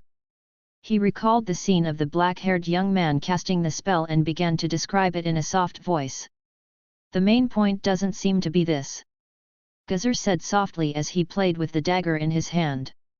That kind of invisible long-range control method, as well as the overlapping of 10 curses in 1 second, is the real threat. Surya nodded slightly. If that's all, it's just a little difficult to deal with. He still has to die. I'm just afraid that this guy still has some other powerful means. Moreover, this guy doesn't seem to be retreating. He's just waiting there. It's obvious that he still has some trump cards. Up until now, this human has yet to release a large amount of source power, and I can't tell what his level is. But what I can be sure of is that this guy is at least mid-rank, possibly high rank. After waiting for a moment, Surya's brows twitched. Oh! That guy called Aruz isn't going to attack. Then, as if sensing something, Saria looked at Lysias and said with a smile. Your Excellency Lysias, it seems that your subordinate has returned. Just as he finished speaking. Hwala. The sound of water breaking could be heard. Eris and the others floated to the surface. Who are you? Alice, who had just surfaced, immediately spoke. This was to prevent this high-level expert, who was not on good terms with him, from finding an excuse to target him. Sir Lysias, we paid a terrible price and detected that the human incantation master is very powerful. We are here to report. On the way here, he had already thought it through. He would speak first. If this Lysias still found an excuse, he would immediately shed all pretenses of cordiality and escape this place. Then, he would report to the great elder. You bastard! F***ck. Lysias cursed in his heart. However, in the current situation, if he were to find an excuse to kill this Arus, he was afraid that the other party might not resist. Furthermore, after the other party's subordinates escaped, they might even bite him back. I know. Lysias said in a low voice. Surya turned a blind eye to the internal struggles of the Yaksha fishman. He spoke softly again. Sir Lysias, we still haven't figured out the strength of this human. Please continue to send people to investigate. You're still going, Laxus laughed coldly. Just now, it was the guy he didn't like who had sent himself to death. If he were to go now, he would be his own subordinate. Your Excellency Saria, what's wrong? Lysias looked over with a cold gaze. Senior Aogu Shan said that he wanted you to show your sincerity and let our people explore that guy. Are you just going to sit here and watch? This is your sincerity. It seems that I need to report the situation here to the Grand Elder. With such sincerity, it's better if we don't cooperate. Surya was stunned. This time, they had come with Lord Aogu Shan to the Shadow Islands to make a deal with the Yaksha mermen. They would mine the precious mineral veins on the Shadow Islands together. Once it was mined, it would be of great help to their giant god church. It would allow their believers to have more giant god Mo soldiers. Therefore, this cooperation deal was very important. Surya did not expect that this Lysias would actually use this to threaten him. However, Surya knew that he was indeed a little selfish. If the other party were to sue him, although it would not ruin the cooperation this time, it would be difficult for him to explain to Lord Aogu Shan. After all, Lord Aogu Shan and the Grand Elder had a special deal. Lysias, you don't know about this, Surya explained softly. This human law cursemancer's methods are extraordinary. He might have some kind of large-scale area of effect spell. A probing attack will kill some of them, but we can still figure out the other party's means. And if we all attack, if the other party uses such a large-scale offensive spell, the casualties will only be more severe. So what? Laxus sneered. That human has the courage to fight against so many enemies, but the two of you are so afraid of death that you don't even dare to make a move? Lysias would not be polite to these two humans. Surya's face darkened. You're right, Sir Lysias. So what if this human has some tricks up his sleeve? After all, he's just one person at this moment, Gazar suddenly spoke. Perhaps we were too cautious. We trust the ferocious hag race. Since you've said so, then let's join forces and attack. We'll destroy the enemies on this ship. What do you think? Lysias turned his head and looked at Gazar. All at once. Yes, I am. Geze nodded. That's good, Lysias nodded slightly. Everyone, prepare for battle, F***ck. Lysia immediately growled. Immediately, a large number of Yaksha fishmen began to mobilize. Isn't this Wufu a little rash? Saria asked with a frown. So what if I'm rash? They'll be the ones leading anyway. Gazar responded. If the other party is really a superior spellcaster of a low level, they will be the ones at a disadvantage. It will also let them know how important it is to be cautious when facing a mysterious enemy. If the enemy is only a powerful spellcaster, we won't lose out if we take down the sea demon ship, right? That's true, Surya nodded slightly. But, Surya looked at the young man with short black hair in the water magic mirror. I hope I'm overthinking it. It's not easy to produce a superior spellcaster with a low level 227 large-scale attack. A super expert. It meant that they were all top experts in this era. He had unparalleled strength among the transcendent masters. He was able to defeat more than a dozen experts of the same level. As for the superior spellcaster who was not of a high level, which was the intermediate level, third level, and fourth level. High level, fifth level, sixth level. He was a super expert in these two levels.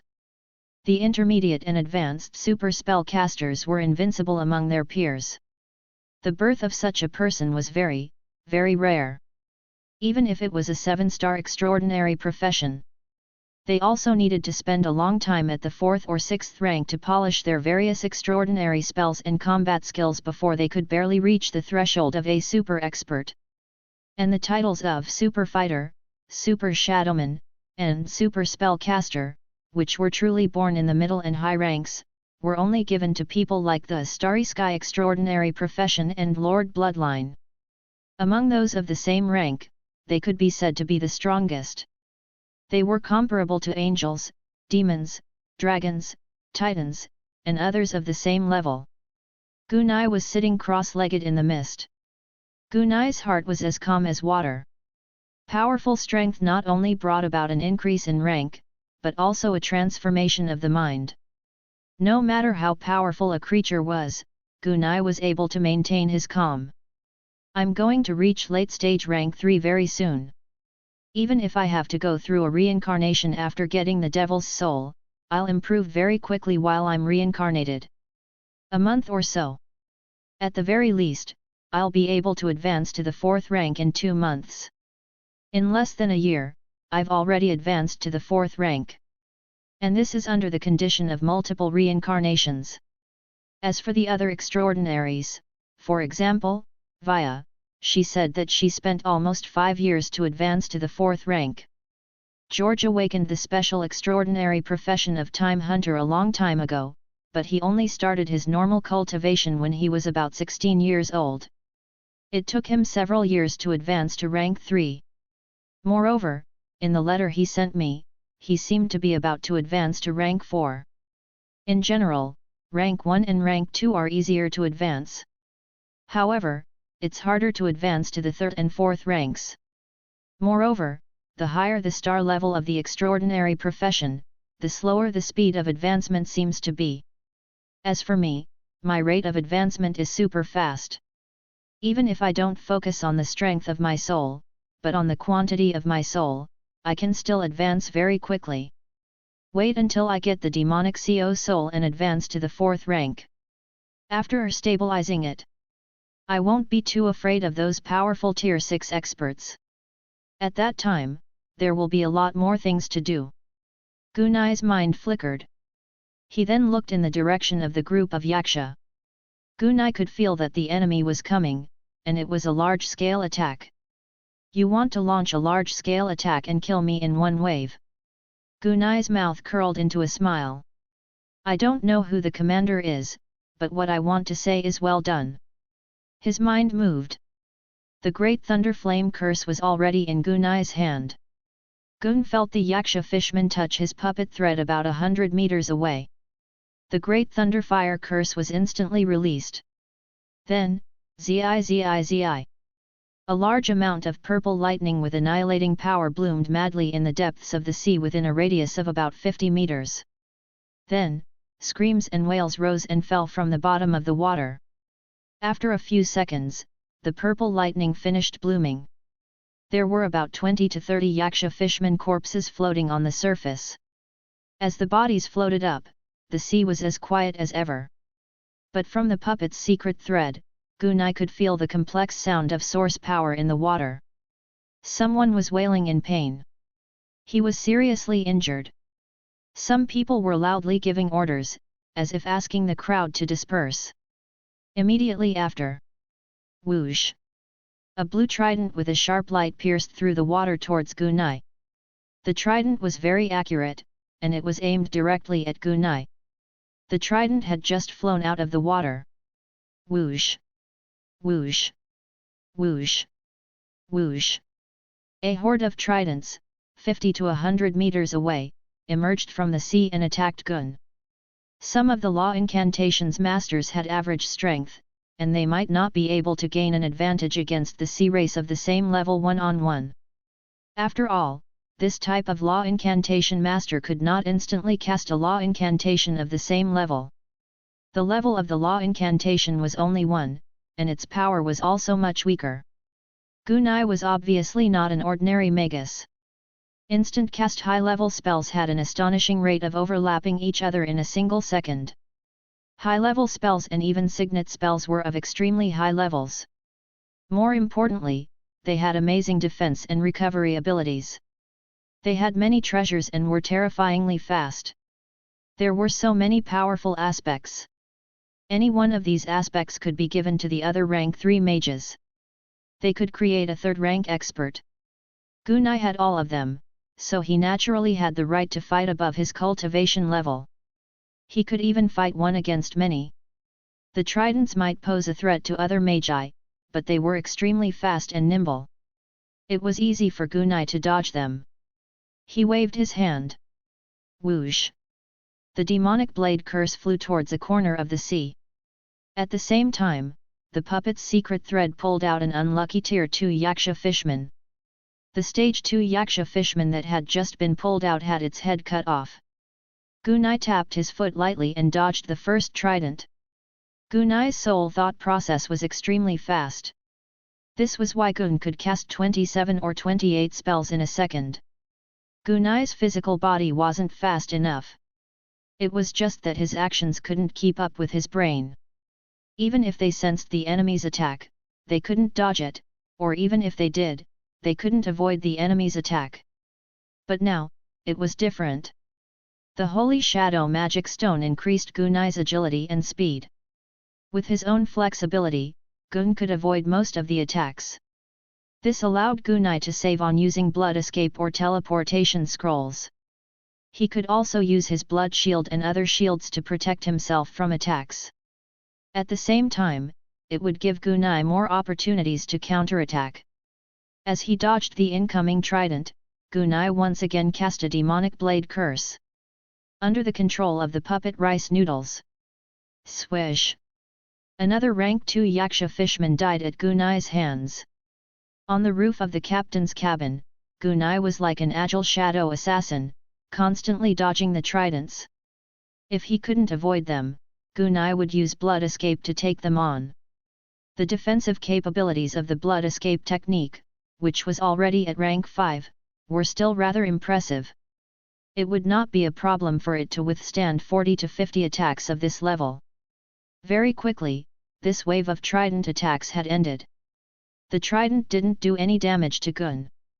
On the other hand, Gunny killed 7 or 8 Yaksha fishmen while he dodged. While Gun was pulling a rank 2 Yaksha fishman to cast the curse of the magic blade. Groan! An extremely sharp light quietly bloomed behind Gunai. 228 Anti-Magic Method. A sharp light bloomed without any sound, and there were no origin power fluctuations or other abnormal movements. But Gunai could feel it.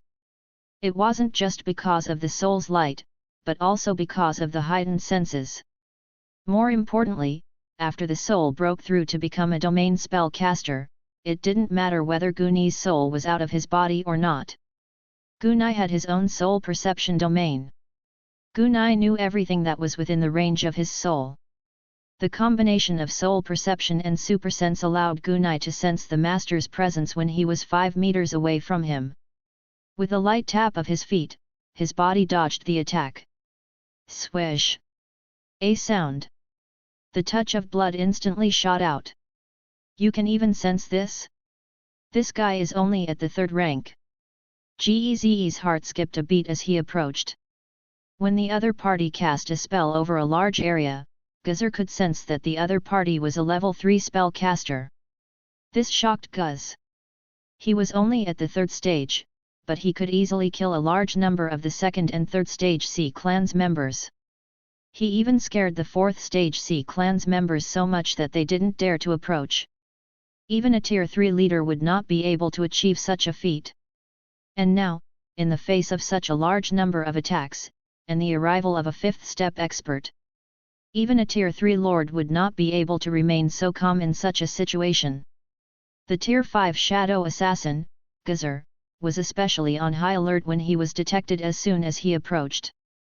Don't tell me that Ying Luo is a 3rd rank super spell caster. The vigilance and shock in his heart did not affect his actions. The moment the blood-colored tentacle shot out, Geze felt that this might be a powerful sealed artifact. If he was touched by it, he would not end well. He swung the dagger forcefully. Chiang, a sound. The dagger touched the blood. The blood-colored tentacle emitted a powerful force that left Geze speechless.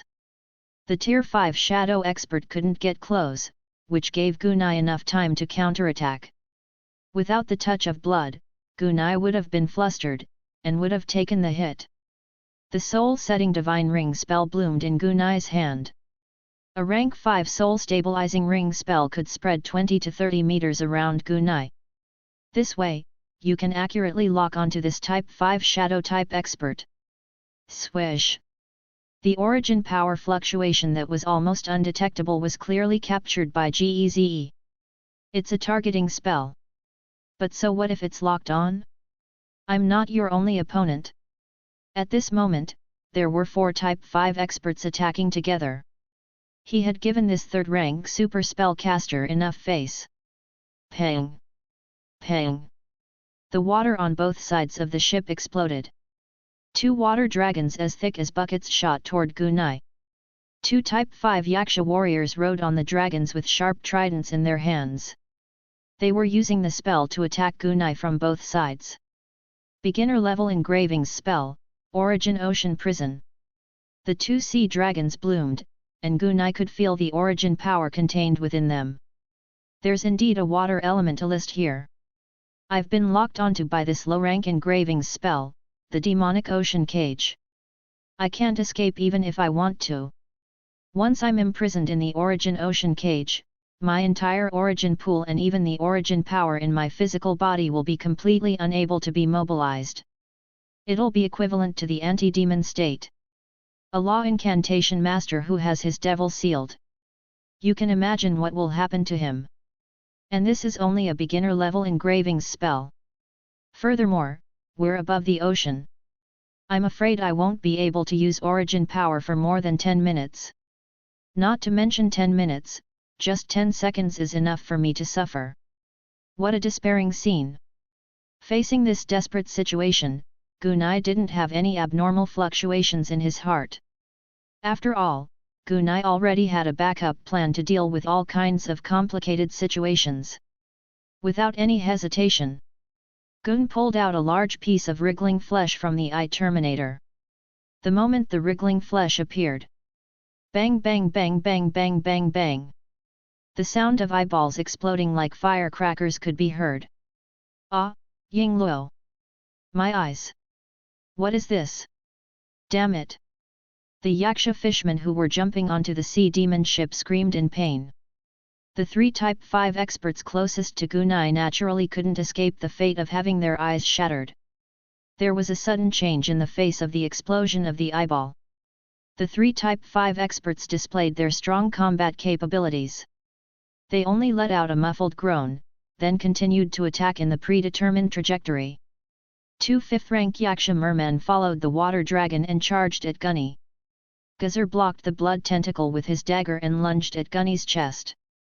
The Origin Ocean Prison was about to imprison this 3rd-rank spellcaster.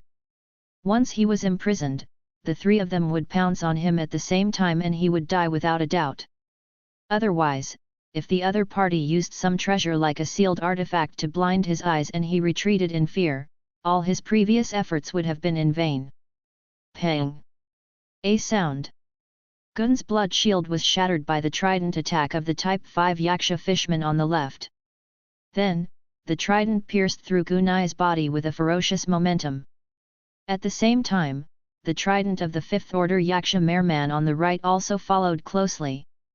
Gazer's dagger was also aimed at Gunai's heart. Pang! Pang! Pang! The attacks from 3 different directions all hit Gunai at the same time. At the same time, the 3 of them felt that their attacks were greatly hindered. It seemed to have broken through the chain-mail-like armor of the Law Magus. However, behind the hauberk, there was a layer of extremely strong defense. They could not see it. The attacks from the 3 of them were extremely fierce and powerful. The tridents of the 2 Type 5C clan warriors tore through Gunai's chainmail, and even slightly penetrated his neck and shoulder blades. On the other hand, the Tier 5 Shadow Assassin's attacks were slightly weaker. The force only pierced through the purple-scaled chainmail and left a wound on Gunai's chest. It didn't cause much damage to him. If any other Tier 3 Law Incantation Master were to face this attack, their entire body would have been shattered in an instant. But Gunai held on. Not only did Gunai withstand it, but Gunai was also able to counterattack. The Source Ocean Cage's incantation was aimed at Gunai's body. At the same time, bang! A sound. The sound of arcane shots was heard. The reason why Gunai didn't run away was because he was afraid that Gunai would run away. He would have to be on the roof of the captain's cabin to withstand the attacks of these 3 people. The reason was that it was at the top of the captain's cabin. It was the hidden arcane passage that Gun had built with his mental tentacles. Gun had guessed that the enemy had a spellcaster, and as expected, a high-level water elementalist. And this arcane passage was prepared for this spellcaster. Gugni would rather tank the damage to kill the water elementalist first. At this time, the benefits of spiritual tentacles were reflected. Even though Gunai's main body was being attacked. Using his eagle eye vision, he was able to accurately aim at the Tier 5 water elementalist who was more than 80 meters away. If he killed this Tier 5 elementalist, Gunai would be able to easily break free from the Origin Ocean prison. At that time, he would be able to kill these blind high-level extraordinaires as he pleased. 229 Anti-Magic Shattering. On the surface of the sea, Surya stood firmly on the condensation platform. His Origin Ocean prison had already bloomed. The Origin Sea prison was always effective against spellcasters. Once the source power of a Law Incantation Master was imprisoned, this powerful Law Incantation Master would basically become a lamb waiting to be slaughtered. Suddenly, Surya saw what the Tier 3 mage had taken. His eyes suddenly felt a sharp pain. Surya could feel large amounts of blood flowing out of his eyes. His vision turned black, and the threads began to blur. Damn it, is it some kind of sealed artifact that hurts the eyes and vision? I'm so far away, but I'm already injured like this. If they're so close, I'm afraid they'll be blind. As expected, this guy still has a backup plan. While he was thinking, Surya's body suddenly trembled. An indescribable pain bloomed from his head and the depths of his soul. Hee. Just as Surya wanted to struggle, his entire body fell powerlessly into the sea with a plop. Even though he had an advanced shield on him. However, it still couldn't block the level 2 beginner level engraving's dark inscription arcane passage and the level 3 arcane bullet formed by the annihilating energy of the Thanator. If his spirit was strong enough and his soul could leave his body, even if his head was crushed and part of his soul was destroyed, his soul could still be preserved for a period of time. He might be able to slowly recuperate if he used some soul treasures and treasures on the level of the Spring of Life. Unfortunately, his soul could not withstand the power of the Thanator's energy. The distance between the soul and the out-of-body domain spellcaster was even further. After the arcane shot pierced through a hole the size of a fist in its head. As they fell into the water, their soul and will quickly disappeared. At the same time as the arcane shot fell softly, Gunai could feel the Origin Ocean prison in his body begin to loosen. It would probably take a few seconds for him to break free completely. Without the threat of the high-level elementalist, he could just fight these blind men. While controlling the blood tentacle to attack the Type 5 Yaksha fishman on the left, Gun pulled out his silver feather staff and stabbed at the Shadowmancer in front of him. Even though Guz was blind, his sensitive ultra-perception was still there. Sensing the danger in front of him, he quickly jumped back to avoid Gunai's attack. The Yaksha fishman on the left was not so lucky. Pfft! It was like a suction cup that directly stuck to his abdomen. Ah! The Type 5 Yaksha fishmen who were touched by the touch of blood immediately let out a shrill scream. Gurgle gurgle! A large amount of blood was drawn out. At the same time, Gunai's body was rapidly recovering. Absorbing other people's blood to recover was one of the basic functions of the touch of blood. The person of the fifth step on the right seemed to have sensed something. Die! He roared and swung his trident at Gunai. Bang! A dull sound was heard. The impact numbed his hands. The trident collided with the energy shield of Gunai's head. It exploded, causing a wave of origin power fluctuation to spread out. However, it didn't break the magic gold dragon necklace around Gun's head. Not even a tenth of the energy could break it. Gunai didn't stay idle while taking on his opponent's attacks. As he forced the Dark Shadow Assassin back, the origin pool in his body started to surge wildly. Open it! Gunai roared. The blue chains on Gunai's body bloomed. Then, under the surge of Gunai's origin power, it quickly cracked. Gunai's origin power began to bloom. Although Gu, who was forced back by Gun, and the others, who were attacking him, were blind, their senses were still there. They could feel the origin power of this Stage 3 Law Incantation Master breaking free and blooming.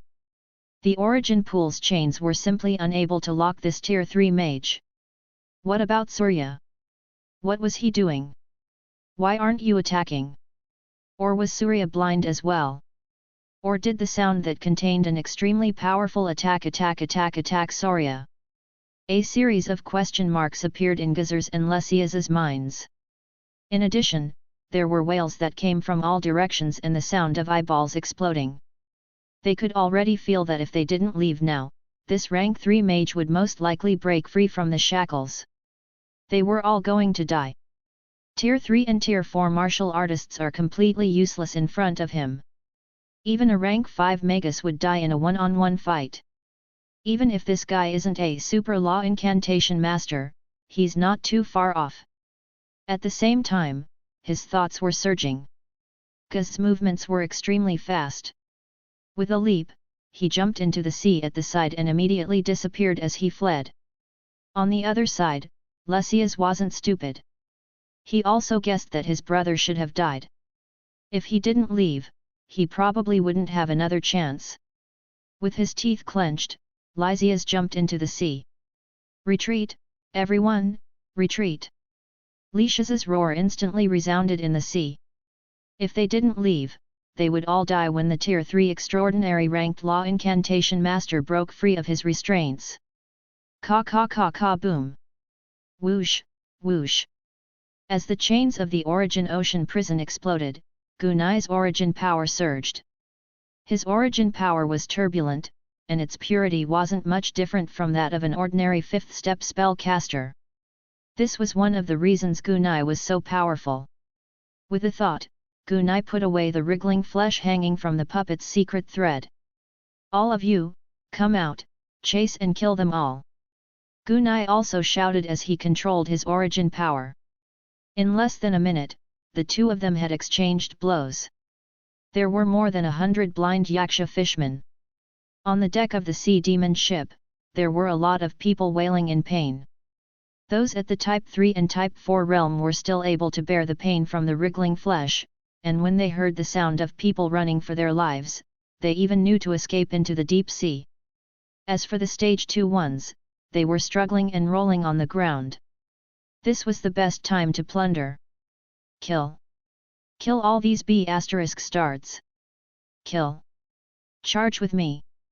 The many sea demon sailors who had been waiting for a long time could roughly sense the battle situation outside. Their captain seemed to have taken out a treasure that injured the eyes of many Yaksha fishmen. The wails and screams confirmed their suspicions. When they heard Captain Jack's signal, they immediately rushed out with murderous intent. They were not weak to begin with, so it was a piece of cake for them to deal with this group of blind murlocs who were fleeing in panic. Pfft! Swish! The sound of weapons being cut and torn could be heard. A massacre. A one-sided massacre by the magic whale had begun. While the crew was killing the Yaksha fishmen, Gunai was not idle. The Yaksha fishmen that wanted to escape were pulled back up by Gunai's puppet strings. Then, he killed it with a magic blade curse. And Gunai specifically chose the Yaksha fishmen who could escape. 230 Soul Interrogation. A few minutes later, the one-sided massacre came to an end. The thick smell of blood filled the entire sea demon ship and the surrounding waters. The sea demon ship and the sea around it were filled with corpses. There were more than 100 dead Yaksha fishmen. As for the magic whale, not a single person had died. This victory could be said to be a great victory. This made the crew members who were involved in the second half of the pursuit realize the terrifying strength of this Captain Jack. There were even some people who had vaguely recognized Captain Jack, who was around them. He was probably not far from being an extraordinary spellcaster. When the battle on the magic whale ended, some of the crew members who had gone deep into the sea to pursue the enemy returned one after another. Gunai stepped on the water and quickly arrived on top of the demon whale. After the overall situation was settled, Gun had wanted to look for the Tier 5 elementalist's corpse, but he had failed. It could have been eaten by a shark, or it could have sunk to the bottom of the sea and disappeared. After all, hundreds of sharks had been attracted to the area. Some of them were even 17 to 18 meters long. The captain is mighty! Gun shouted as he boarded the ship. The captain is mighty! The crowd roared in unison, their auras soaring to the heavens. If it wasn't for Captain Jack, none of them would have survived this battle. All right, I'm done, Gunai waved his hand with a smile. Clean up the bodies and search for loot. If we wait any longer, the sharks will finish eating the body. After all, there are still some good things on these corpses. 3 deputies, come to my captain's cabin after you've cleaned up the bodies. The 3 deputies nodded one after another, and immediately everyone began to search the body. It was very important and necessary to collect the spoils of war after the battle. He turned around and looked at his damaged cabin. He shook his head. When there's time, the captain's cabin also needs to be repaired. He arrived at the captain's cabin. On the ground, a rank 5 Yaksha fishman who had been immobilized by the touch of blood fell into Gunai's eyes. The touch of blood had a very strong binding ability. Extraordinaries who were absorbed by it would quickly lose their ability to resist. After all, it was a dangerous grade sealed artifact mystical item. Its ability to imprison extraordinaries was still quite powerful. When he caught the rank 5 Yaksha fishman, Gunai didn't kill him. Instead, he imprisoned him. After all, Gunai still needed to learn a lot of important information from him. For example, why did the people of the Fog and Shadow Islands cooperate with those mysterious people this time? And who were these mysterious humans? What was their purpose? He also wanted to find out some things he wanted to know from the other party. He came to the side of this Type 5 Yaksha fishman. Gun focused and began to release the puppet thread into the Yaksha's head. As of now, the level 5 puppet thread had a certain level of soul control. He could control the other party as a soul puppet and then interrogate them. However, if the information was too complicated or even touched on certain aspects, the other party might not necessarily say it. Even if he did, it would be scattered. This was a world of difference compared to having a devil CO soul to directly devour the other party's soul and digest all the important information in detail. But it was also the only way for Gunai to obtain information. More than 30 puppet strings went deep into the Yaksha man's head, and under Gunai's control, they slowly merged into the man's soul. But it was clear that Gunai felt the other party's resistance. Fortunately, the touch of blood had extracted most of the blood from this guy, so he could not resist at all. After about 2 or 3 minutes, Gunai's 30 or so puppet strings had completely seeped into his soul. Gunai's fingers moved slightly. The Tier 5 Yaksha fishman sat up from the ground stiffly like a puppet. His eyes were closed and his face was sallow. "What's your name?" Gunai said softly as he began his interrogation. "Hakmaniadrafes." His voice was so stiff that it sounded like an old and damaged gear squeaking. Fortunately, the man answered his question truthfully, which made Gunai feel relieved. It would naturally be best if he could get some information out of her. "Who are those humans? Why would they work with you?" Hekaz explained intermittently. "They are believers of the giant god church.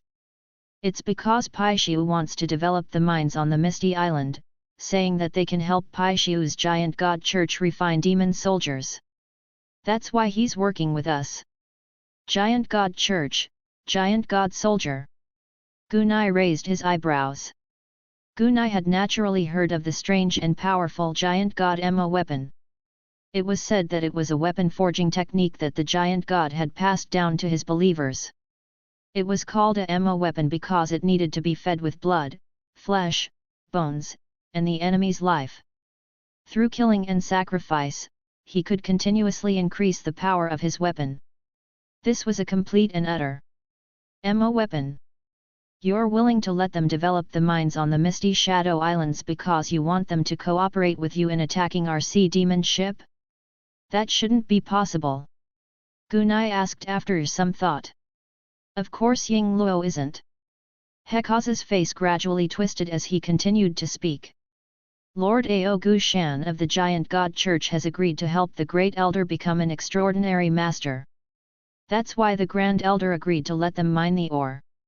The next few days will be the critical moment for the Great Elder's promotion ceremony to Extraordinary Master.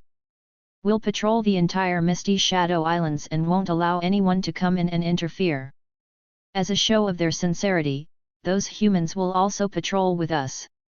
It's because your sea demon ship has entered the Misty Shadow Islands territory, so we attacked. If you leave at the edge, we will not attack. So that's the situation." Gunai slightly nodded. "I accidentally stumbled into the evil deal between these foreign races and the believers of the evil god." As Gunai continued to ask, he could feel the man's soul begin to tremble. His face was becoming more and more twisted. The puppet's secret thread itself is some kind of control technique. Infiltrating into this guy's soul is equivalent to stabbing a knife into his soul. This guy can't hold on for long. We have to hurry up and ask him. What's Ao Gu Shan's rank? Is he a transcendent master? No, Ao Gu Shan is a level 6 transcendent, but his strength is quite powerful. I heard from the Great Elder that this person, Ao Gu Shan, can be promoted to a transcendent master if he wants to. Gunai's eyebrows twitched. He's suppressing his class.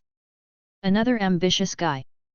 Senior Nigel was one of those people who had advanced while being suppressed by a rank 6 transcendent.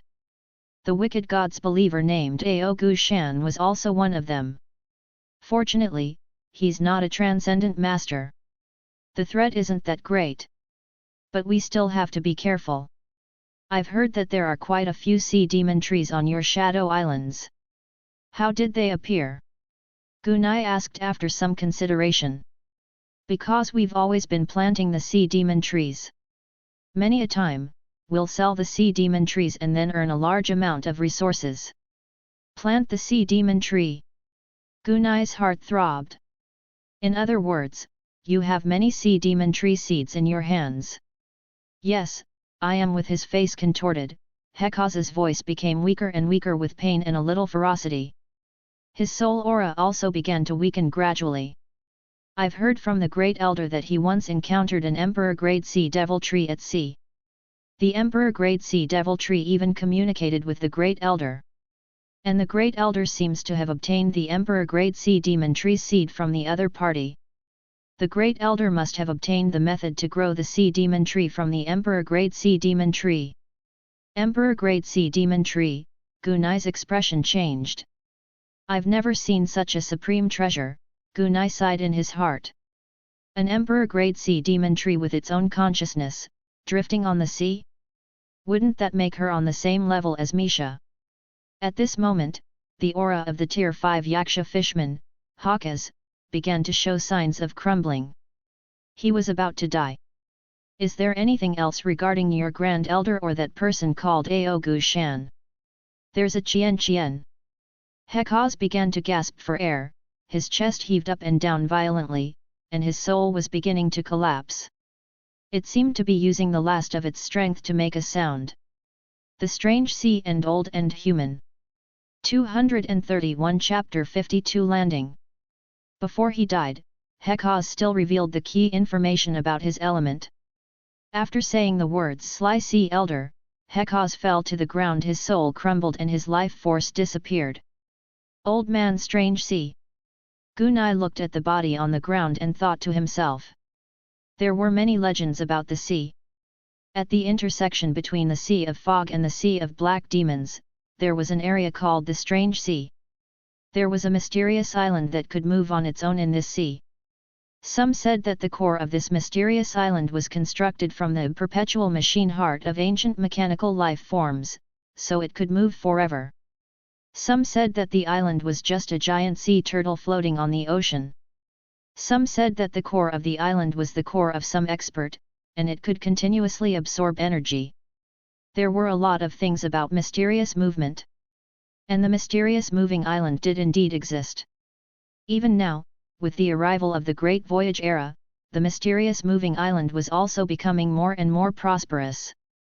It seemed to have become one of the trading points for a large number of alien races, pirates, and merchant ships. The most mysterious existence on the mysterious moving island was undoubtedly Strange Sea Old Man, a mysterious old man from a foreign race who was said to have lived for several thousand years. After entering the ocean, Gunai had used the golden conch many times. At the same time, he had also carried out multiple directional positioning on the nautical chart. And the ultimate goal was the mysterious moving island in the mysterious sea. Gun didn't expect that the conflict between the believers of the wicked god and the Yaksha tribe on the Misty Shadow Islands was also related to the mysterious mobile island, and even to Strange Sea Old Man. The evil god's demonic weapon ore can be mined, the advancement of a transcendent master, the seed of the emperor-level sea demon tree, and important information related to the mysterious old man Strange Sea. I can't even find a reason not to kill you, Gunai murmured. After Gun took care of the Yaksha fishman's body, Jason Horwell, Baster Jones, and Old Sea Chart also finished cleaning up the corpses outside and came to the door of the captain's cabin. All of you, come in, Gunai said. The few of them filed in. The Yaksha fishmen weren't nearby to keep an eye on Gunny and the others, though. But just to be safe, Gunai took out an intermediate seal scroll and sealed the broken captain's cabin. Gunai said directly after the seal was placed. Just now, I conducted a series of interrogations. There are good and bad situations. The good news is that there are no transcendent masters among them. The bad news is that the great elder of the Yaksha fishmen is about to become a master transcendent. This time, the evil god church they're working with is the giant god church. The peak rank 6 expert of the giant god church on the island, Aogu Shan, is very powerful. They attacked us because they were afraid that we would disturb the promotion ceremony of the great elder of the Yaksha Merman race. Now, we have killed so many Yaksha fishmen here. Wait for them to report back. Whether it's the great elder of the Yaksha Merman race or the extremely powerful Aogu Shan, they'll definitely join forces to annihilate us first. Our sea demon ship is as damaged as you are, and we can't outrun the Yaksha Mermen by swimming. That's why I've decided to land on Shadow Island with all my members. Gunai said in a deep voice. All members are landing, the few of them were shocked. Gunai knew what they were worried about. You don't have to worry. Didn't I go there once before? I used a mystical item to discover a special place and made a mark. As long as I enter the island from that location, I will be protected and won't be killed by that mysterious power. Gunai's words shocked everyone. Really? Naturally, it's true.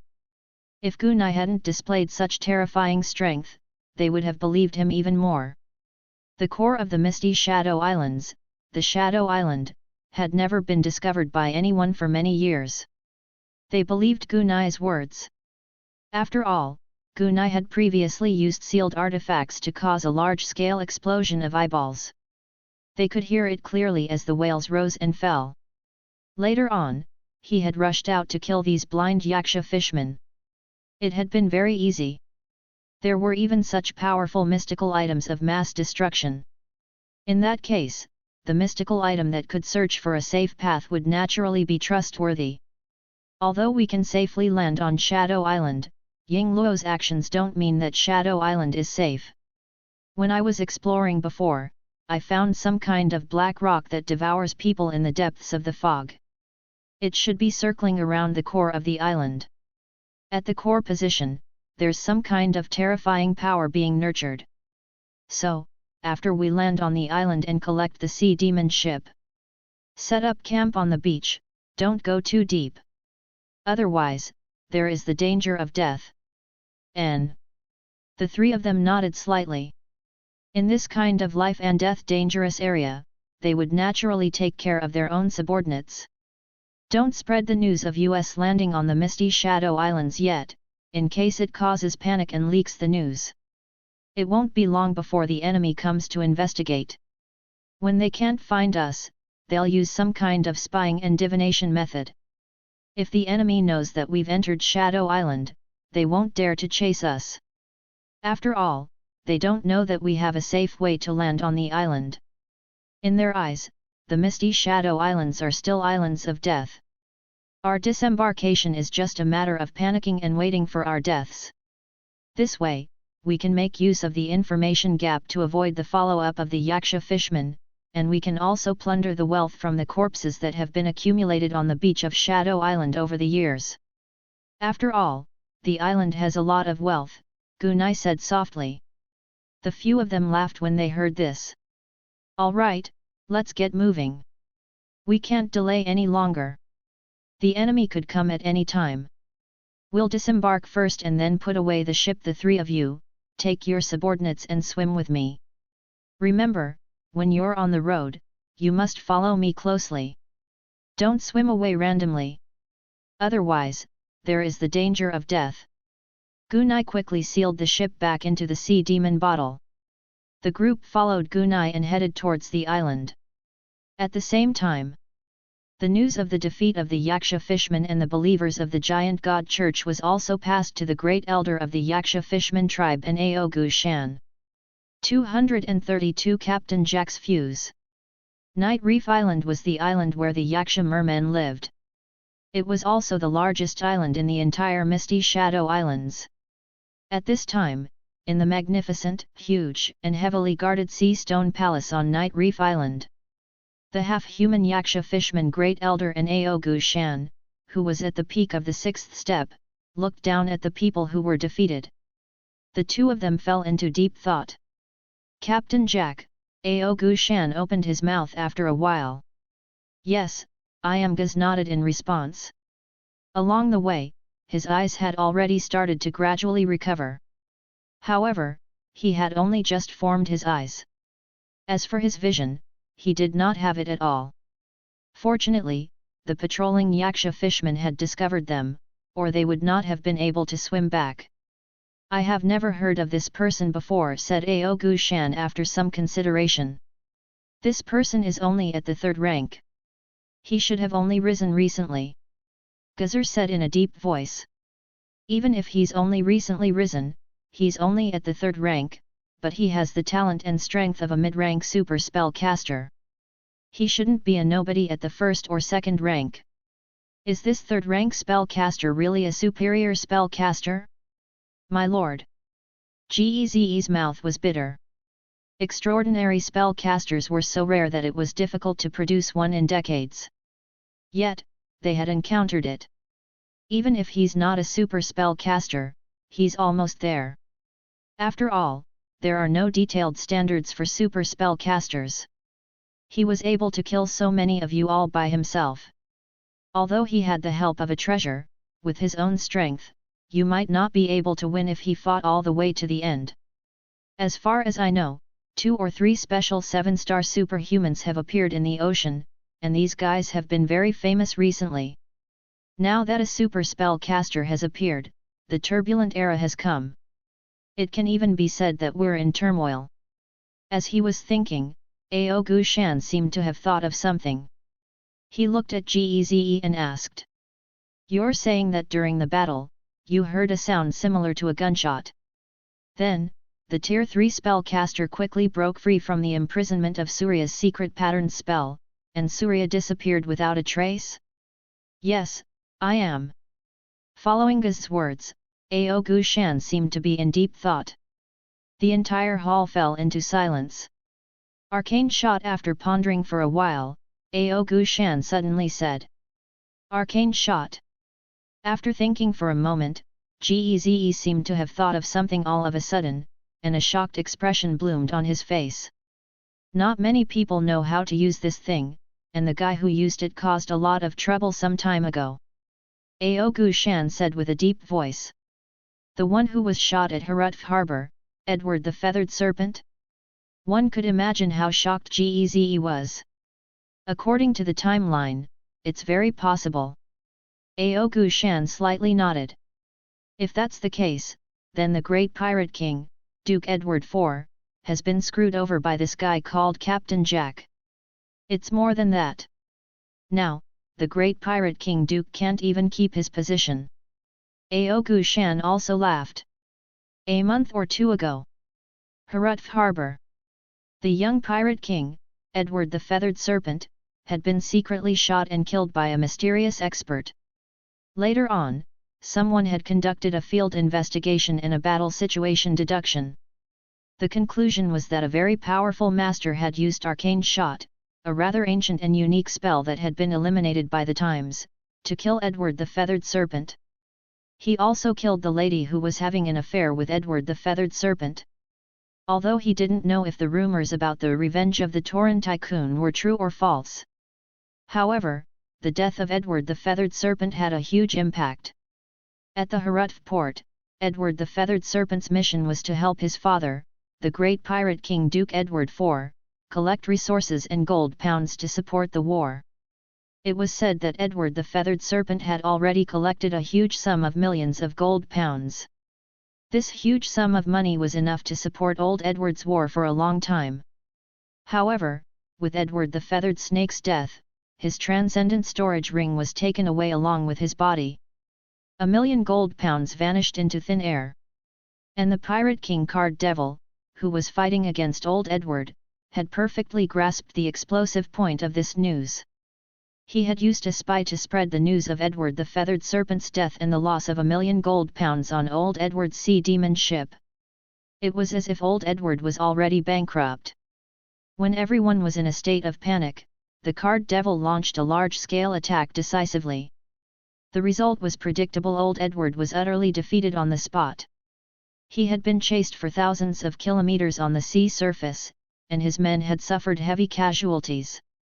Many of old Edward's subordinates even surrendered on the spot and joined the camp that was hunting old Edward. To the pirates, this was a common occurrence. Although old Edward had reorganized some of his men after the defeat, he still had a lot of subordinates. However, his strength was already far from what it had been in the past. Not to mention the others, only a few of the 20 to 30 large sea demon ships remained. Even during this period, after the news of old Edward's defeat spread across the ocean, many extraordinaries on the ocean generally believed that the 5 great pirate kings had become 4. Old Edward had already been removed from the pirate kings list. The trigger of the whole incident was undoubtedly the death of Edward the Feathered Serpent.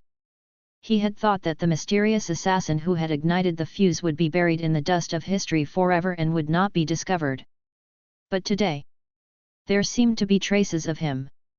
A third-rank super spellcaster. It was also a highly destructive arcane shooting technique. With the same shot, he took out the advanced shield that was always on his body. Furthermore, he had many treasures in his hands. By the way, what's the size of that sea demon ship you noticed? asked Aogu Shan. About 40 meters, with 2 masts. After thinking for a while, Gazur replied. It's pretty much the case. Aogu Shan slightly nodded.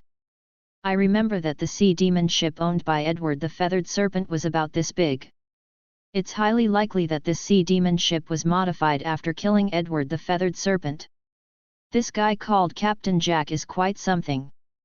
More importantly, this guy is very bold. Aogu Shan said with a deep voice.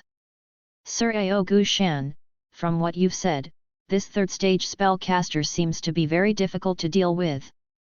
At this moment, the great elder of the Yaksha Fishman tribe, who had been silent all this time, slowly opened his mouth, his voice old and hoarse.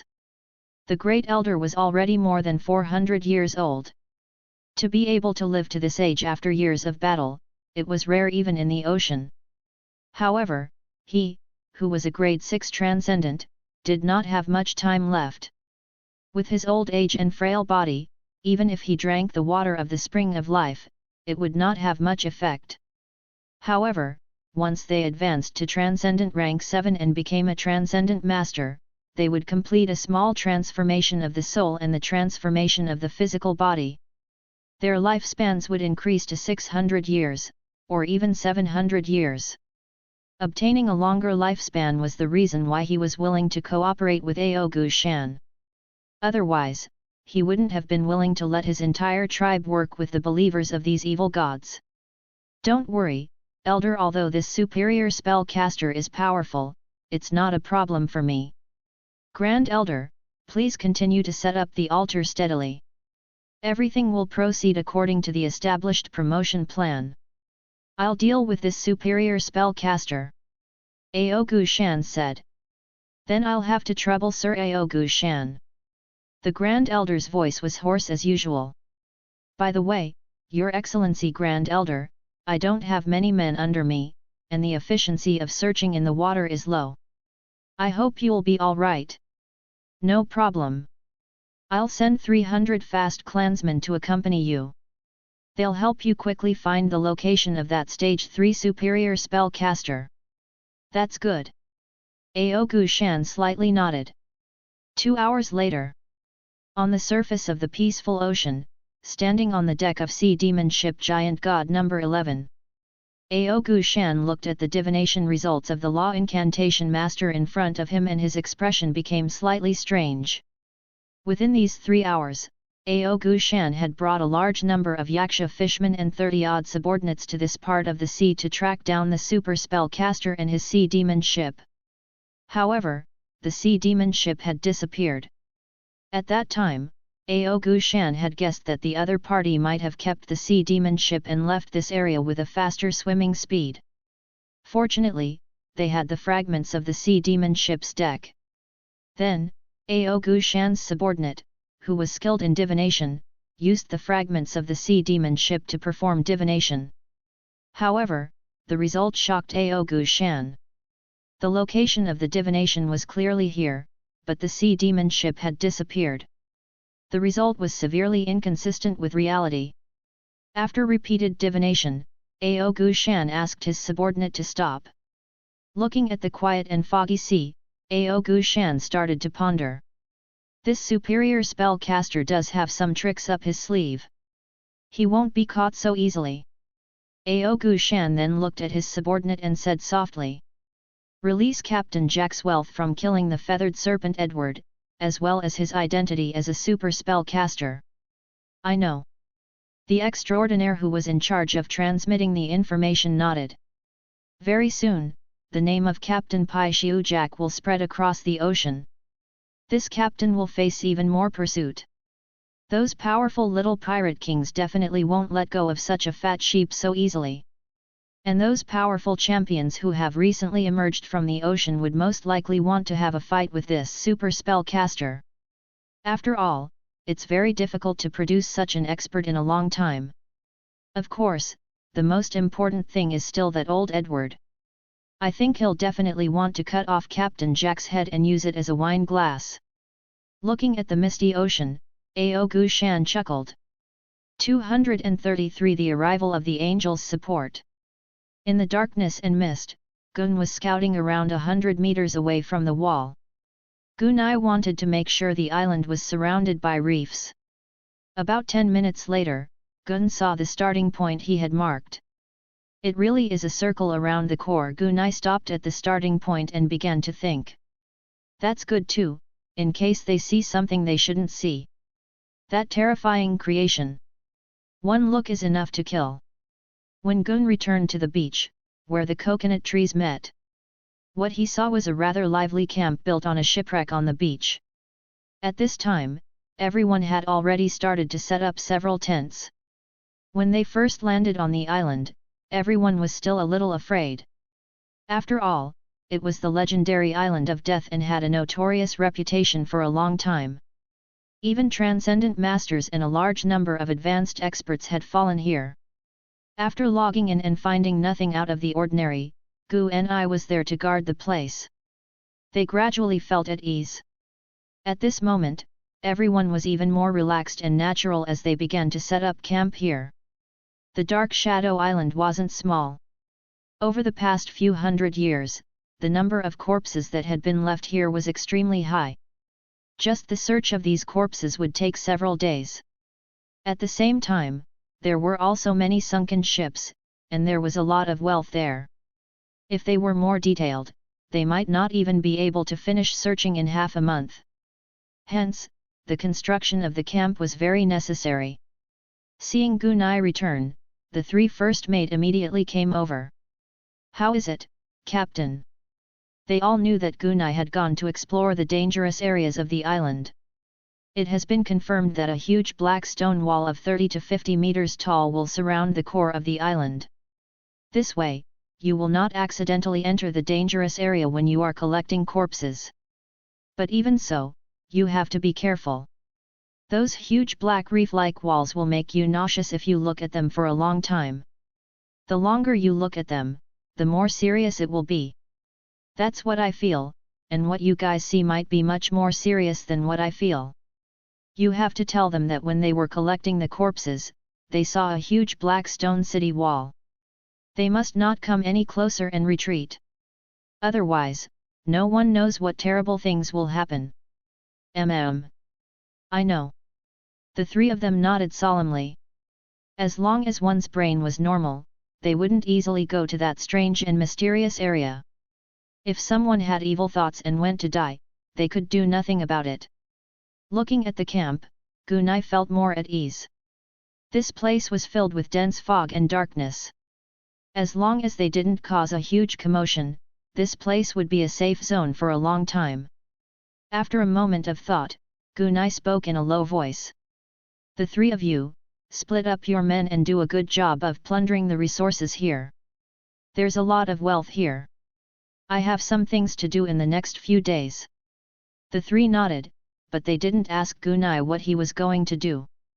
After all, there were some things that they really didn't have the right to participate in. "I understand, Captain, leave this to us. After all, the reputation of the island is enough to make the Yaksha fishermen afraid to approach it," Arson Horwell said in a deep voice. After some instructions were given, under the gazes of the three, Gunai stepped into the deep fog and disappeared into the darkness. Night Reef Island. As the island where the merfolk lived, the lighting here wasn't like the candles or kerosene lamps of the human world. Instead, they used luminous plants as lighting tools. Even though these luminous plants were not as bright as candles or oil lamps. However, when there were a lot of them, the entire area would be bathed in the colorful night sky. At this time, the entire living area of the Yaksha fishermen on Night Reef Island was covered with these luminous plants except for the roads.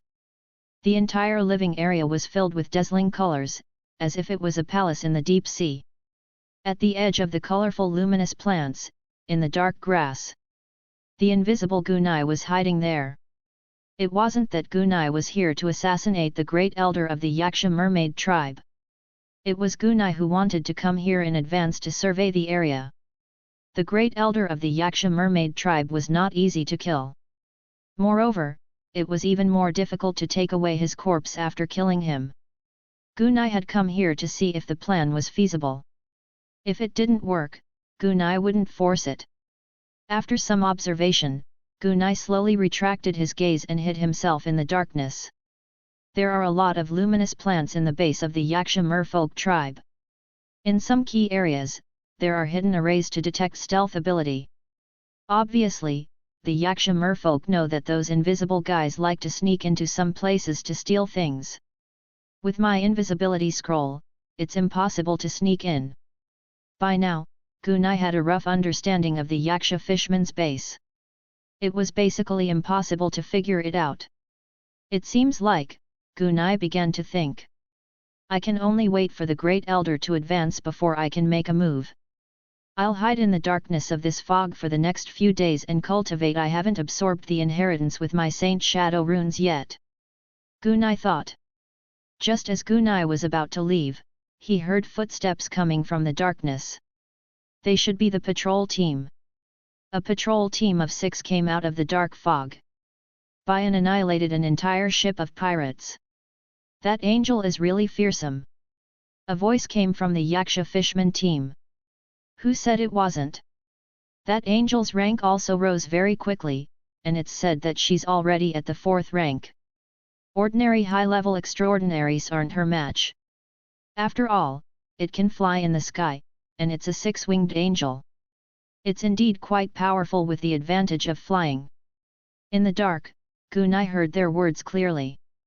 A 6-winged angel. Listening to these people's words, Gunai began to think. Gunai had heard of the rumors about the 6-winged angel at sea. It was said that it happened last winter. In the depths of the ocean, a 6-winged angel had suddenly appeared out of nowhere. This 6-winged angel was specialized in killing evil pirates and evil spirit creatures. They did not attack normal merchant ships. However, the 6-winged angel had killed the pirates on the merchant ship who had disguised themselves as extraordinary sailors. The 6-winged angel seemed to be able to see some kind of evil. Furthermore, this was a female angel. This also led to the popularity of the topic. When Gun was at Harutf Harbor, he often heard people mention the 6-winged angel. It was said that many pirate kings wanted to capture this 6-winged angel. This 6-winged angel was only at the 2nd rank before. Is it already at the 4th rank now? This speed of advancement is quite fast. Could it be that this 6-winged seraphim's killing of the sea undead and the devil leaders and devil lords led to his rapid advancement? Hiding in the dark grass, Gunai thought to himself. Do you guys think that the super spellcaster named Captain Jack can defeat this 6-winged angel? Gunai heard this. It's hard to say.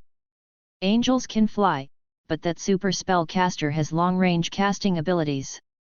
I also heard that he has many powerful treasures on him. His body is even more ferocious than a knight's. If we really fight, I feel like that angel might be at a disadvantage. That's not necessarily true. The angel is already at level 4, after all. Furthermore, under the cover of the holy light, it's always in a state of recovery. Then how can you be sure that the superior spellcaster doesn't have the ability and means to recover? It's impossible for that super spellcaster to be so good at everything. What if his body is strong and his recovery ability is stronger than an angel? As they spoke, the 2 Yaksha mermen were already at each other's throats, neither of them willing to give in to the other. In fact, there was no lack of bar spirits in any race. 234 Saint Shadow Rune. The night was dark and silent. Even though the 2 Yaksha mermaids had already gone far away, the sound of their bickering could still be heard in the air. Angel Pixiu. In the dark, Gunai chuckled and shook his head. If we really run into each other, we won't be able to fight. Gunai turned around and left. According to the many stories and rumors about the angel, this angel who could see evil specialized in killing the most vicious pirates and dark creatures. Gunai could tell that the angel wouldn't kill so easily. Although Gunai had killed many people, he had his own bottom line and principles. Gunai wouldn't kill people for no reason, so he wasn't considered evil. Even if he did run into the angel, he wouldn't have any reason to fight him. Even if they really did fight, Gunai wasn't afraid of the so-called six-winged angel. In the darkness, Gunai silently moved forward. Although I'm currently quite powerful. However, there are many experts in the transcendent world. If we were to really fight this fourth-rank angel, I might not be able to gain the upper hand. Working hard to improve your own strength is the way to go. I hope this Saint Shadow rune can bring me different changes. Gunai thought to himself. In the silent darkness of the night, Gunai was currently hiding in a cave on a rocky peak. This position was very well hidden, and it was extremely effective in hiding one's tracks.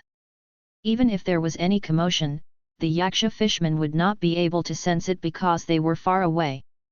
Gun's hand slowly moved away from the crown and cut off the magic touch's sensory channel. In the darkness, Gunai's eyes were filled with joy. Is this the powerful body rune?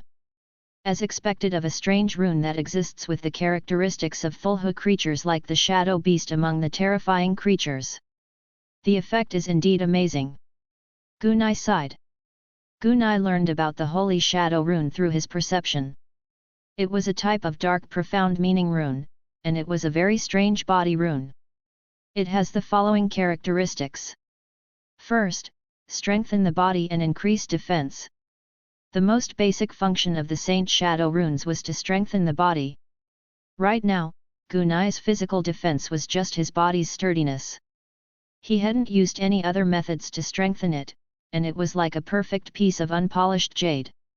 At this time, after being strengthened by the holy shadow runes, the power of the sword was greatly increased.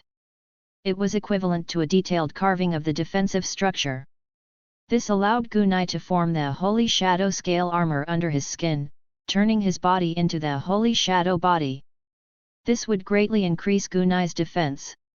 If Gunai's current defense was at the level of black iron tank armor, then he would be able to break through. After being strengthened by the holy shadow runes, it would reach the level of extraordinary magic copper tank armor.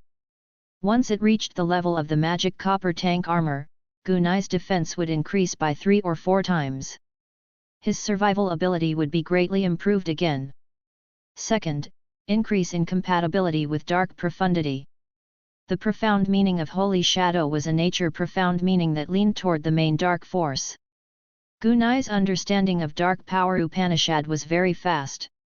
With the help of the Holy Shadow rune, Gunai's understanding of the Dark Power Upanishad would increase, which would make it easier for him to adapt to the dark environment. Thirdly, it would further increase Gunai's speed and flexibility.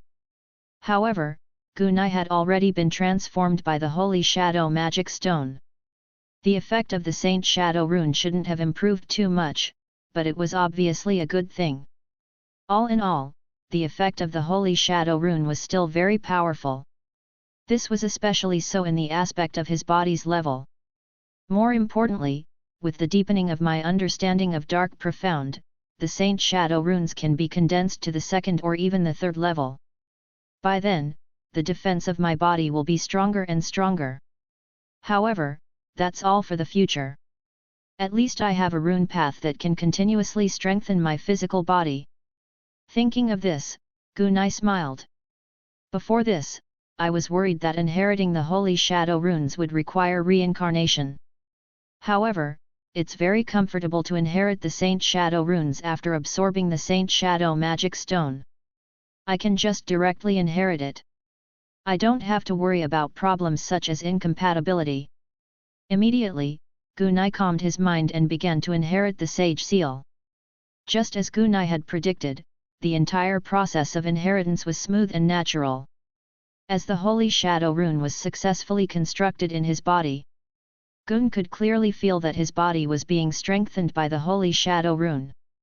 After he had successfully condensed the Saint Shadow runes, Gunai began to study the ancient Shadow Door. But Gunai gave up. Strange creatures like shadow beasts came from the ancient Shadow Door. Gunai had yet to master Thulhu's mysterious power, so he thought that it would be better to come back and study the Door of Ancient Shadow when he could master this strange power. Otherwise, they would die without even knowing how they died. The next thing he had to do was to wait. He was waiting for the Grand Elder's promotion ceremony, and waiting for his crew to plunder the island's wealth. While waiting, Gunai didn't idle around. Every day, Gunai would spend most of his time monitoring the situation of the sacrificial ceremony on Night Reef Island.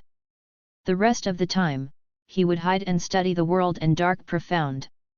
Gunai mainly focused on the World Power Upanishad, followed by the Dark Power Upanishad. As he gradually comprehended the profound meaning of the world, Gunai's perception of the entire world became stronger and stronger. ESP and spiritual perception domain are used to perceive the framework of the world through the deep understanding of the world's profound meaning. This made Gunai's perception of his surroundings extremely powerful. The profound truths of the world was one of the most powerful profounds. It was much more powerful than natural elemental enlightenment such as earth, lightning, wind, fire, water, and wood. Everything in the world existed within the framework of the world. And when the profound meaning of the world was deep enough, one would become the absolute master of this world. This was what Gunai had learned about the World Power Upanishad when he was studying the Nature Power Upanishads. At the same time, he also learned something from observing Night Reef Island. Thanks to Gunai's powerful concealment ability. While Gunai was investigating, he saw many people performing small divinations near the altar. They seemed to be trying to figure out if there was any hidden danger, but no matter how they tried, they couldn't find Gunai. That divination clearly didn't discover anything unusual. This also allowed them to steadily carry out the follow-up steps of the ritual promotion ceremony. Every day, all kinds of strange things were sent to the altar, and then those things disappeared in the white light. Among them were some extraordinary humans. Even some young and ignorant merman boys and girls who were only in their teens were tied up and sent to the altar. Directly carrying out a life sacrifice was the bloody and cruel method of the Thulhuism society. Gunai waited. It was finally time for the Grand Elder's promotion ceremony to officially start. 2:35 The pot falls from the sky. After more than 10 days of continuous investment of a large number of living creatures and extraordinary items, the number of people who had been killed was also very small. The blood-red light enveloped the entire altar, forming a huge light ball with a diameter of 15 to 16 meters. The barrier of the light ball was 2 meters thick. Even from a great distance, Gunai could faintly smell the bloody stench and the terrifying power of the altar. About 2,000 meters away from the altar and the main hall of Night Reef Island, Gunai was currently hiding on top of a steep cliff. At this moment, Gunai had merged with his Dark Power Upanishad and was perfectly hidden in the darkness. Gazing at the blood-red light on the altar, Gunai thought, if the Great Elder of the Yaksha Fishmen is allowed to enter the altar for the final sacrifice, I'm afraid a transcendent master will be born. Although there's no room for further advancement through this method, he's at least a transcendent master. Furthermore, the merfolk will definitely work even closer with the believers of the giant spirit church in the future. We can't let the Great Elder enter the altar. As Gunai pondered, he turned his attention to the entrance of the Grand Hall. He should be out soon. He cast the level 2 Eagle Eye spell on himself. The situation at the entrance of the hall was quickly pulled closer by Gunai, and he could see it clearly. The eagle's eye was different from zooming in through a telescope. Zooming in with the help of a telescope would make things very blurry. As for the eagle eye technique, it was more inclined to directly get close to the target's position and see everything clearly. Then, he started to form a dark arcane passage.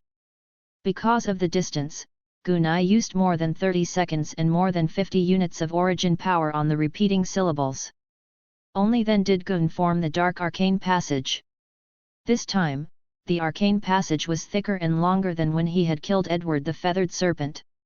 It was almost 5 meters long, and was a size bigger than Gunai's thigh. It was already a real gun barrel. And the effect of this strengthened version of the Dark Inscription arcane channel was also extremely amazing. First of all, its power was greatly increased.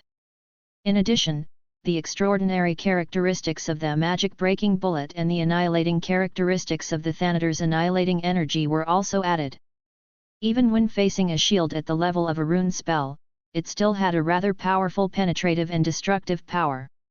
In other words, even a shield like a secret patterned spell scroll wouldn't be able to block it. Secondly, with such a powerful buff, the speed of the bullet would also increase by a lot.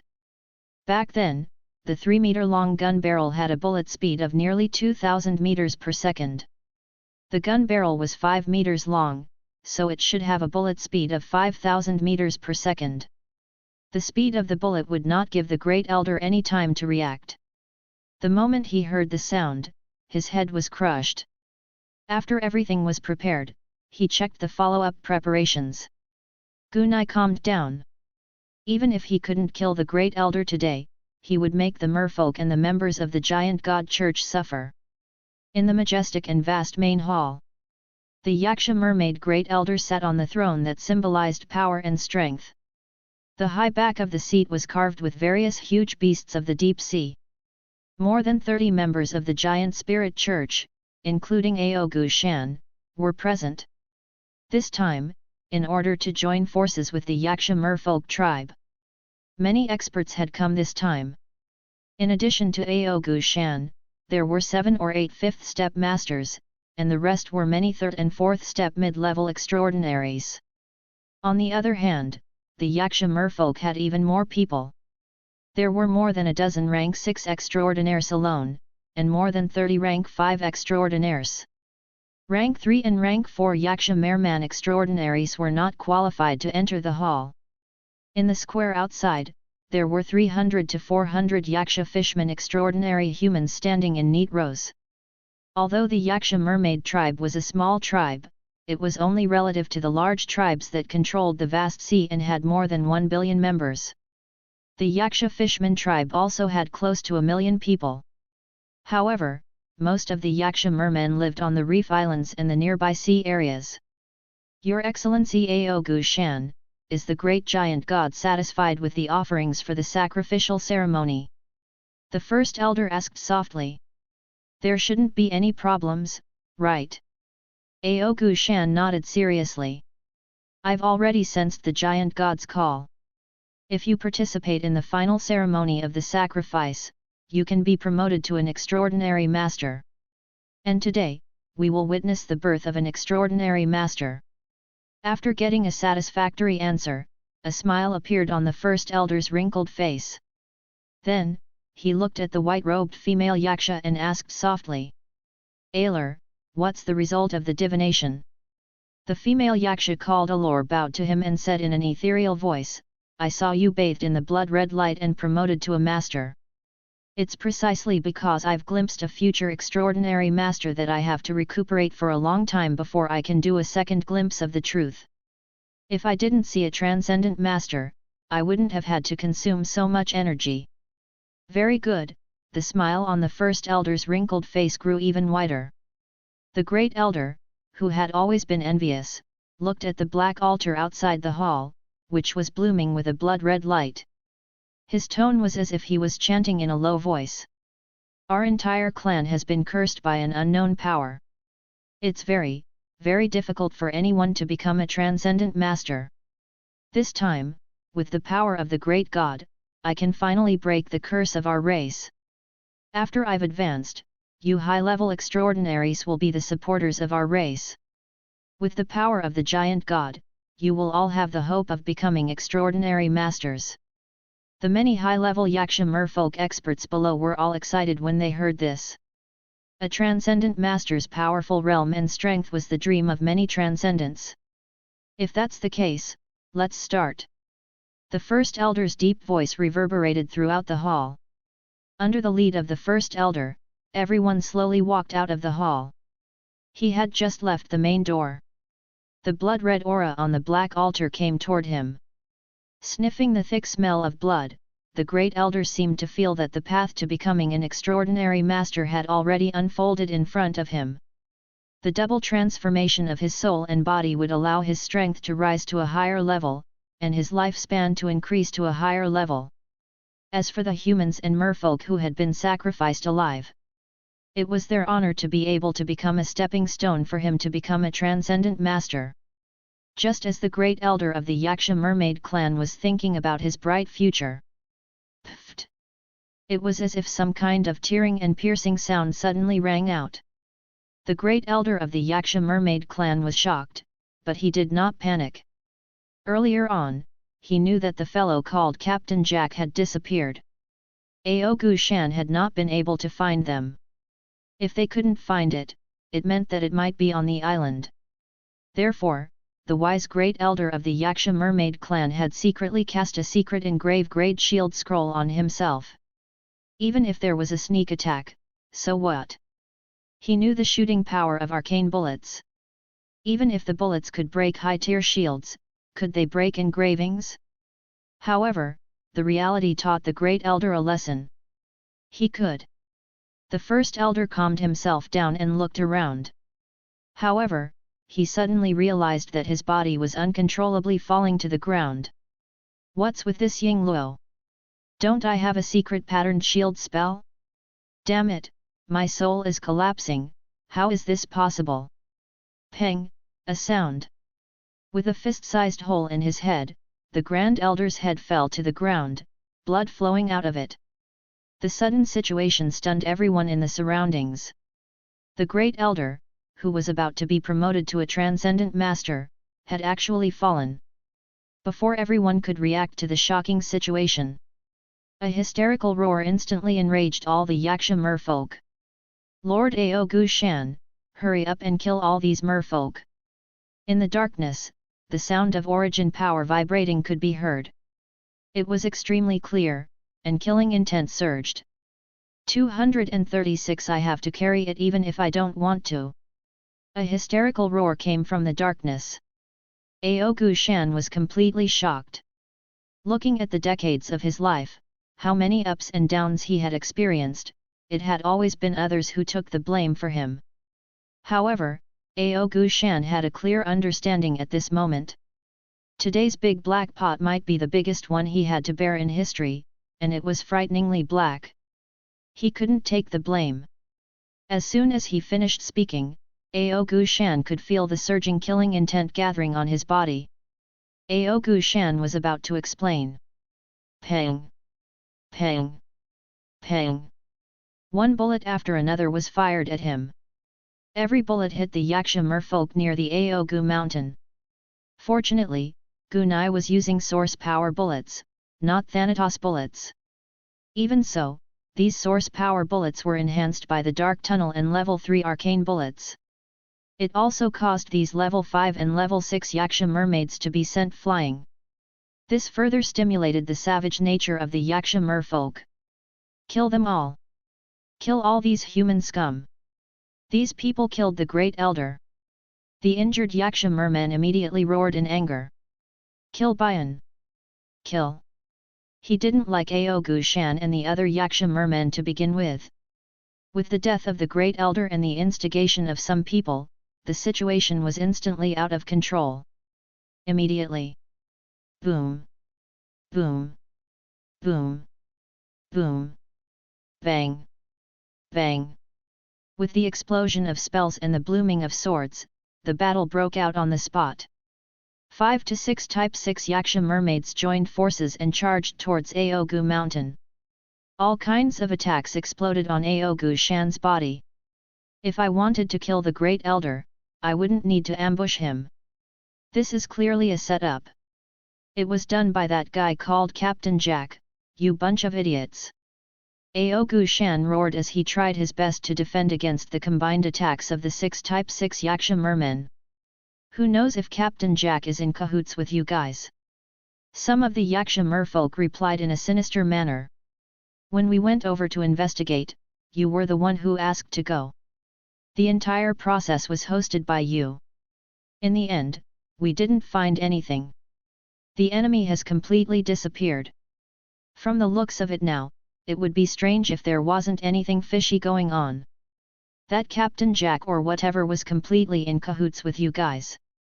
Don't forget, my subordinate, Surya, he died at the hands of Captain Jack. Ao Gu Shan growled in a low voice. Where's the corpse? There's no corpse at all, and you think he's dead just because you say so?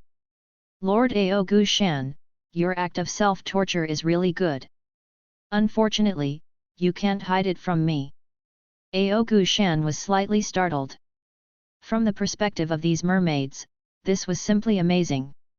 If he were to cooperate with Captain Jack to assassinate the Great Elder, there would be no problem at all. But the problem was that he really wanted to work with the Yaksha mermen. Jack Sparrow, you be *starred.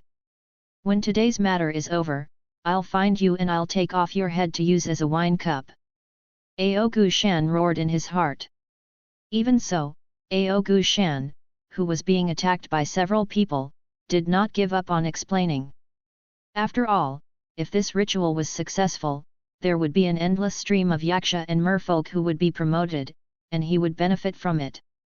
In addition to the mining, he could earn a lot of profits by himself. He could not bear to give up such a mine. I have no intention of fighting with you. Let's stop for a moment. I will definitely give you an explanation.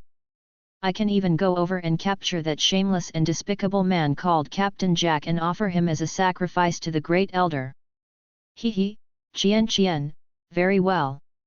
If you give up the battle now and let us capture you, we will believe you. That's right. If you fight with us like this, it will show your lack of sincerity. If you give up the fight and let us catch you, it will show your sincerity. How about it? The Yaksha merman laughed coldly. King ran. At this moment, Aogu Shan was truly unable to explain himself. If he stopped now, he would be waiting for death.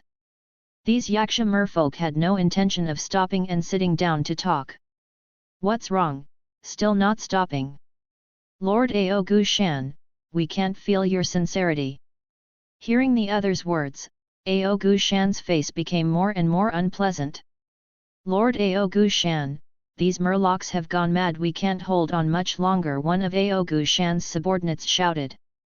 Aogu Shan could withstand the attacks of so many Yaksha mermen, but his men could not. At this moment, 2 spellcasters had already been torn to pieces. The others were also struggling to hold on. If you don't make a move now, I'm afraid we won't be able to escape today. Kill all these merfolk and we can still occupy the resources on this island. One of his subordinates, a tank armor warrior, roared as he fought. As expected, your scheme has been exposed, you want to exterminate our clan. The sinister voice of a Yaksha merman rang out. A bunch of idiots. You're seeking death, so don't blame me. Seeing that his subordinates could not hold on any longer, Aogu Shan no longer insisted. He immediately grinned and grabbed with one hand. A giant god-demon weapon with some legendary characteristics appeared in his hand. As the power of the Titan demonic weapon bloomed, the purple sword light bloomed. A few seconds later, a 6th-tier Yaksha fishman was cut into pieces and died a miserable death. With this move, Aogu Shan knew that he would be the one to take the blame today. The hatred he felt for Jack Sparrow had reached a new level. Just as he was about to attack the second Yaksha fishman, Aogu Shan, who had become slightly alert, suddenly moved his sword to the side to block. Pang! The black energy violently exploded. Aogu Shan was pushed back 7 to 8 meters, and 2 ravines were plowed out on the stone ground under his feet. The surrounding Yaksha fishmen were hit by the black energy, and their flesh and bones were corroded immediately. The black energy that landed on the ground was like boiling water poured on snow, directly corroding the ground and creating holes.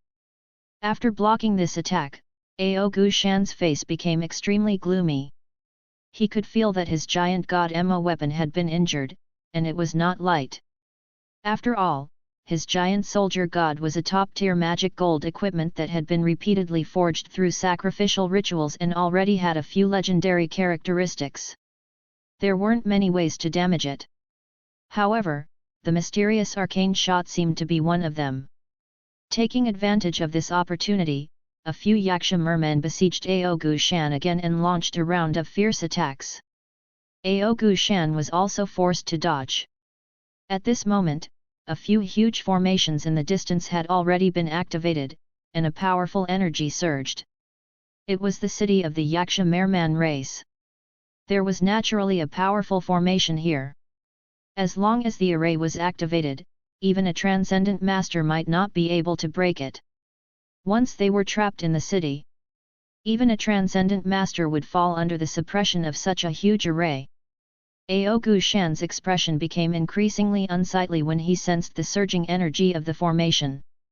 If they were trapped, they would all die in battle today. Everyone, retreat! Leave this place! Ao Gu Shan furiously roared with an ashen face. At the same time, he took the lead and headed towards the coastline, opening a path. His many subordinates joined forces and followed Ao Gu Shan as they fled towards the coastline.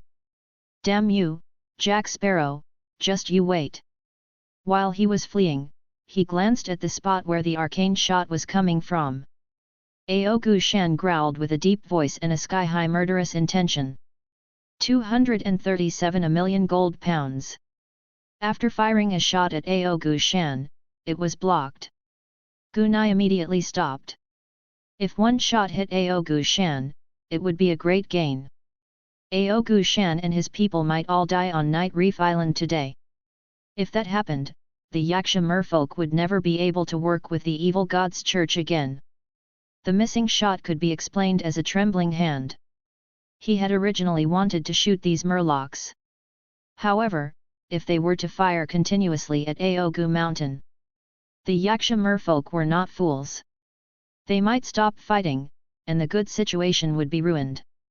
On the cliff, Gun stopped firing and quickly stopped his arcane shot. He then took out a scroll and activated it. Swish! Gunai's body disappeared from the cliff. In the dark shadows at the side of the main hall on Night Reef Island, swish, Gunai's figure appeared. Thanks to his powerful darkness affinity, and the fact that the entire island was in a state of intense battle, no one noticed Gunai's presence. The battle was at its peak, and it was the best time for Gunai to collect the Great Elder's body. Otherwise, when the murlocs returned, the island's energy formation would be activated, and it would be difficult to handle. Gunai, who had taken out a scroll and was invisible, appeared in a corner. Gun then saw a dozen fourth-rank Yaksha fishmen guarding the Great Elder's body. He was about 50 to 60 meters away from Gunai. Just in time. The invisible Gunai chuckled. These fourth-rank fellows won't be able to discover my puppet's secret thread. 50 or 60 meters away, Gunai released a puppet thread, which accurately landed on the Great Elder's body. After a light binding. Collect. Gunai thought.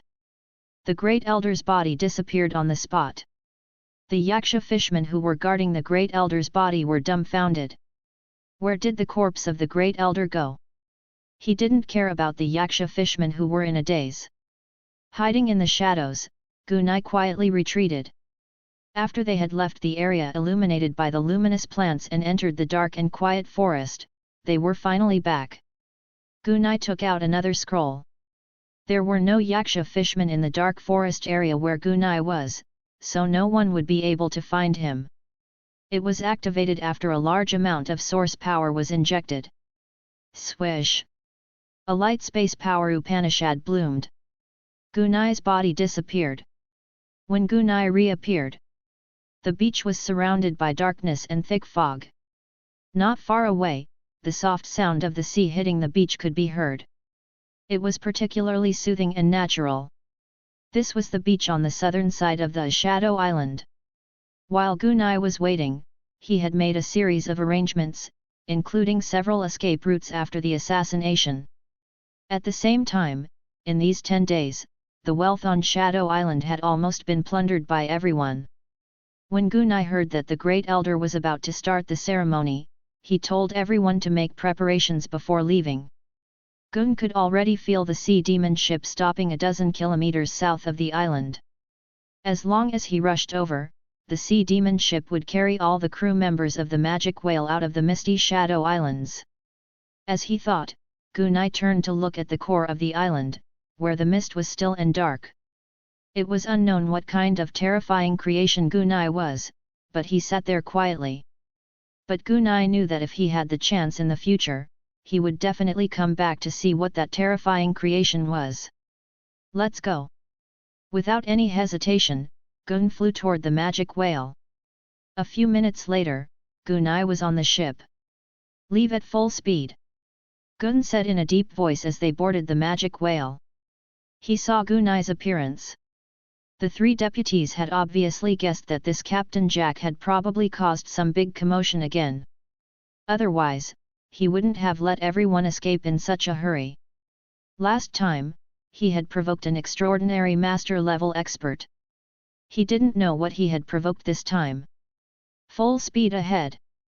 With Arsene Horwell's command, the magic whale's sails were quickly raised under the control of the many sailors. Riding the sea breeze to the south, the magic whale quickly left the misty Shadow Islands. After this period of restoration, the magic whale had already been restored to its original state. The benefits of the sea demon ship were revealed at this moment. By touching the wood and fusing it with the wood on the deck of the sea demon ship, it can repair many of the damaged parts of the sea demon ship. If it was an ordinary wooden merchant ship, when it was seriously damaged, it could basically be declared useless. As Gunai and the others rode the wind down south, Ao Gu Shan and the others who were running away on the ocean were under the fierce attacks of the Yaksha Merman tribe. Ao Gu Shan, whose lungs were about to explode from anger, had already placed Jack Sparrow on his must-kill list. He was even prepared to go all out to hunt down Jack Sparrow after he returned to the Dragonhead Harbor and made some preparations. After a few hours, Gun stood by the window, feeling the magic whale's rapid speed. Gunai was in a very good mood. Just now, Gunny had carefully cleaned up the Supreme Elder's Transcendent Storage Bracelet. 2 Transcendent Storage Bracelets. One of them was some daily necessities. The other item had a lot more good stuff. Other than the 30,000 gold pounds, there were also many precious ores from the ocean, each worth 2,000 to 3,000 gold pounds. There was also a large number of rare-grade scrolls, potions, materials, rare-grade equipment, and so on. These scattered items were worth about 300,000 gold pounds. As the Grand Elder of a clan, he shouldn't only have such valuable items. However, the problem was that the extraordinary storage equipment had limited space. 2 to 3 cubic meters was already considered a slightly larger extraordinary storage equipment, and 5 cubic meters was quite rare. The Great Elder's transcendent storage equipment was only about 2.5 cubic meters in size. It was impossible for him to bring everything with him. Fortunately, the treasure that Gunai wanted was the Emperor Grade Sea Devil Tree Seed that the 5th rank Yaksha Fishman had described. It was in the Grand Elder's extraordinary storage bracelet. Furthermore, this Grand Elder clearly knew that if this Emperor Grade Sea Devil Tree Seed wasn't preserved well, it would gradually weaken with the passage of time. After Gunai opened the seal on the Grand Elder's special wooden box, Gunai could clearly feel that the Emperor Grade Sea Demon Tree Seed still contained an abundance of life force. Gunai immediately placed it into the 5th plant slot. A King Tier Sea Demon Tree could already produce a deep blue origin crystal, a treasure that could expand the origin pool. Needless to say, the dark blue origin crystal produced by the Emperor Grade Sea Demon Tree would be even more effective. Gunai took out a dark purple true netherworld origin fruit and swallowed it. The King rank Dark Prison Tree was also in harvest season. Every once in a while, it would give Gunai a true netherworld origin fruit. As a result, Gunai's soul defense had been growing stronger. As time passed, the Emperor level Sea Demon Tree would continue to give Gunai treasures, just like the Hell Tree. He looked at the silent night sky. Gunai looked around. We've encountered quite a number of undead creatures during this voyage, and we've even encountered several waves of attacks on the Sea Demon ship. However, I haven't even encountered a Commander Tier abomination, much less the rare Lord Tier abominations. I hope we can meet soon. Bang bang bang bang bang bang bang. Just as Gunai was thinking, there was a knock on the door. Captain, at the same time, Arsene Horwell's voice came from outside the door. Gunai opened the door and saw his 3 deputies. What is it? Gunai asked after the 3 of them were done. According to your instructions, we've divided the profits from Shadow Island. The allocation quota was also approved by you, so this is yours. As he spoke, he placed the 7 extraordinary storage bracelets in front of Gun. About 1.9 million gold pounds. If some of the extraordinary equipment were to be sent to the auction house for auction, the value of these items would be about 2 million gold pounds. Oh! That's a tempting fortune, Gunai laughed. In truth, this sum of money was much more than Gunai had expected. It seemed that many people had died on Shadow Island. After some thought, Arsene Horwell slowly spoke. This time, the total value of the wealth obtained from this trip to the Misty Shadow Island is about 3.2 million gold pounds. Each of us has obtained a great amount of wealth. At the same time, we also need to use this wealth to increase our strength. And we've been sailing on the ocean for a long time. We need a lot of supplies. So I suggest that our next stop is Dragonhead Port. The Dragonhead Harbour is the largest harbour at the intersection of the Sea of Fog and the Black Demon Sea. That's the most prosperous and rich area in the deep sea region. No pirates would dare to wreak havoc there.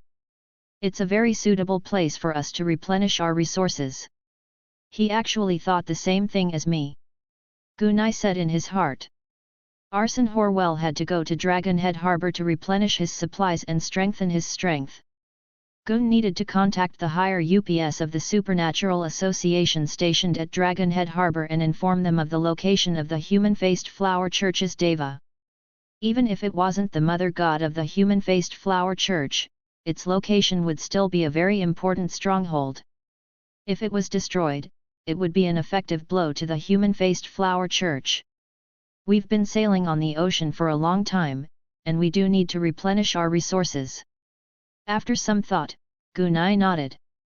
We'll head to Dragonhead Harbour. 238 The Mysterious Drifter. Sailing on the ocean, especially in the deep sea area. You never know how long the bad weather will last. The second day after Gunai and the others left the Misty Shadow Island. The magic whale seemed to have entered a region of continuous violent storms. Under the furious roar of the hurricane, huge waves 30 to 40 meters in height surged. Some tall waves could even reach 60 to 70 meters high. In this weather, even an aircraft carrier would be overturned. Fortunately, the magic whale was capable of submerging. However, the speed of diving and sailing on the sea could not be compared. After a dozen days, the magic whale had only covered 1/3 of its journey. On this day, after more than 10 consecutive days of howling winds and huge waves, the weather finally cleared up. After the sky cleared up, the fog in this sea area had dispersed. It was a rare sight for Gun to see clear weather over the fog sea. In the afternoon, the waves on the sea were shimmering. The magic whale sailed quietly under the gentle breeze. On the deck, Gunai was lying on his wooden chair, enjoying the afternoon sun. After soaking in the deep sea for more than 10 days, Gunai felt like his body was moldy. The warm sunlight shone on his body as he drank a cup of hot coffee. Pleasant. Gunai couldn't help but sigh. He felt the warm afternoon sun. Gunai closed his eyes and felt his own realm. As of now, Gunai had already reached the peak of the late stage of rank 3. More importantly, Gun could feel that his blood curse Mancer class was about to undergo a second awakening. The first time he awakened was when he opened up the blood pool. The second awakening meant that Gun's extraordinary profession as a blood curse Mancer was about to show its power. During the second awakening, it's best to awaken a special blood source, which is an ability like the blood source. This way, the mysterious and dark side of the blood warlock will be revealed. Using blood to enter the curse, entering the dream, entering the soul, strange and unpredictable. Blood curse Mancer is a supernatural profession. In the hands of the supernatural Master Gu, it's rather sinister and vicious. There are all kinds of blood curses, blood venomous insects, true names of blood, guiding in the void, blood curses, and other strange techniques. There are even reverse blood cultivation methods. You can get a drop of enemy blood and cultivate a large bottle of enemy blood. You can play with your enemy however you want. In that era, it was infamous for its ferocity, although he suffered a crushing defeat in the end, and was then scammed by the Coin of Destiny, a mystical item that was probably destructive. He was still a powerful existence in that era. I don't think there are many strange things about blood curse mancers in my hands. It's just a few of the blood curse mancers' techniques. There's nothing we can do about it. After all, blood curse mancers seem to have been cut off after Gu's lineage.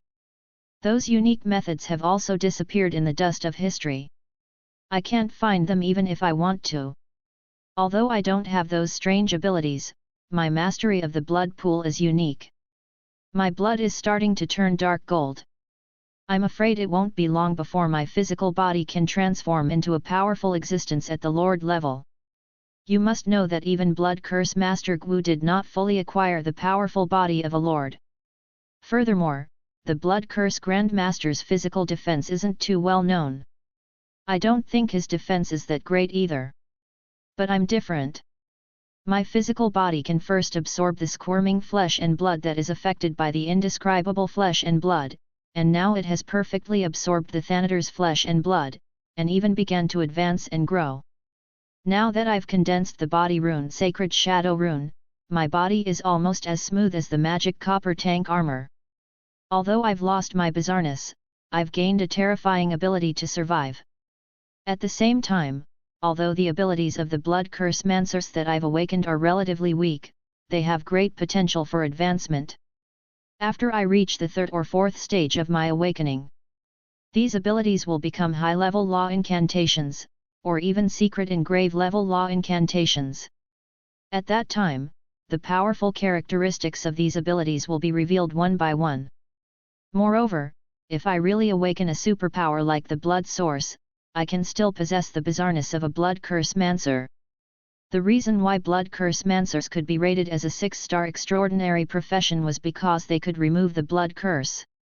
It was because it could make use of the power of the blood to undergo layers of awakening. After at least 3 stages of awakening, all the awakened abilities would become high-level incantations.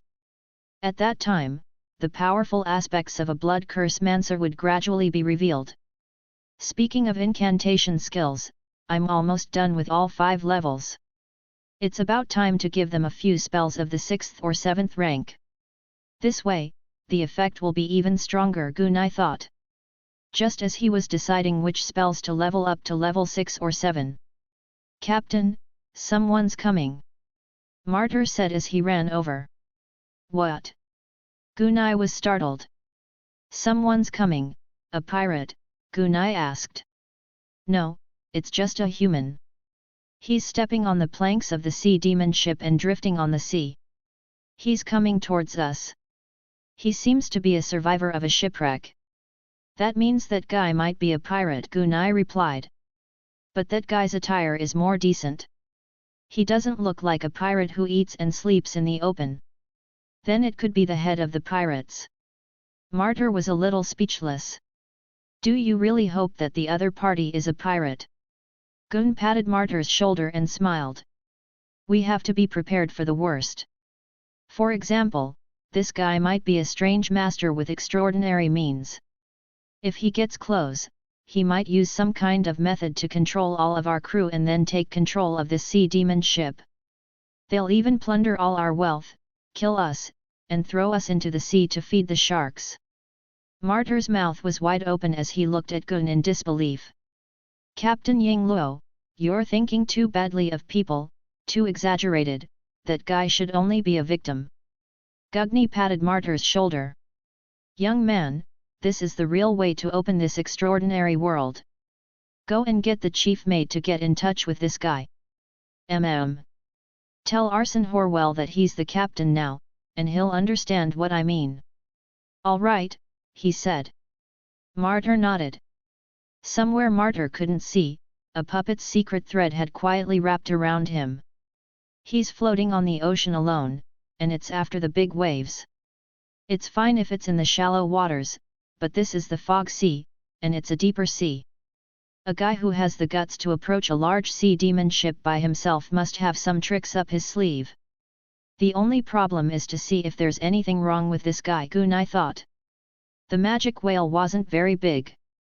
From the bow of the ship, Gunai could use the puppet's secret thread to sense what was going on at the stern.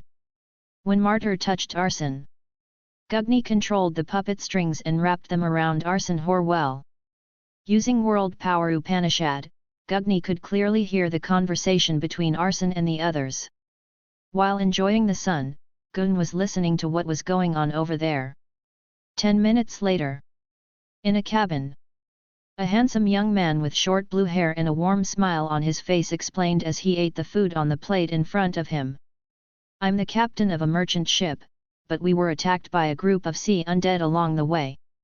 By the sea god, you can't imagine how brutal those ocean undead are. They will devour the flesh and soul of humans to nourish their broken bodies. Fortunately, my sailors were powerful enough to drive away the undead. But unfortunately, we encountered a very powerful demon. I still can't forget the terrifying scene with the thick dark aura. In the end, we didn't win against the demon. My merchant ship was broken up.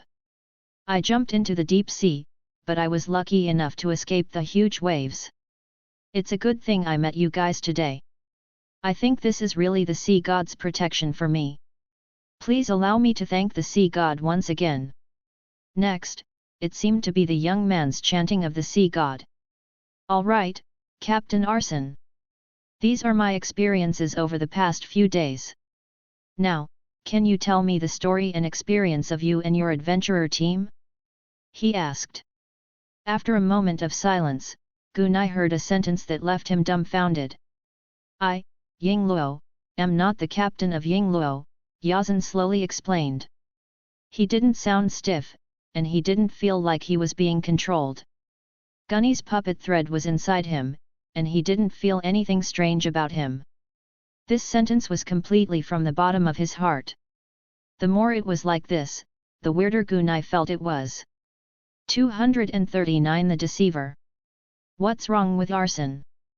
Gunai, who was listening to the conversation on the deck, opened his eyes. I'm just a first mate. Our captain is Jack Sparrow. Arson Horwell explained in a soft voice. Jack Sparrow. The blue-haired young man seemed to have heard of this name before. He kept recalling the fragmented information fragments of this name in his mind. A moment later, the blue-haired young man almost stood up in shock. Jack Sparrow, the super spellcaster who killed Edward the Feathered Serpent and easily killed hundreds of Yaksha fishmen at the Misty Shadow Island. The blue-haired young man asked cautiously after some thought. You're the rumored super spellcaster, Captain Jack? Although I don't know what the rumors are about, what you said is true. I've seen it with my own eyes. Captain Jack is indeed a powerful super spellcaster. This time, we're in the mist. Just as Arson Horwell was about to continue, an inexplicable force pulled him backward. Peng, with a muffled sound, Arson Horwell hit the wooden wall. Then, boom, a sound. The wooden door of the cabin was stomped open by Gunai. Gunai looked at the short-haired young man. He saw that the short-haired teenager had already stood up and was looking at him vigilantly. Then, Gugni looked at Arson Horwell. Captain. I seem to be scared. Arson, who realized that he had been tricked, stood up with a pale face. I know, it's not because of you. You can leave, Gunai gently waved his hand. Yes. Yazan nodded and quickly left. As he walked out of the room, he glanced at the short-haired young man. If it wasn't for the captain, I'm afraid. He felt a chill down his spine. He had short blue hair, a handsome face, and a gentle smile on his face. He had the ability to make people believe him and tell the truth. This face and ability eventually formed a very famous figure on the ocean in Gunai's mind. Casper Sea Dragon, Gunai looked at the blue-haired youth and asked. Casper Sea Dragon was a legendary figure in the ocean. He was one of the young pirate kings of the ocean. Although it was only at the 4th rank, its own strength was very powerful. However, if that was all, this Casper Sea Dragon was not legendary.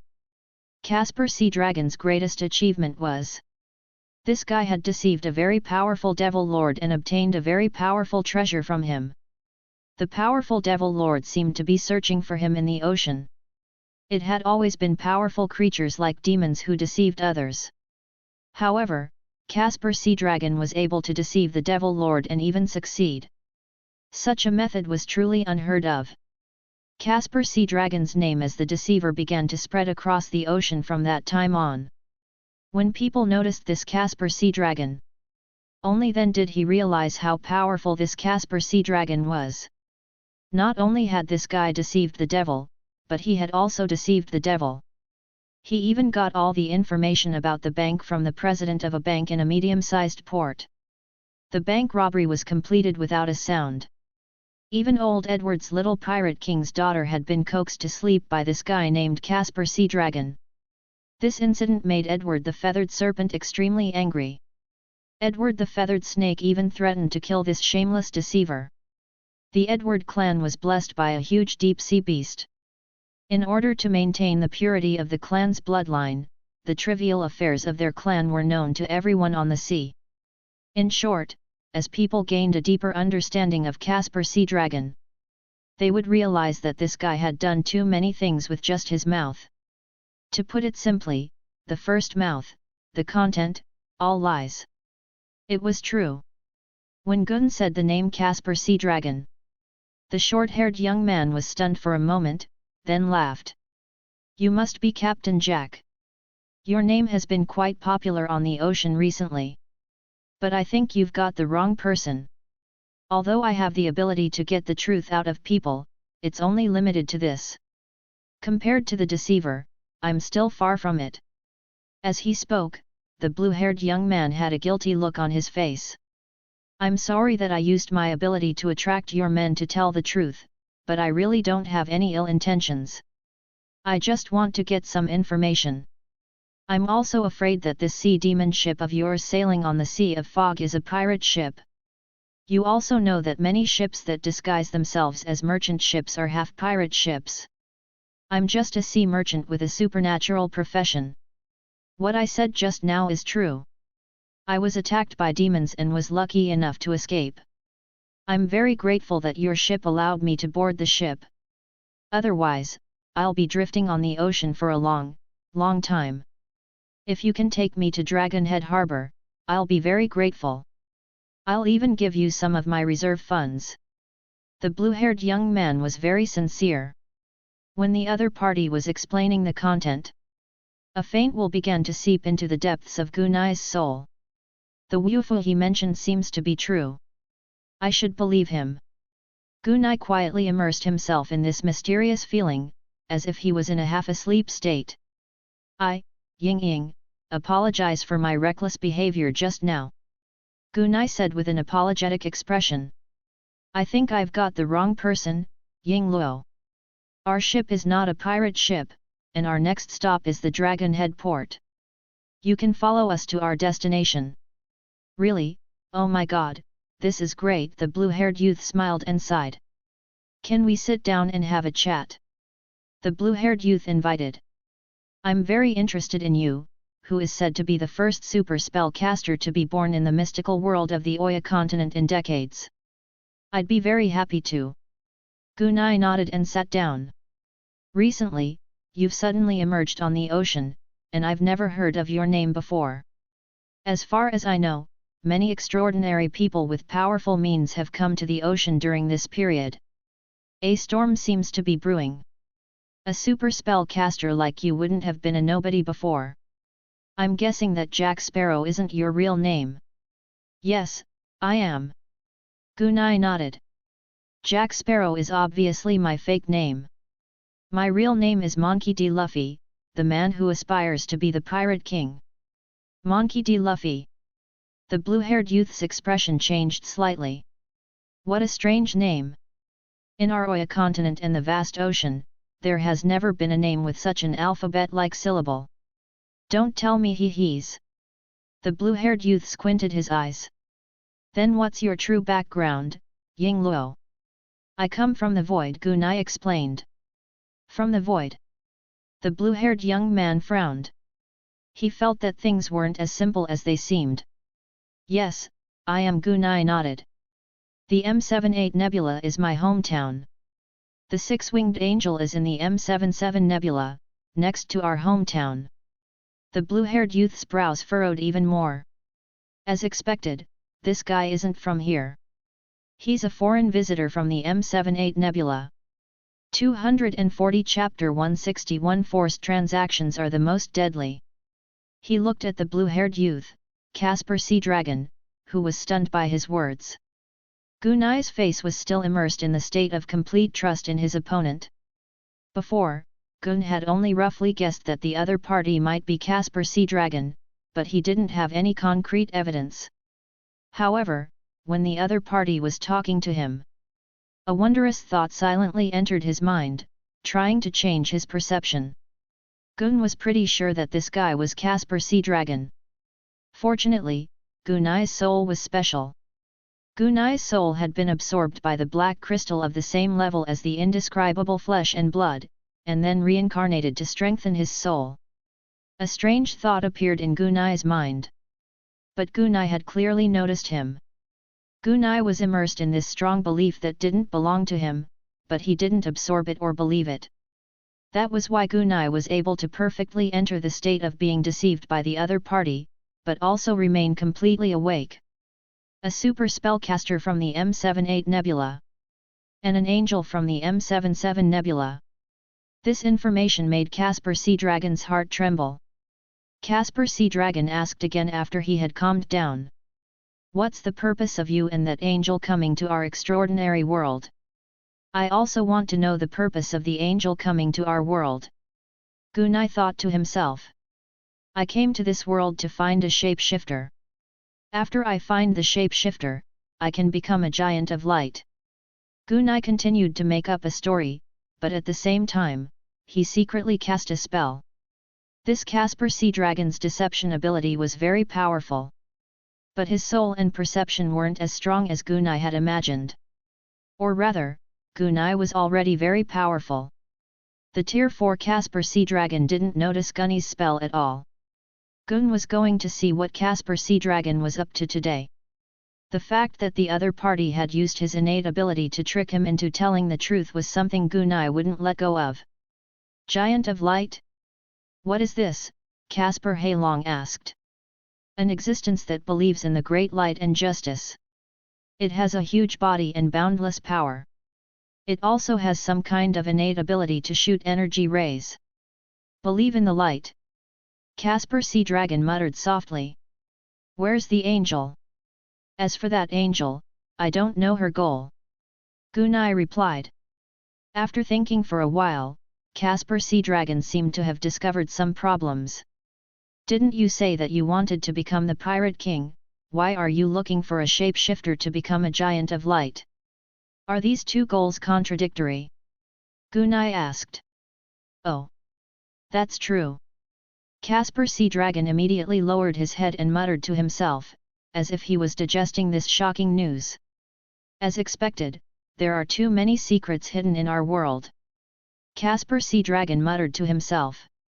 After a moment's silence, Caspar Sea Dragon looked at Gun, his face still smiling. I heard that Captain Jack shot Edward the Feathered Serpent to death at the port of Harutf, and even killed a large number of Yaksha fishmen in the Fog and Shadow Islands. I'm sure he should have a net worth of 1,000,000 gold pounds on him. What? Caspar Sea Dragon's words made Gunai's heart tremble. It's fine if people know that I'm an extraordinary spellcaster. The assassination of Edward the Feathered Serpent was also known? This shouldn't be the case. Or could it be that Ao Gu Shan found some clues and then decisively put the blame on me? If I had known earlier, I would have killed this guy with a cannon. Gunai was a bit upset. Yes, I am. Gunai nodded. Very good, Caspar Sea Dragon laughed. Then, Caspar Haragon took out a fist-sized obsidian fine statue. It was a scene of a mermaid swimming in the sea. In a small wholesale market along the coast, 1 gold pound could buy a whole box of such things. This is a treasure, a supreme treasure. It's worth 3 to 4 million gold pounds. Caspar Sea Dragon explained softly. When he said this, Gunai's unnatural breathing became heavier. They even looked at the obsidian statue with greed in their eyes. This treasure is 2 to 3 times more valuable than your entire net worth. You're willing to use your entire fortune to exchange for this supreme treasure, right? It's Ying Luo's. Gunai hesitated for a moment before nodding. Gunai didn't try to control himself, and he found that he was following the other's will. Now, Gun understood how those people and the powerful devil had been fooled. This guy's previous deception ability came from the depths of his soul, and it was impossible to guard against. All right, this treasure is for you. And you need to give me everything you have. Caspar Sea Dragon said patiently. This greedy guy. Not only did he get information from me, but he also wanted to take my wealth. You asked for this. All right, I'll give you the treasure you've given me. Gunai held the mermaid statue in his hand and pulled out something. The next moment. Bang! Bang! The sound of an eyeball exploding was heard. At the same time. Ah! A shrill scream rang out from Caspar Sea Dragon's throat. Caspar Sea Dragon, who had fallen to the ground and was covering his eyes, had a slight spasm. This is my most precious treasure. It's a terrifying sealed artifact that can cause severe artificial damage to the surroundings, just like you are now. Gunai said softly. It's yours now. Damn B****, why didn't you tell us about this terrifying seal earlier? Caspar Sea Dragon, whose eyes were in excruciating pain, cursed in his heart. But he didn't dare to curse out loud, because once he disturbed the other party's emotions, it would cause violent fluctuations and disgust, and his innate ability would be broken. The other party was a foreign visitor from the M78 Nebula, a super spellcaster. He was basically dead. I have another treasure called the puppet doll. After I take it out, it will randomly control a person around me, making their body completely mechanical and unable to move. No, I don't want to. Caspar Sea Dragon, who was greatly shaken, hurriedly roared. No, Ching Ching, you must have it. Since the other party couldn't see him, Gunai's finger gently moved. The puppet's secret threads, which had long been tightly wrapped around the other party's body, quickly straightened, controlling Caspar Sea Dragon tightly like a puppet. It's broken. Feeling that he couldn't move, Caspar Sea Dragon, who was filled with regret, was about to cry. I still have another sealed artifact. After I take it out, it can destroy a person's hearing. It's yours now. I, Qian, don't want to trade anymore. I'll give you that treasure. I don't want anything else. Caspar Sea Dragon's expression changed drastically when he heard that there was a sealed artifact that could destroy one's hearing, and he roared loudly. Gunai didn't seem to hear him. Once again, he pulled the puppet's secret thread, directly tearing Caspar Sea Dragon's eardrum. Bastard! Caspar Sea Dragon, who obviously felt that he could not hear anything, finally realized that something was obviously wrong. The methods of this foreign visitor were too strange and peculiar. It struggled to escape. However, the control of the puppet doll was too terrifying. His physical strength, origin power, and even mental energy were all firmly confined. Immediately after, he felt something lying on his body, madly sucking his blood like a pump. At the same time, a terrifying sealing power spread out from that thing's body, firmly suppressing it. The moment before he was suppressed and fell into a deep sleep, Caspar Sea Dragon finally had some enlightenment. This guy did it on purpose. He wasn't affected by my truth at all. And I'm about to be suppressed by him. An inexplicable panic bloomed in his heart. In the deep despair, Caspar Sea Dragon entered a deep sleep of the suppression of his soul. 241 Chapter 62 True Angel Descent. 10 minutes later. Caspar Sea Dragon was completely sealed like a wooden statue, locked in the box by Gun. The official bounty on this fellow's head is 300,000 gold pounds.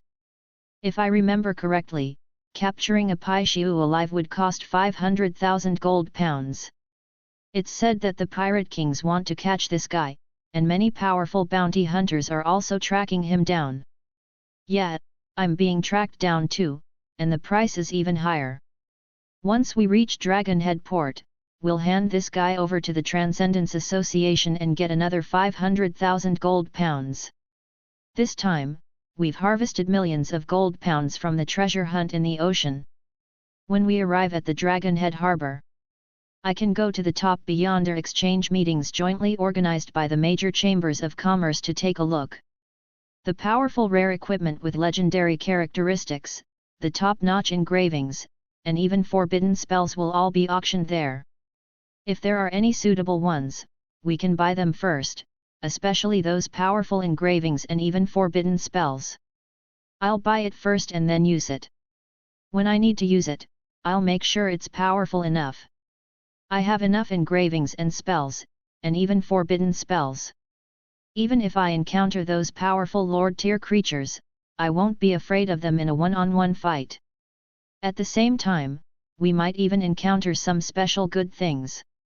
For example, a treasure that can rapidly increase one's cultivation level. Although these treasures have many drawbacks, the problem is that all these drawbacks will disappear after one reincarnation.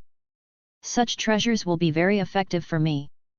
It's mainly because these things are quite rare and can only be found by chance. As he pondered, Gun's mind once again fell on Casper Sea Dragon. Everyone knows that Casper Sea Dragon is being hunted down by a powerful devil lord.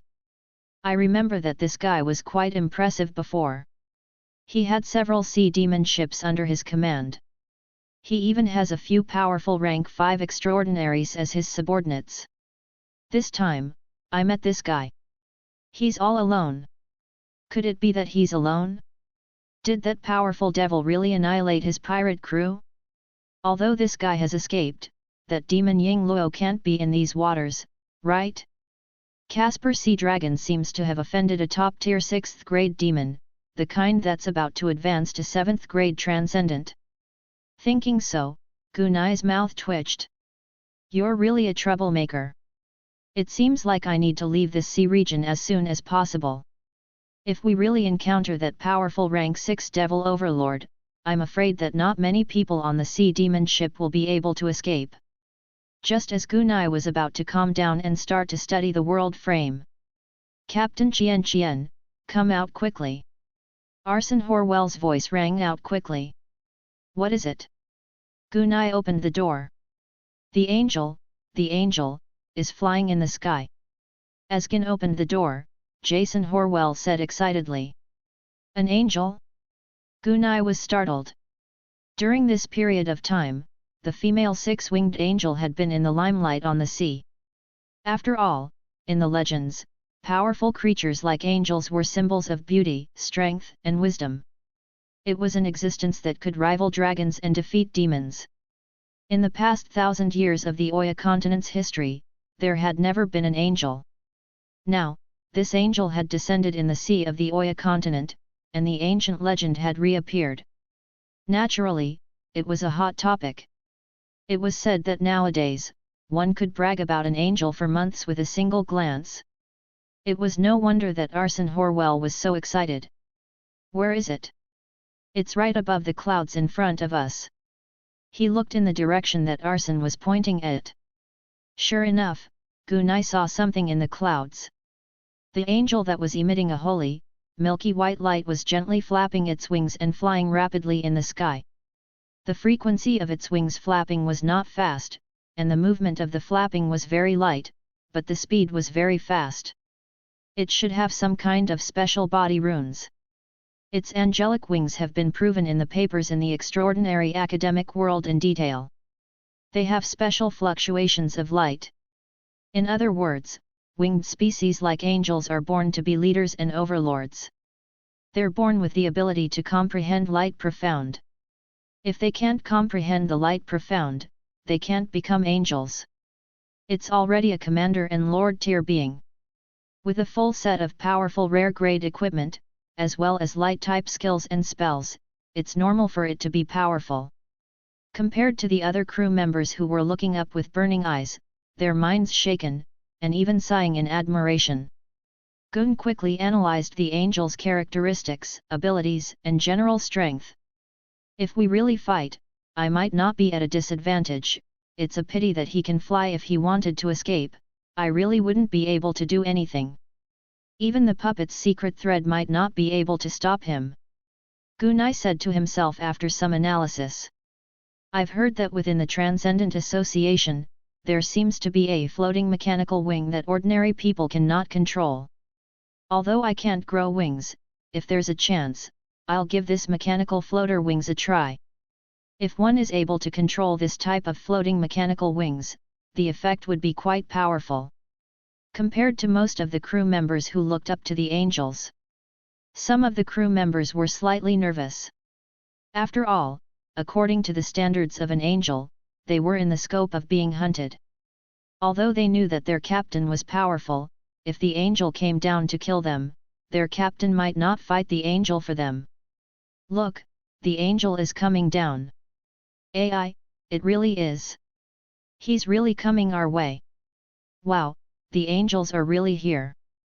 As the crowd cried out in alarm, the angel glided down towards the magic whale. Most of the crew members were getting more and more excited. A small number of people's faces were gloomy and extremely ugly.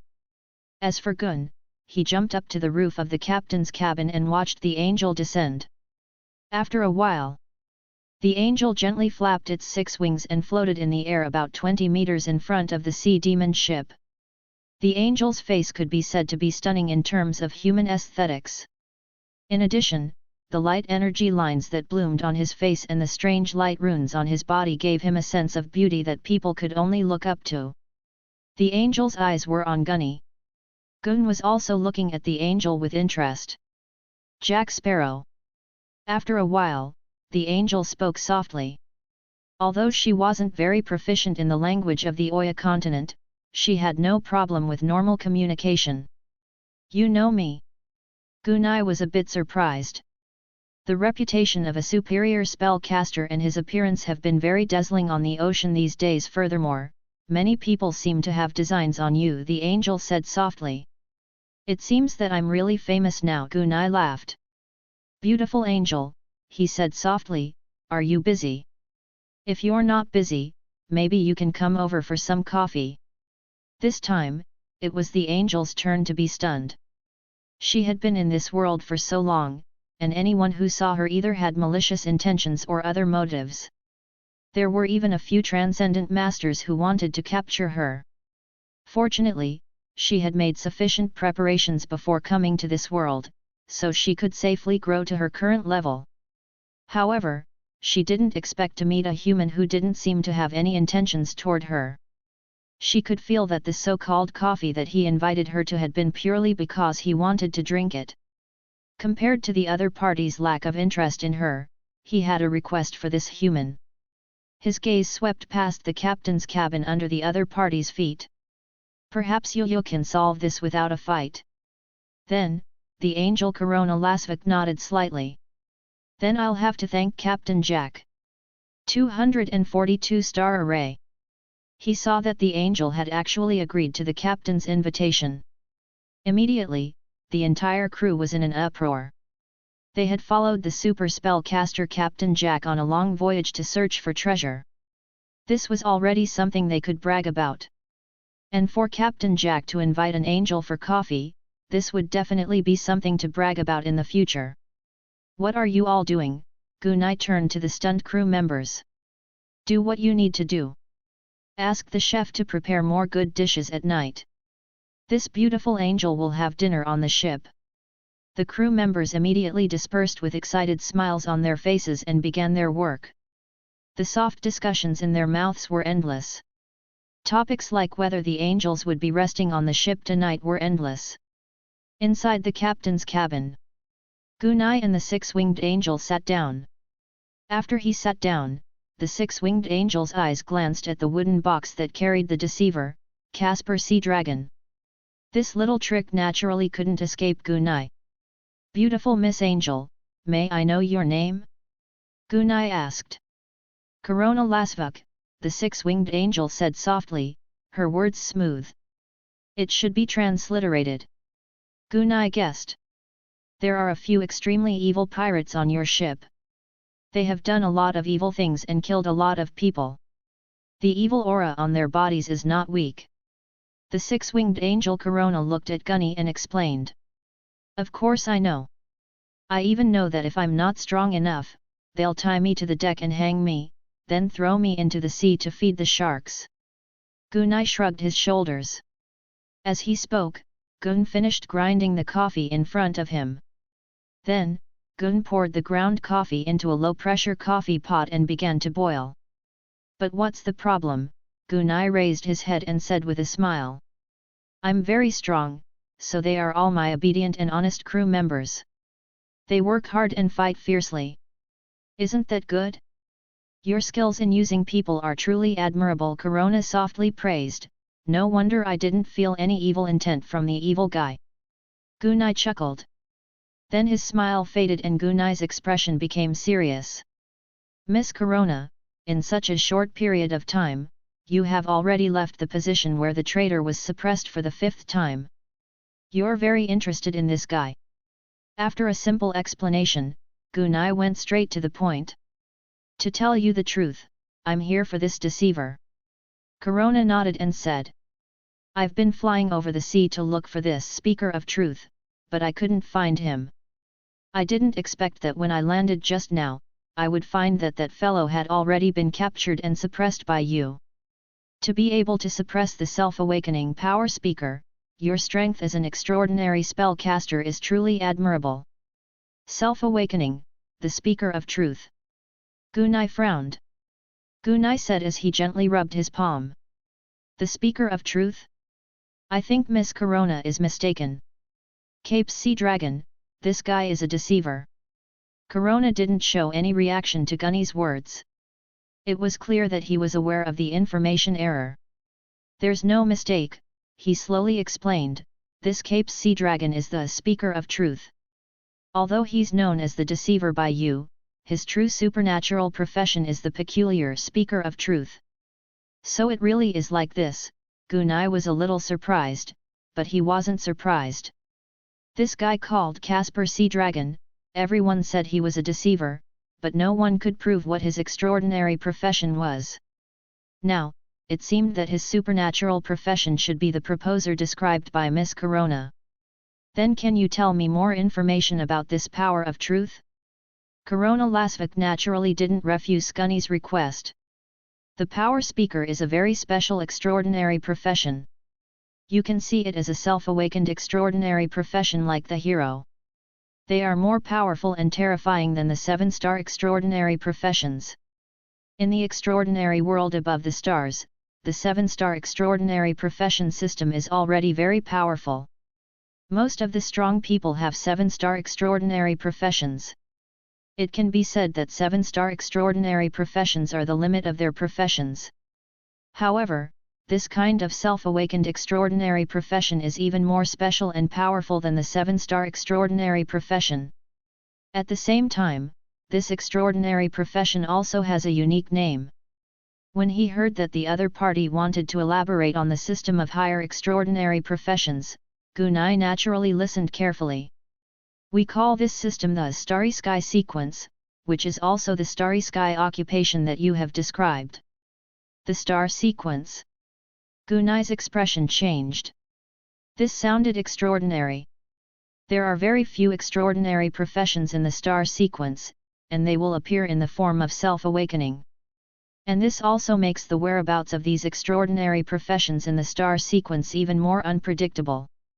This speaker of truth Casper Sea Dragon in front of us is an extraordinary in the star sequence's extraordinary profession system.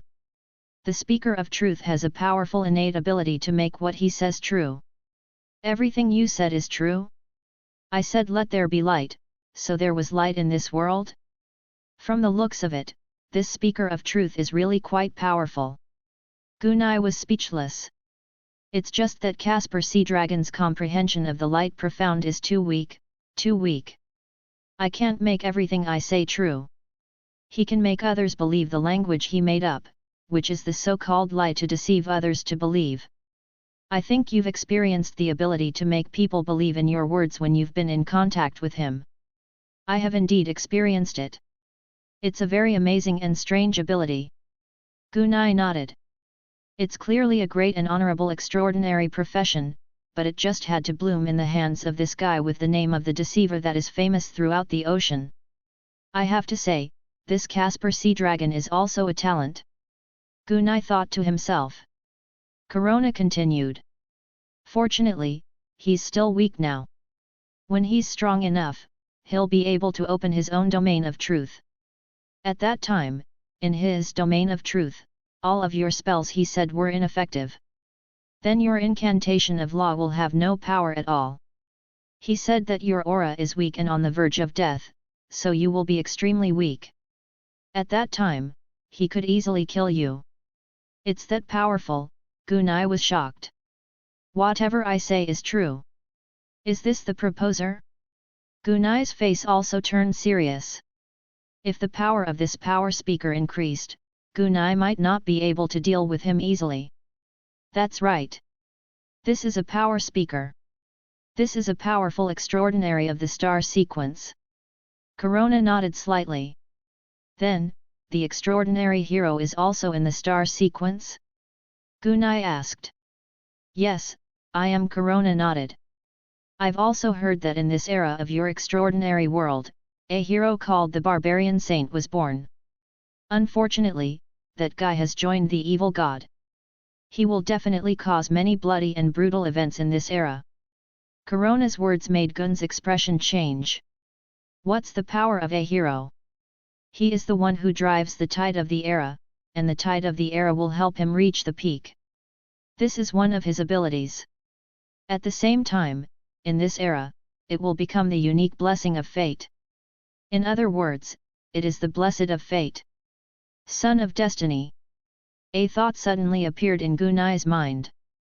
What about the time hunter? Gunai asked again. A time hunter? Corona looked at Gunny. You've seen the time hunter? No, I'm just asking. Gunai shrugged. Time hunter, also in the star sequence. They can hunt many strange and powerful creatures, even the experts of the human race. As for the choice, it depends on the owner of the time hunter. Every time they complete a hunt, time hunters can obtain a large amount of time from their prey. They can use this time to quickly improve their various abilities. The most terrifying thing is that time hunters can increase their health through time. If they want to, they can even give themselves an endless lifespan, comparable to an eternal star sequence. Gunai sighed in his heart. These powerful star sequences are really incredible. They're also strange and powerful enough. 243 Cooperation with the angel. The coffee was ready. As he enjoyed the rich taste of the coffee, he digested the information in his mind. It's really not bad. There's a unique fragrance in the sweet and bitter taste, leaving an endless aftertaste. Corona praised as she sipped her coffee. A cup of coffee in our spare time can indeed let us enjoy a pleasant afternoon. After thinking for a while, Corona continued. That Caspar Sea Dragon. If it's just a speaker of truth, then it's fine. However, this guy is extremely brutal and bloodthirsty. Although he looks very friendly, if you look into his heart, you will realize that it is an extremely distorted and dark personality. Deception. Cheating and snatching other people's wealth. In his eyes, this is a matter of course. Even killing others is just a pleasure for him. Although this has something to do with his evil heart, he's not a good person to begin with. Among the many supernatural beings with evil characteristics that I've encountered, this guy's evil characteristic is almost in the top 10, which is why I'm hunting him down. Corona said. I discovered his entire crew of sea demon ships. I almost killed all of his underlings and destroyed his ship, but he escaped alone.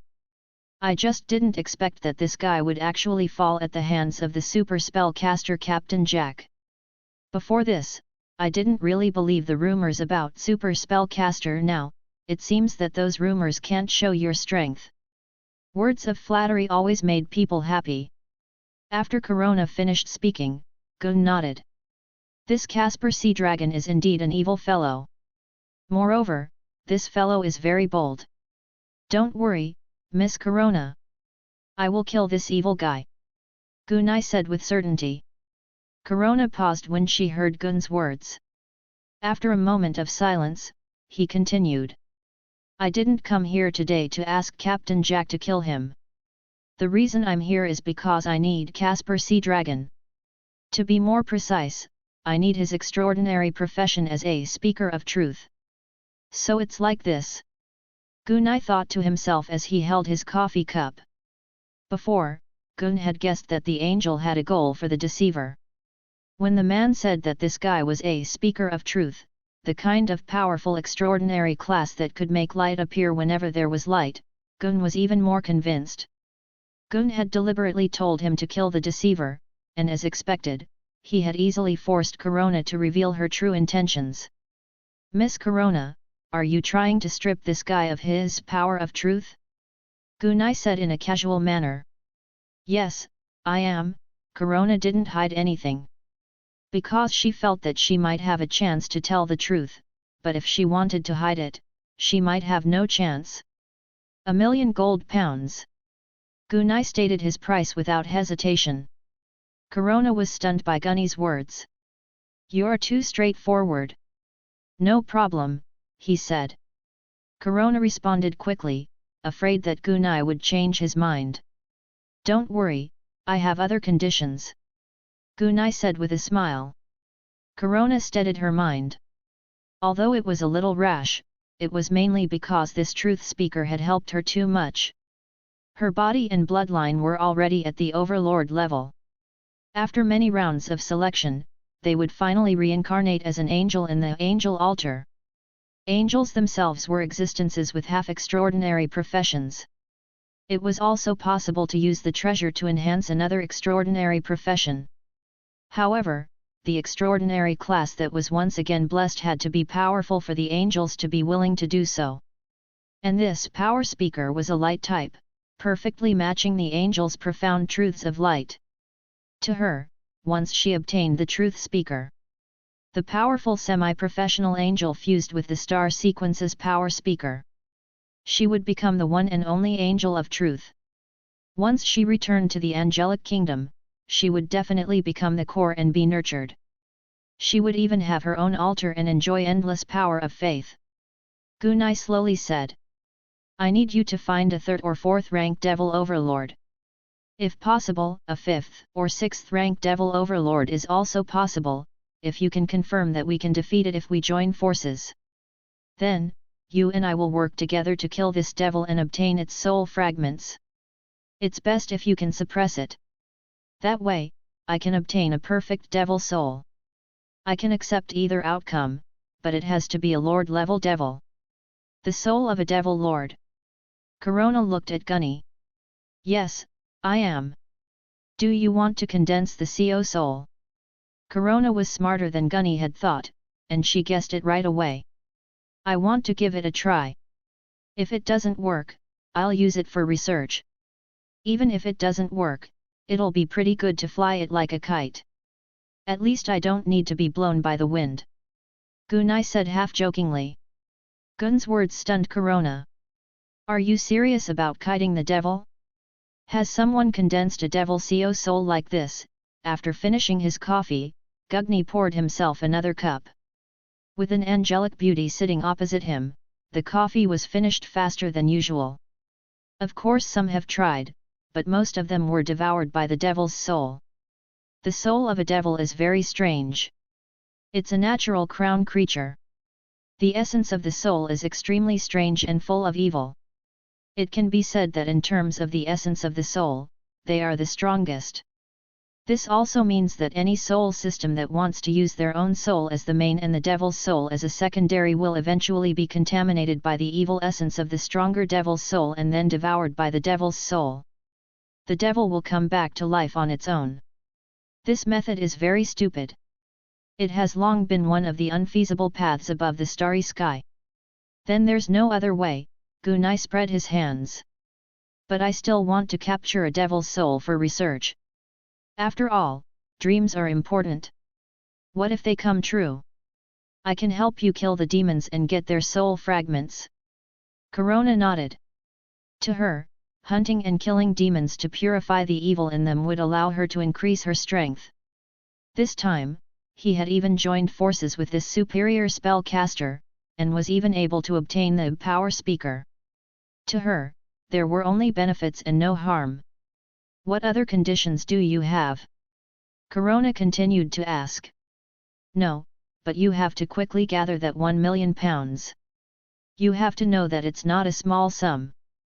During this period of time, I've also hunted down quite a number of pirates and obtained a large amount of resources from them or even the sea demon ship. You can take a look and see if these resources are enough. Corona opened a small secret compartment in her armor and took out 20 to 30 transcendent rings and storage bracelets. Gunai's eyes lit up.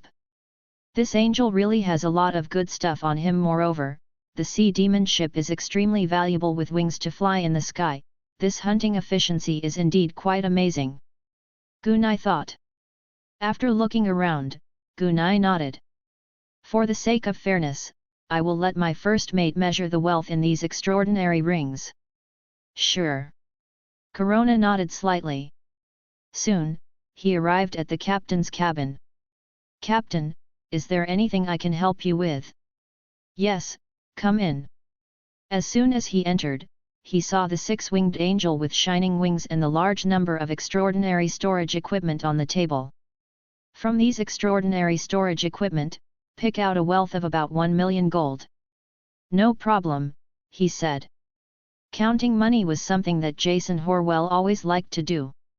Moreover, he knew that his captain had always been very generous.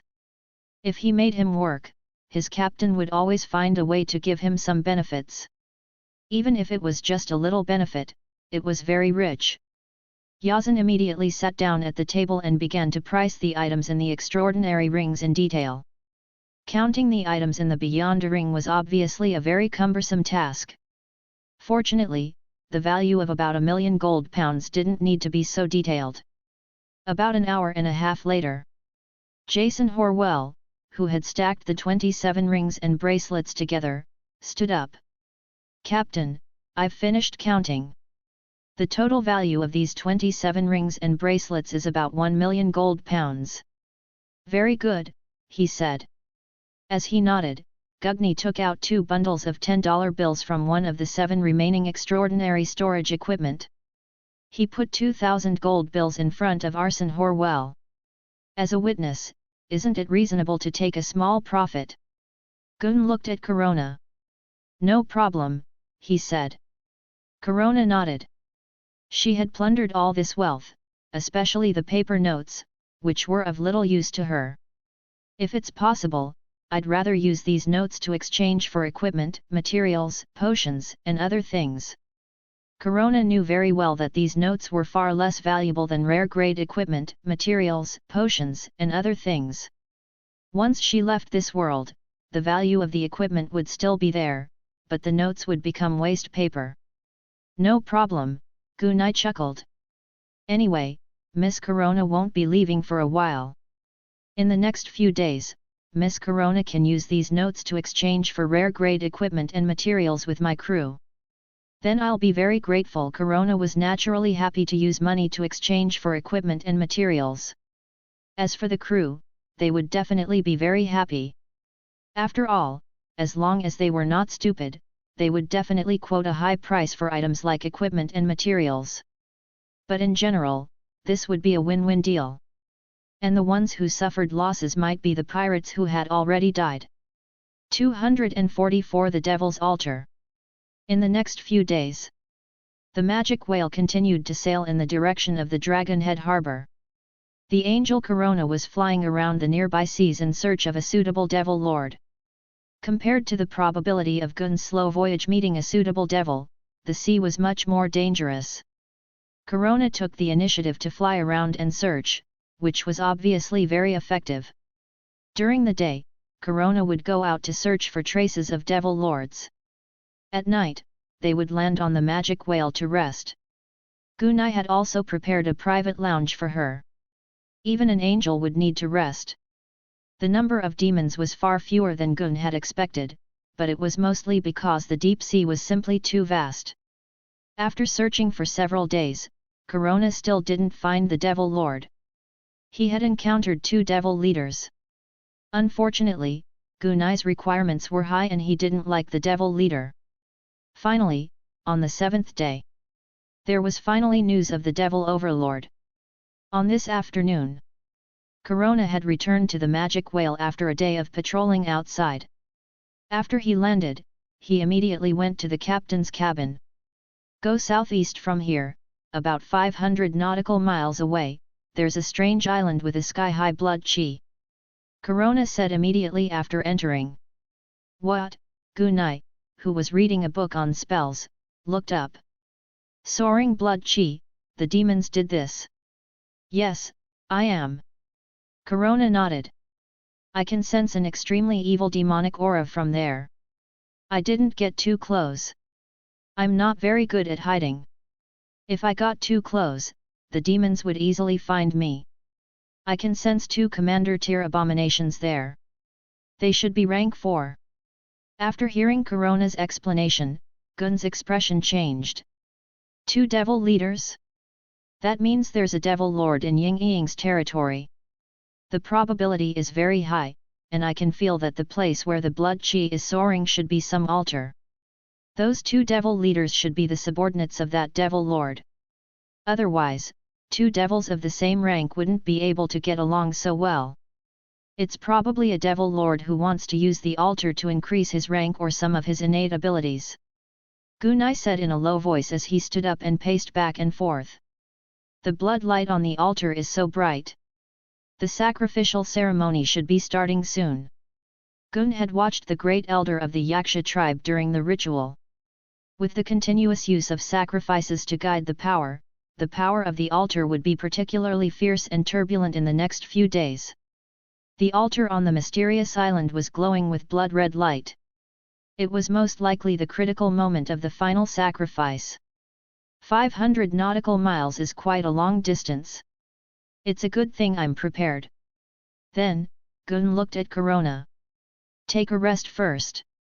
Tonight, we'll go and uproot this devil altar.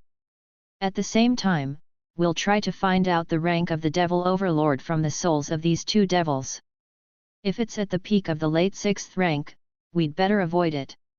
After all, the 2 of us might not be a match for a rank 6 devil lord even if we join forces. If it's a 5th rank or lower, we can make some arrangements and get rid of that devil overlord. Corona nodded. Although she knew from the rumors that Captain Jack, a super spellcaster, was very powerful. However, he had not seen it with his own eyes and was not too sure of the other party's overall strength. Fortunately, there were 2 4th-rank devil leaders there. When she went over tonight, she could see the true strength of this Captain Jack. If they were strong enough, they could try to kill this powerful devil lord. If he wasn't as powerful as he had imagined, then this hunt might have to end. After all, devil overlords were no laughing matter. Night slowly fell. The fog in the fog sea had also been slowly gathering and rising over the past few days. The night and fog made Corona's tracks even more difficult to track. On the surface of the sea about 20 nautical miles away from the altar island, Corona landed on the sea. Corona then activated the scroll that Gu-Ni had given her. Swish! As the milky white light bloomed, space power Upanishad fluctuated. A 6-pointed star teleportation array lit up.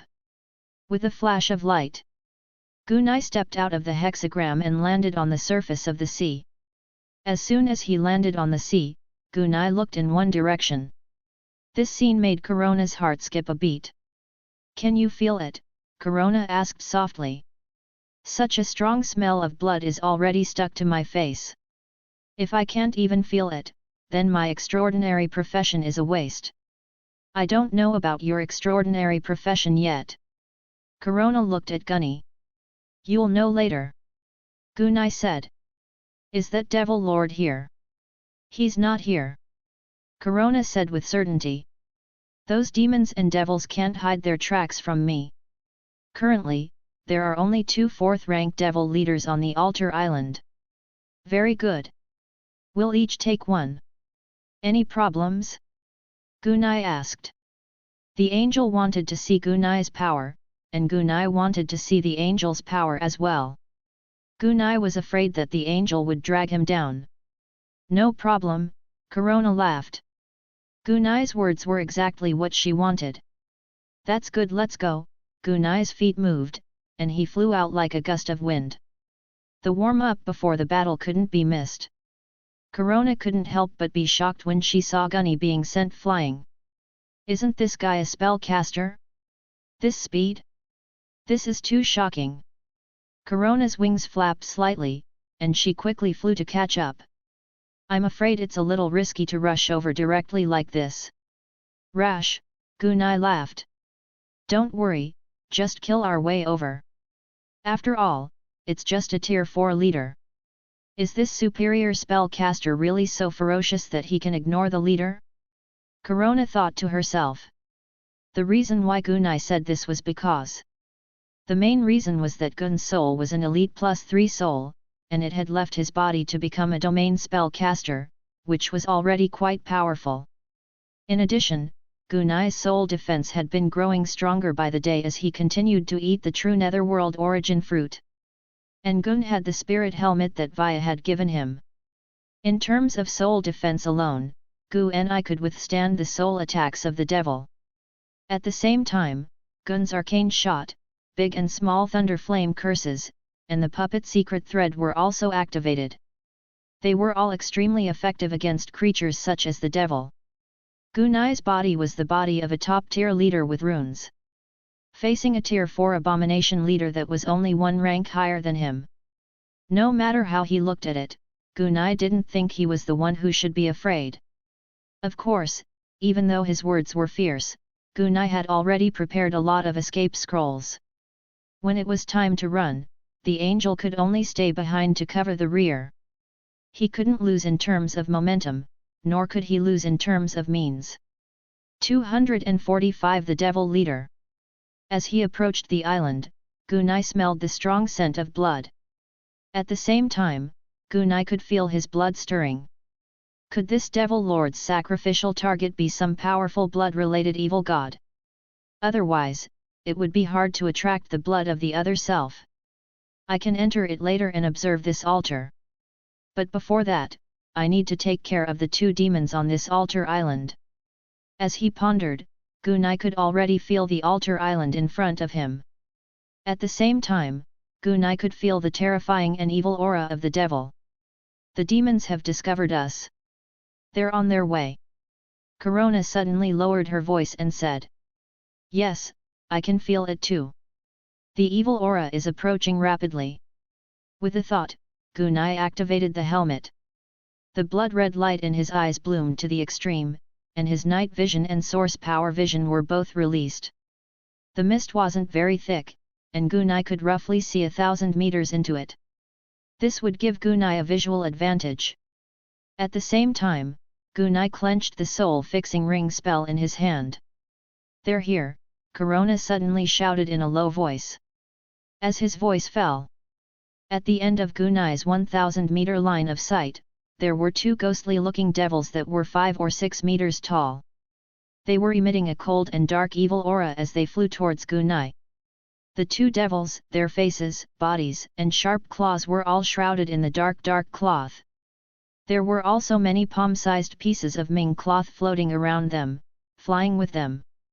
This dark cloth was one of the devil's defensive and offensive methods. Although it didn't have a ferocious and terrifying face, nor a bloody and cruel fanged mouth, it was still a monster. However, the devil chieftain that was quietly flying over gave off an extremely powerful pressure on the mind and spirit. The surrounding dark energy also naturally enveloped the area. Fortunately, Gunai's soul wasn't as weak as it had been. As an elite +3 level soul, plus the soul of a territory spellcaster, Gugni completely ignored the mental pressure of the devil leader. As he moved forward, he quickly measured the abomination's basic attributes. Its flying speed isn't considered slow. After all, it's a tier 4 leader, and its agility isn't considered low. However, compared to me, it's still a little lacking in both speed and agility. Be careful, don't let these guys get close to you. At the same time, we have to be careful of their soul attacks. After all, they are commander-level creatures. We have to be wary of their innate abilities. As a leader-level being, he might have some special abilities. The inborn divine ability of the then Aether, Black Arrow of Destruction Gunai, was still vivid in his mind. And that energy was still in Gunai's hands. When the two sides were about 250 meters apart, Gunai threw out the soul stabilizing ring. Under normal circumstances, the effective range of a regular law incantation by a law incantation master was around 100 meters, and the maximum range was around 200 meters. An elementalist's compatibility with the elemental powers of the world was slightly inferior, but not by much. It would be a different story if he had learned a casting talent that increased the distance. Gun's maximum casting range was about 240 meters. The reason was simple: Gun was a domain spell caster. After his soul broke through the limits of his physical body, the form of the incantation of law also broke through with the breakthrough of the soul. The speed and effective range of Gun's spells had both increased. A wider casting area was also one of the advantages of a territory spell caster. And as Gun's mind power increased, the range of Gun's spellcasting domain would expand, and the advantage of a domain caster would be more prominent. When it was strong enough, it would not be a problem to kill the enemy from 800 miles away. The next moment after the soul-fixing Divine Ring spell was thrown out, the rank 4 devil on the right was instantly frozen by Gunny's soul-stabilizing ring. As the leader of the 4th rank abominations, it was an existence that occupied the soul crown. Pious, the 4th rank demonic creature, immediately felt a lock on its soul. "You want to lock onto me?" The tier 4 devil leader, Pious, laughed in his heart. With a thought, Pious's light of soul dispersion quickly bloomed from the depths of his soul. A black stream of light filled his soul. This kind of dispelling ability was very effective against all kinds of magic spells that were locked on. What? When the soul-dispelling light finished blooming from the depths of his soul, the rank 4 demon Pious was shocked. "My soul-dispelling light is a high-level soul incantation, and it has even reached rank 3. How could this locking incantation not dispel it?" Just as Pious was in shock, a purple lightning arc instantly bloomed. Zi. The annihilating electric current was transmitted into his body in an instant, even causing considerable damage to Pious' soul. The power was so strong that Pious' speed was reduced by a lot. How can this spell be so powerful? The powerful destructive power instantly made the rank 4 demon Pious understand that the human spellcaster who was traveling with the angel was very powerful. If he wasn't careful enough, he would have suffered today. Mental barrier. With a single thought, a powerful barrier as thick as a fist bloomed in front of Pious. As demons were soul-based creatures, they naturally had plenty of ways to deal with such a penetrative technique. The spiritual barrier would be able to effectively resist the penetrative spell bombardment and other attacks. The moment the spirit barrier was activated, Pierce opened his mouth wide. Howl! An invisible soul attack, Soul Whip, instantly swept toward the human. The Soul Whip was an attack that could make the soul feel extreme pain. Able to effectively interrupt the casting of spells and put the soul in a state of pain, unable to cast spells for a period of time. Gunai could clearly feel the energy fluctuations from the helmet. A part of the soul attack was blocked by the helmet, while the other part landed on Gunai's soul. Gunai's own soul was able to easily withstand the remaining soul attacks. Its offensive power isn't that strong, Gunai thought to himself. At the same time, Gunai started to pull back while alternating between the puppet strings and the little thunder flame curse. If Gun were to use his full power, he might be able to kill this rank 4 devil leader. However, there was not much point in doing so. He needed to learn the devil leader's attack methods and the level of power. This way, he would have a better plan when dealing with the devil overlord. This rank 4 devil was just a whetstone for Gunai. Guye relied on his speed to drag the battle on. At the same time, he was also able to quickly determine the various means his opponent had. Soul Dispel, Shield, Soul Attack. There's also a method to get close by moving quickly. The power of this Ming Bulletin's flying attack is pretty good, it's really painful. More importantly, this guy seems to be quite resistant. After all, the souls of devil creatures are very special. Even if they are heavily injured, they can still maintain a high combat effectiveness. Even if they lose half of their souls, they can still maintain more than 90% of their combat power. Even if they lose 90% of their souls, as long as they can escape, they can still use the remaining 10% of their souls to recover. For humans, even if their mental state is slightly damaged, it will be difficult for them to cast spells. The difference in the soul between the two is extremely great. I really like the resistance and endurance of devil souls. Gun observed the rank 4 devil leader Pius. On the other hand, Pius was beaten up so badly that he could not speak. Isn't this guy a law incantation master? How can he be so fast? Damn it, he's actually so agile. He's completely immune to my soul attacks, and he's even casting a spell on me while running. Is this damn guy still human? When Gugni was fighting back and forth with the demon named Pius. Not far away, Angel Corona was fighting another demon. This was her advantage. With 2 swords in her hands, Corona used all kinds of mid to long-ranged sword incantations and law incantations. Coupled with the energy sword techniques at close range, the bright holy light kept blooming. Corona forced the devil to retreat and wail continuously. 246. Doesn't it smell good? Corona had completely suppressed the 4th rank abomination in the battle. If it wasn't for the fact that she had to observe Gunny's battle, she could have quickly killed the rank 4 demon. When she saw Gun being chased by the class 4 abomination, she couldn't help but think. Corona's eyes twitched, and she almost thought that the rumors were wrong. This is a superior spellcaster? Although this 4th rank abomination is more powerful, you're a superior spellcaster. Aren't you a little too weak to be chased by a 4th rank abomination? Fortunately, you're fast enough. Otherwise, this demon would have torn you into pieces very quickly. Corona didn't even have any hope of hunting down the Devil Lord. However, she gradually realized that something was wrong. Although the demon was aggressively chasing after Captain Jack, he was not afraid of Captain Jack. However, that rank 4 devil didn't cause the slightest bit of damage to Captain Jack. If a long-range soul attack were to land on her, she would have to resist it seriously.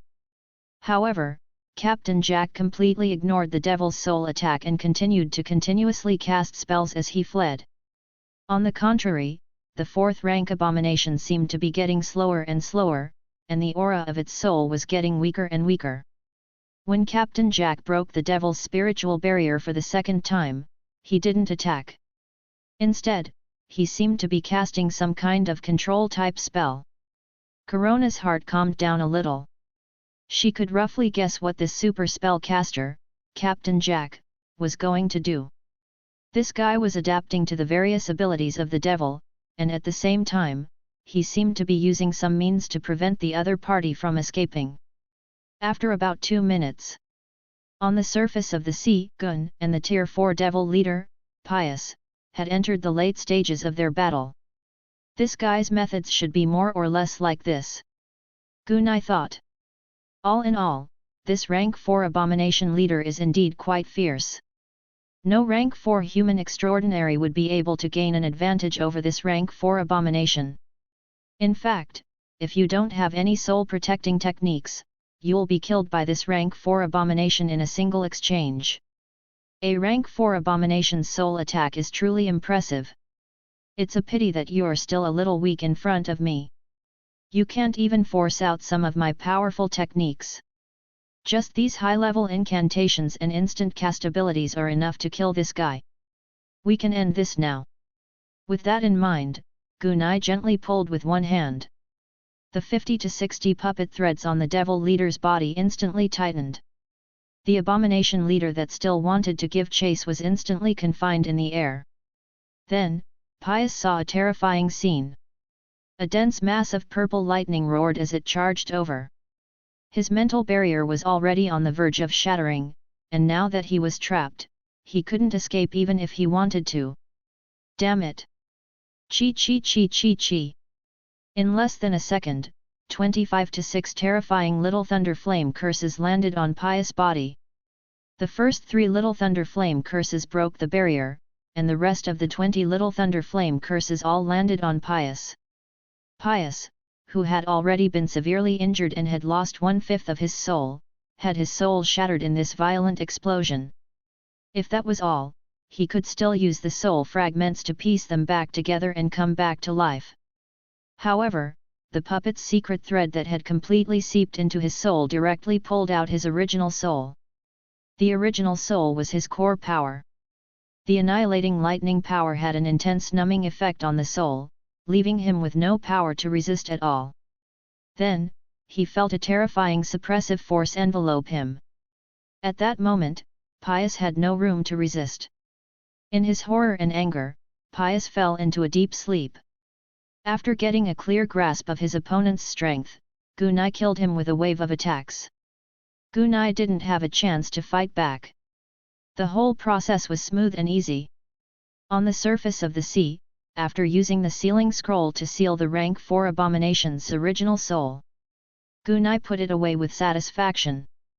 The soul of a perfect rank 4 devil leader. Not a bad harvest. If I really can't get the soul of a lord, I can still use the soul of a leader. After all, according to my reincarnation ability, this leader's CO soul should be able to become a lord's soul, just that it will take a lot of time. And if I can obtain a devil lord's soul and get everything done in one go, that would naturally be even better. Corona still saw Gun's explosion. The terrifying and concentrated burst of spells shocked Corona. If so many terrifying thunderbolts were to land on her body, she would not feel good either. She might even be severely injured or even killed by a single wave. Sure enough, this guy has been hiding his strength. He probably hasn't even shown many of his powerful means. At this point, Corona no longer had any doubts about the identity of Captain Jack, a super spellcaster. One could only imagine the shock that the rank 4 demon, Alphonse, felt when he saw how easily Pius was sealed. Before this, he still had hope for Pius. He wanted to wait for Pius to kill the fleeing human and then come over to help him kill the angel.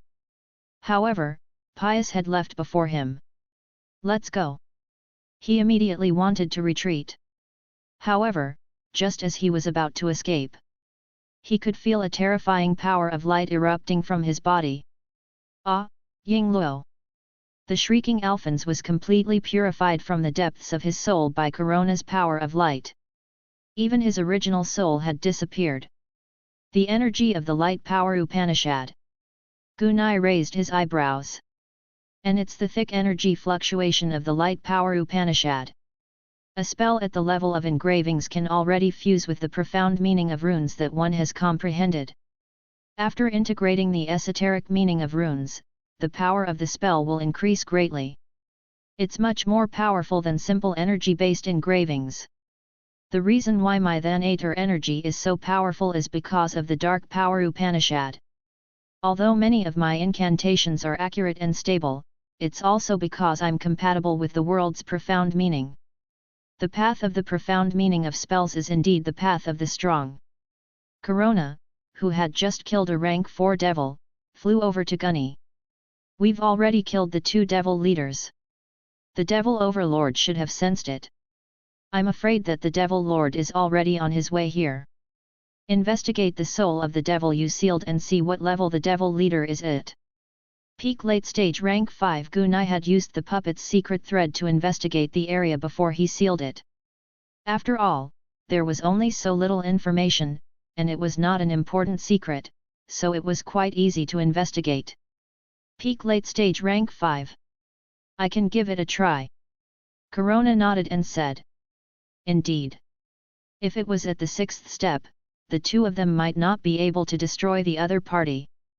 However, if it was only at the 5th step, then there was still some hope. However, there was only a certain amount of hope. After all, if the other party's various techniques were very powerful and his understanding of the dark profound was extremely deep, perhaps the 2 of them were the ones who had escaped.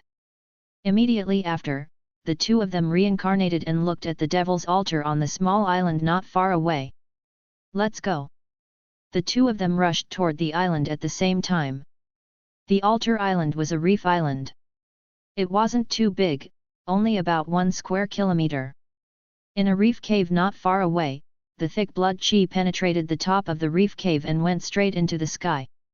Destroy this altar first, otherwise, when that devil overlord comes and borrows the altar's power, we'll be at a disadvantage.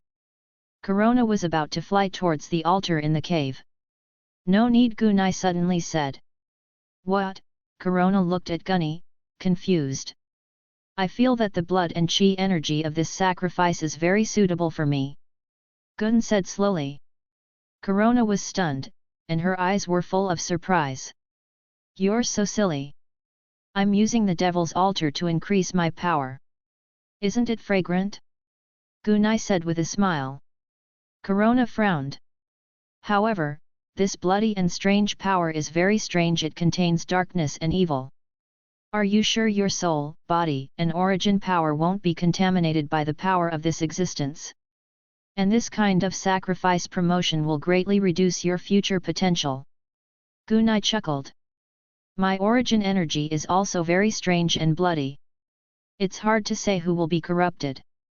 It's not a problem for my potential to drop a lot. My potential is already too strong, so it doesn't matter if it drops a little. Qian is crazy, Corona was stunned. It's obviously impossible to obtain more terrifying power without paying a price. Gunai said with a meaningful tone. It's decided then. Help me stand guard outside. I'll go in and take a look. If it's possible, I'll provide some sacrifices to complete the final sacrifice and enjoy the results of the sacrifice. If it doesn't work, I'll destroy this altar. Then, before Corona could say anything, Gun entered the altar. Corona, who was at the entrance of the cave, frowned as she watched Gunny's back disappear. She relaxed after a while. This guy has always been steady. Since he dares to do this, I'm afraid he has his reasons. Perhaps my worries are unnecessary. We'll just wait and see the results. To be able to become a superior spellcaster, this guy is not as simple as he looks on the surface. Corona thought to herself. 247 Chapter 68 Promotion to Tier 4. As soon as they entered the cave, the smell of blood hit them in the face, as if there was a blood pool burning with the power of blood. How many lives and treasures did this devil leader sacrifice to make this altar so full of blood chi? It's a pity that you won't be able to enjoy Swan Ni's altar. As he pondered, he arrived at the altar in the deepest part of the cave. The altar was about 3 meters tall, and it was relatively simple. Blood soaked the entire altar. Every stone gave off an evil and bloody smell. Meanwhile, the blood-red light on the altar emitted an extremely distorted light beam that was as thick as a bucket. The blood-red light beam pierced through the top of the reef cave and rushed into the sky. If it wasn't for the bloody light pillar that shot up into the sky, Corona probably wouldn't have noticed the situation here. A terrifying aura was brewing in the pillar of light. It was obvious that this guy was the target of pious sacrifice, an evil god with terrifying power. After calming himself down, Gunai stepped onto the altar. Just as he entered the altar, My loyal and faithful follower, offer me your sacrifice, and I will grant you the power of the great god. A voice called out in Gunai's mind. Gunai was even tempted to take out what he needed. Blood, life, soul, and treasure. A sacrifice required extremely valuable treasures. Gunai naturally had a lot of treasures on him. However, some things would definitely not be sacrificed casually. After some thought, he took out a wooden bottle of dragon blood water, which contained 1,000 milliliters of water. When Gunai opened the bottle, boom! Boom! The blood-red light on the altar quickly bloomed and became hotter than before. A very good Kazaya offering. A slight thought was transmitted over. The water of the spring of life was quickly drawn away and disappeared along with the blood-colored light. The water of the spring of life was an extremely rare item. Other than the elven tree of life, there was no other way for it to be born. As for the elven tree of life, even in the many transcendent worlds, it was still very rare.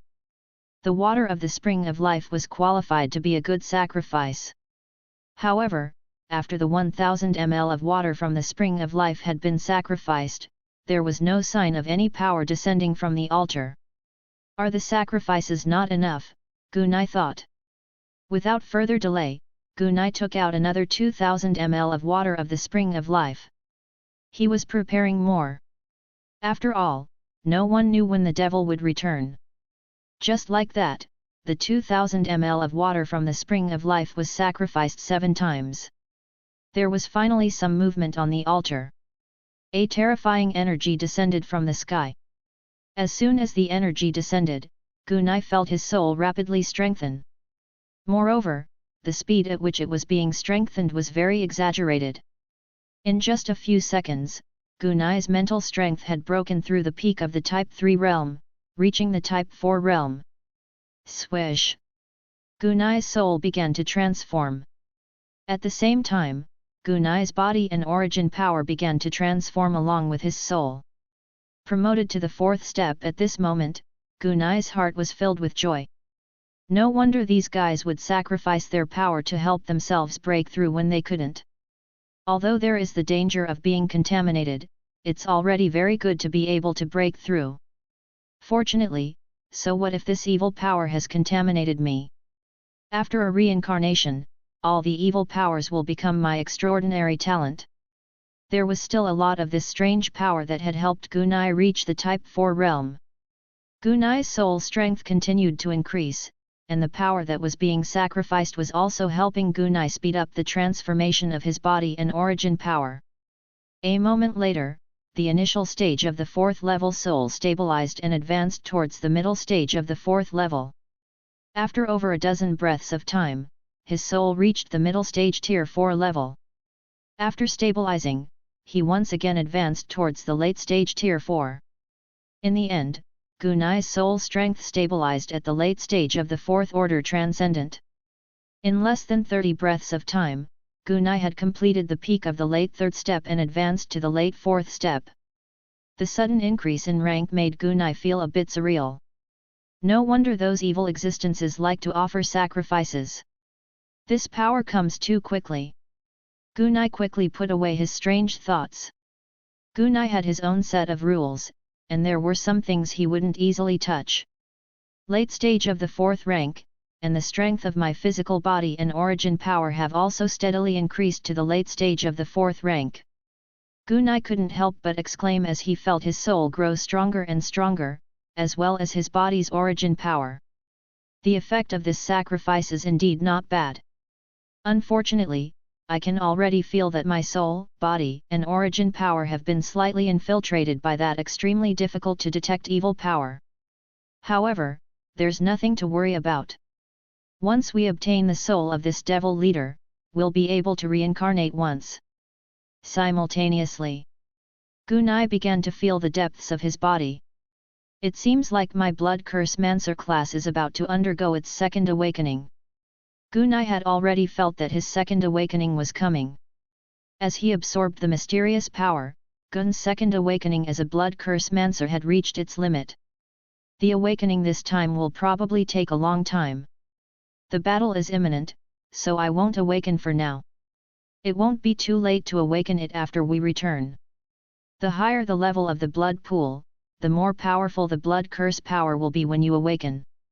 Back then, Ji Wu's level 4 blood pool was able to awaken blood origin ability. Now that my blood pool is already level 7, I'm afraid that once I awaken it, I'll be able to obtain the top blood origin ability or even blood origin ability.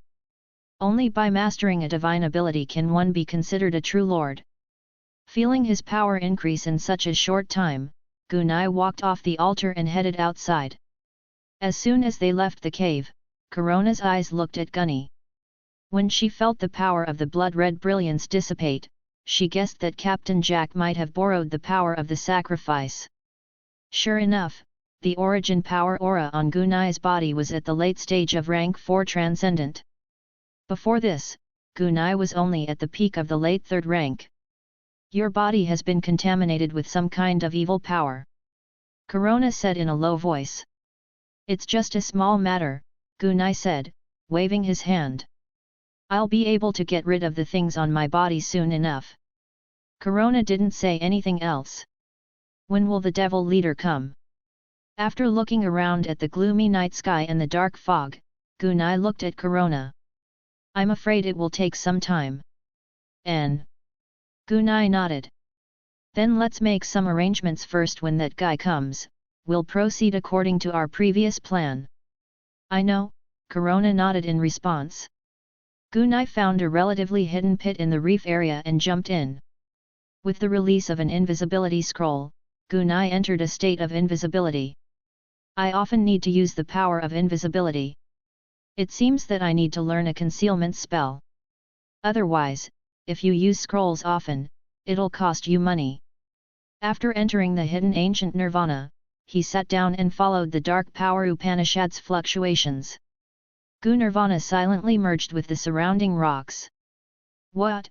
Corona, who was more than 30 meters away, frowned. This guy has completely disappeared from my perception. His concealment ability is so powerful. I've learned both the world profound and the dark profound. The world profound is even more outstanding. Even if you're a super spell caster, not everyone has such a standard. Corona thought to herself. Gunai sat down cross-legged with his eyes closed. He was also carefully sensing the changes that had occurred after his breakthrough. The biggest change is the strength of the soul and its ability to bear. The pressure on my soul should be much smaller now that I'm casting a beginner-level engraving spell. I should be able to withstand the explosion of more than 100 beginner-level engravings. At the same time, I should be able to increase the number of secret crossing runes by 3 to 5 more. I can already achieve the level of instant casting beginner-level secret engravings. My origin power has also completed its transformation, and its power has once again increased greatly. Right now, the power of my origin power is already close to that of a 6th rank law incantation master. Gunai thought. With my 30 curses per second. High-level law incantations have terrifying effects. Furthermore, the duration of its explosive power is far longer than that of a low-rank secret technique. Yingluo, wait for the Devil Lord to come over. First, fire 10 cannons, then 300 little thunder flame curses. Don't ask, it's a saturated bombardment. If this wave of attacks doesn't kill the Devil Lord, he'll be heavily injured. Before, when he was dealing with the Devil Leader, he had to understand his opponent's strength. And to deal with this Devil Lord, Gun needed to maximize the power of his spell. He had to first cripple the Devil Lord, and it would be best if he could kill it. The instant cast ability of a Law Magus should be used at such a critical moment. 248 The Art of Bombing. Erlen felt like he was about to explode. As a noble Devil Lord at the peak of the 5th rank, he'd been sealed away with the demonic hatchery for thousands of years. These long years had allowed his soul to enter the later stages of his life. In his later years, it was impossible for him to take the initiative to advance. He could only rely on other powers to advance to the 6th step and extend his life. After that, he would use his extended lifespan to enter the middle phase of his life. Only then would he have the capital to break through to the seventh step. He knew that using the wicked power to advance would consume a part of his potential. However, if he didn't do this, his potential would probably be buried directly, and there would be no room for him to display it. Thus, he contacted the evil god's church and exchanged a large amount of resources from there. Then, with the many resources that he had accumulated, he wanted to build an altar, complete the sacrifice in one go, and directly obtain power to complete the promotion. After all, everyone knew that if the power of the evil altar was released for a long time, people would be attracted. He was also afraid that a long night would bring more trouble. And NBSP, but he didn't expect the evil god he communicated with to be so greedy. The value of the offerings had more than doubled compared to thousands of years ago. You mother ***, you actually increased the price. Erlens cursed in his heart. However, there was nothing he could do about it. It was a fact that there weren't enough sacrifices. Besides, the sacrifice had already been put in, so it was impossible to return it. It was impossible to return it in this lifetime. The only thing he could do was to collect a large number of sacrifices in a short time and quickly throw them in to complete the sacrifice. Otherwise, whether it was the consumption of the altar's power or the strong blood chi that might attract powerful enemies, his sacrifice would fail completely. So, Erland had two of his men stand guard near the altar while he went out to quickly search for sacrifices. With those two powerful abominations, he believed that they would be able to deal with most of the people who were attracted here. The more one was afraid of something, the more likely it would happen. It was only the third day. Erland could feel that his two underlings were dead. With the death of his two subordinates, the altar would either be damaged or taken advantage of. Irolan was so furious that he didn't even bother to loot the merchant ship that was half dead, and directly turned around and flew in the direction of the altar. However, no matter how fast he was, it would still take 10 to 20 minutes. This made Erland even more anxious, and every second felt as long as an hour. Finally, a long period of time passed. The altar island was right in front of them. At this time, Erland's heart was like dead ashes, and his whole body was cold. The blood-colored radiance that soared into the sky was gone, and his many efforts had turned into ashes. On the island, a star-like gem-like luster was shining. Even with his eyes closed, he could still feel the aura of the angel. He passed through the layers of fog. The 7-meter-tall Erland slowly emerged from the darkness. Darkness and coldness enveloped his body, and the strangeness and distortion followed him like a shadow. You again. Erland's voice was a little hoarse, but most of his anger was suppressed. Last time, one of his men had been killed by this angel. It was the same last time. Originally, he had 5 subordinates. But now, not a single one was left. It was all the work of this angel. Previously, he had discussed with the other devil overlords about joining forces to kill this angel, but unfortunately, they hadn't come to an agreement. Otherwise, the angel would have been dismembered long ago. You are guilty. The moment the angel spoke, it was as if it was a judgment from the highest. Its tone was grand and filled with justice. I've sinned.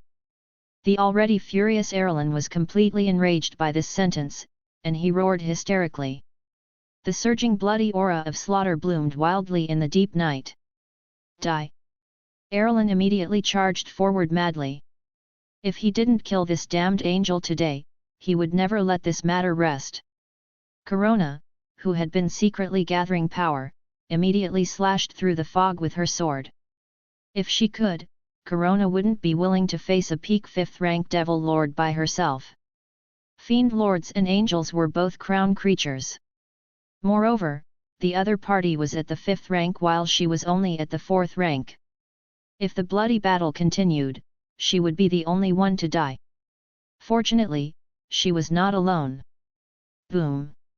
The sword light collided with Erland's dark claw. Erland only took a small step back. Corona, on the other hand, retreated a dozen meters. The difference in strength was clear at a glance. Light restrained darkness, and darkness restrained light. You're growling today. Just as he was about to roar again, Arelance, who was about to attack, immediately let out a shrill scream and dodged even more quickly. Damn you, there's still someone else, you despicable angel. A fist-sized hole appeared on Arelan's head as he screamed and dodged. It ran through his spiritual body and soul. Immediately after. Pft! Pft! Pft! The dense sounds continued to ring out.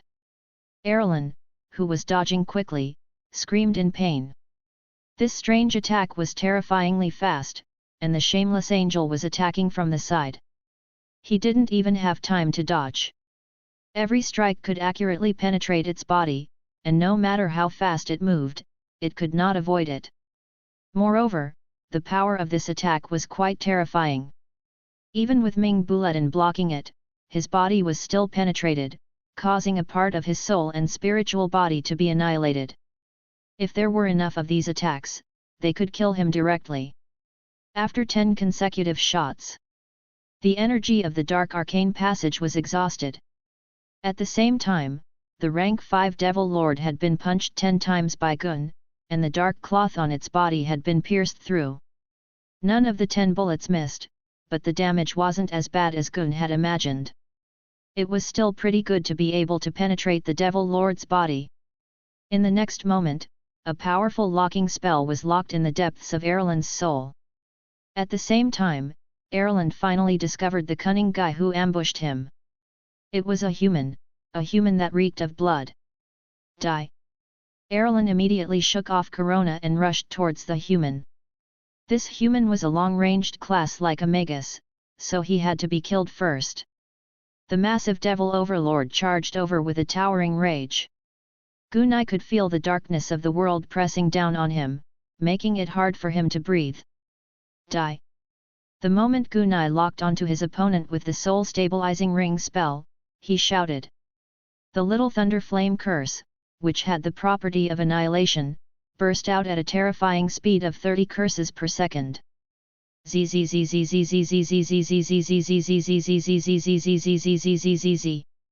The densely packed little thunder flame curses were guided by the soul-stabilizing divine ring spell and bloomed madly towards Arelan's. The power of a level 4 high-level law incantation was naturally without question. In addition, Gunai had now advanced to rank 4, so his power was even greater than before. Under the stacking of 30 curses in 1 second, he might not even be able to resist a Devil Lord. The lightning was like a dragon, bright like the stars. The art of law incantations burst forth from the peak rank 5 Devil Lord. 249 Chapter 70 Sealing the Devil Lord.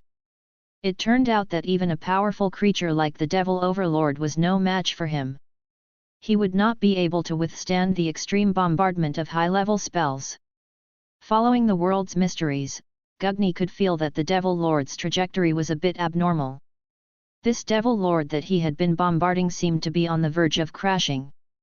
It's the numbing effect of the Little Thunder Fire Curse's concentrated explosion.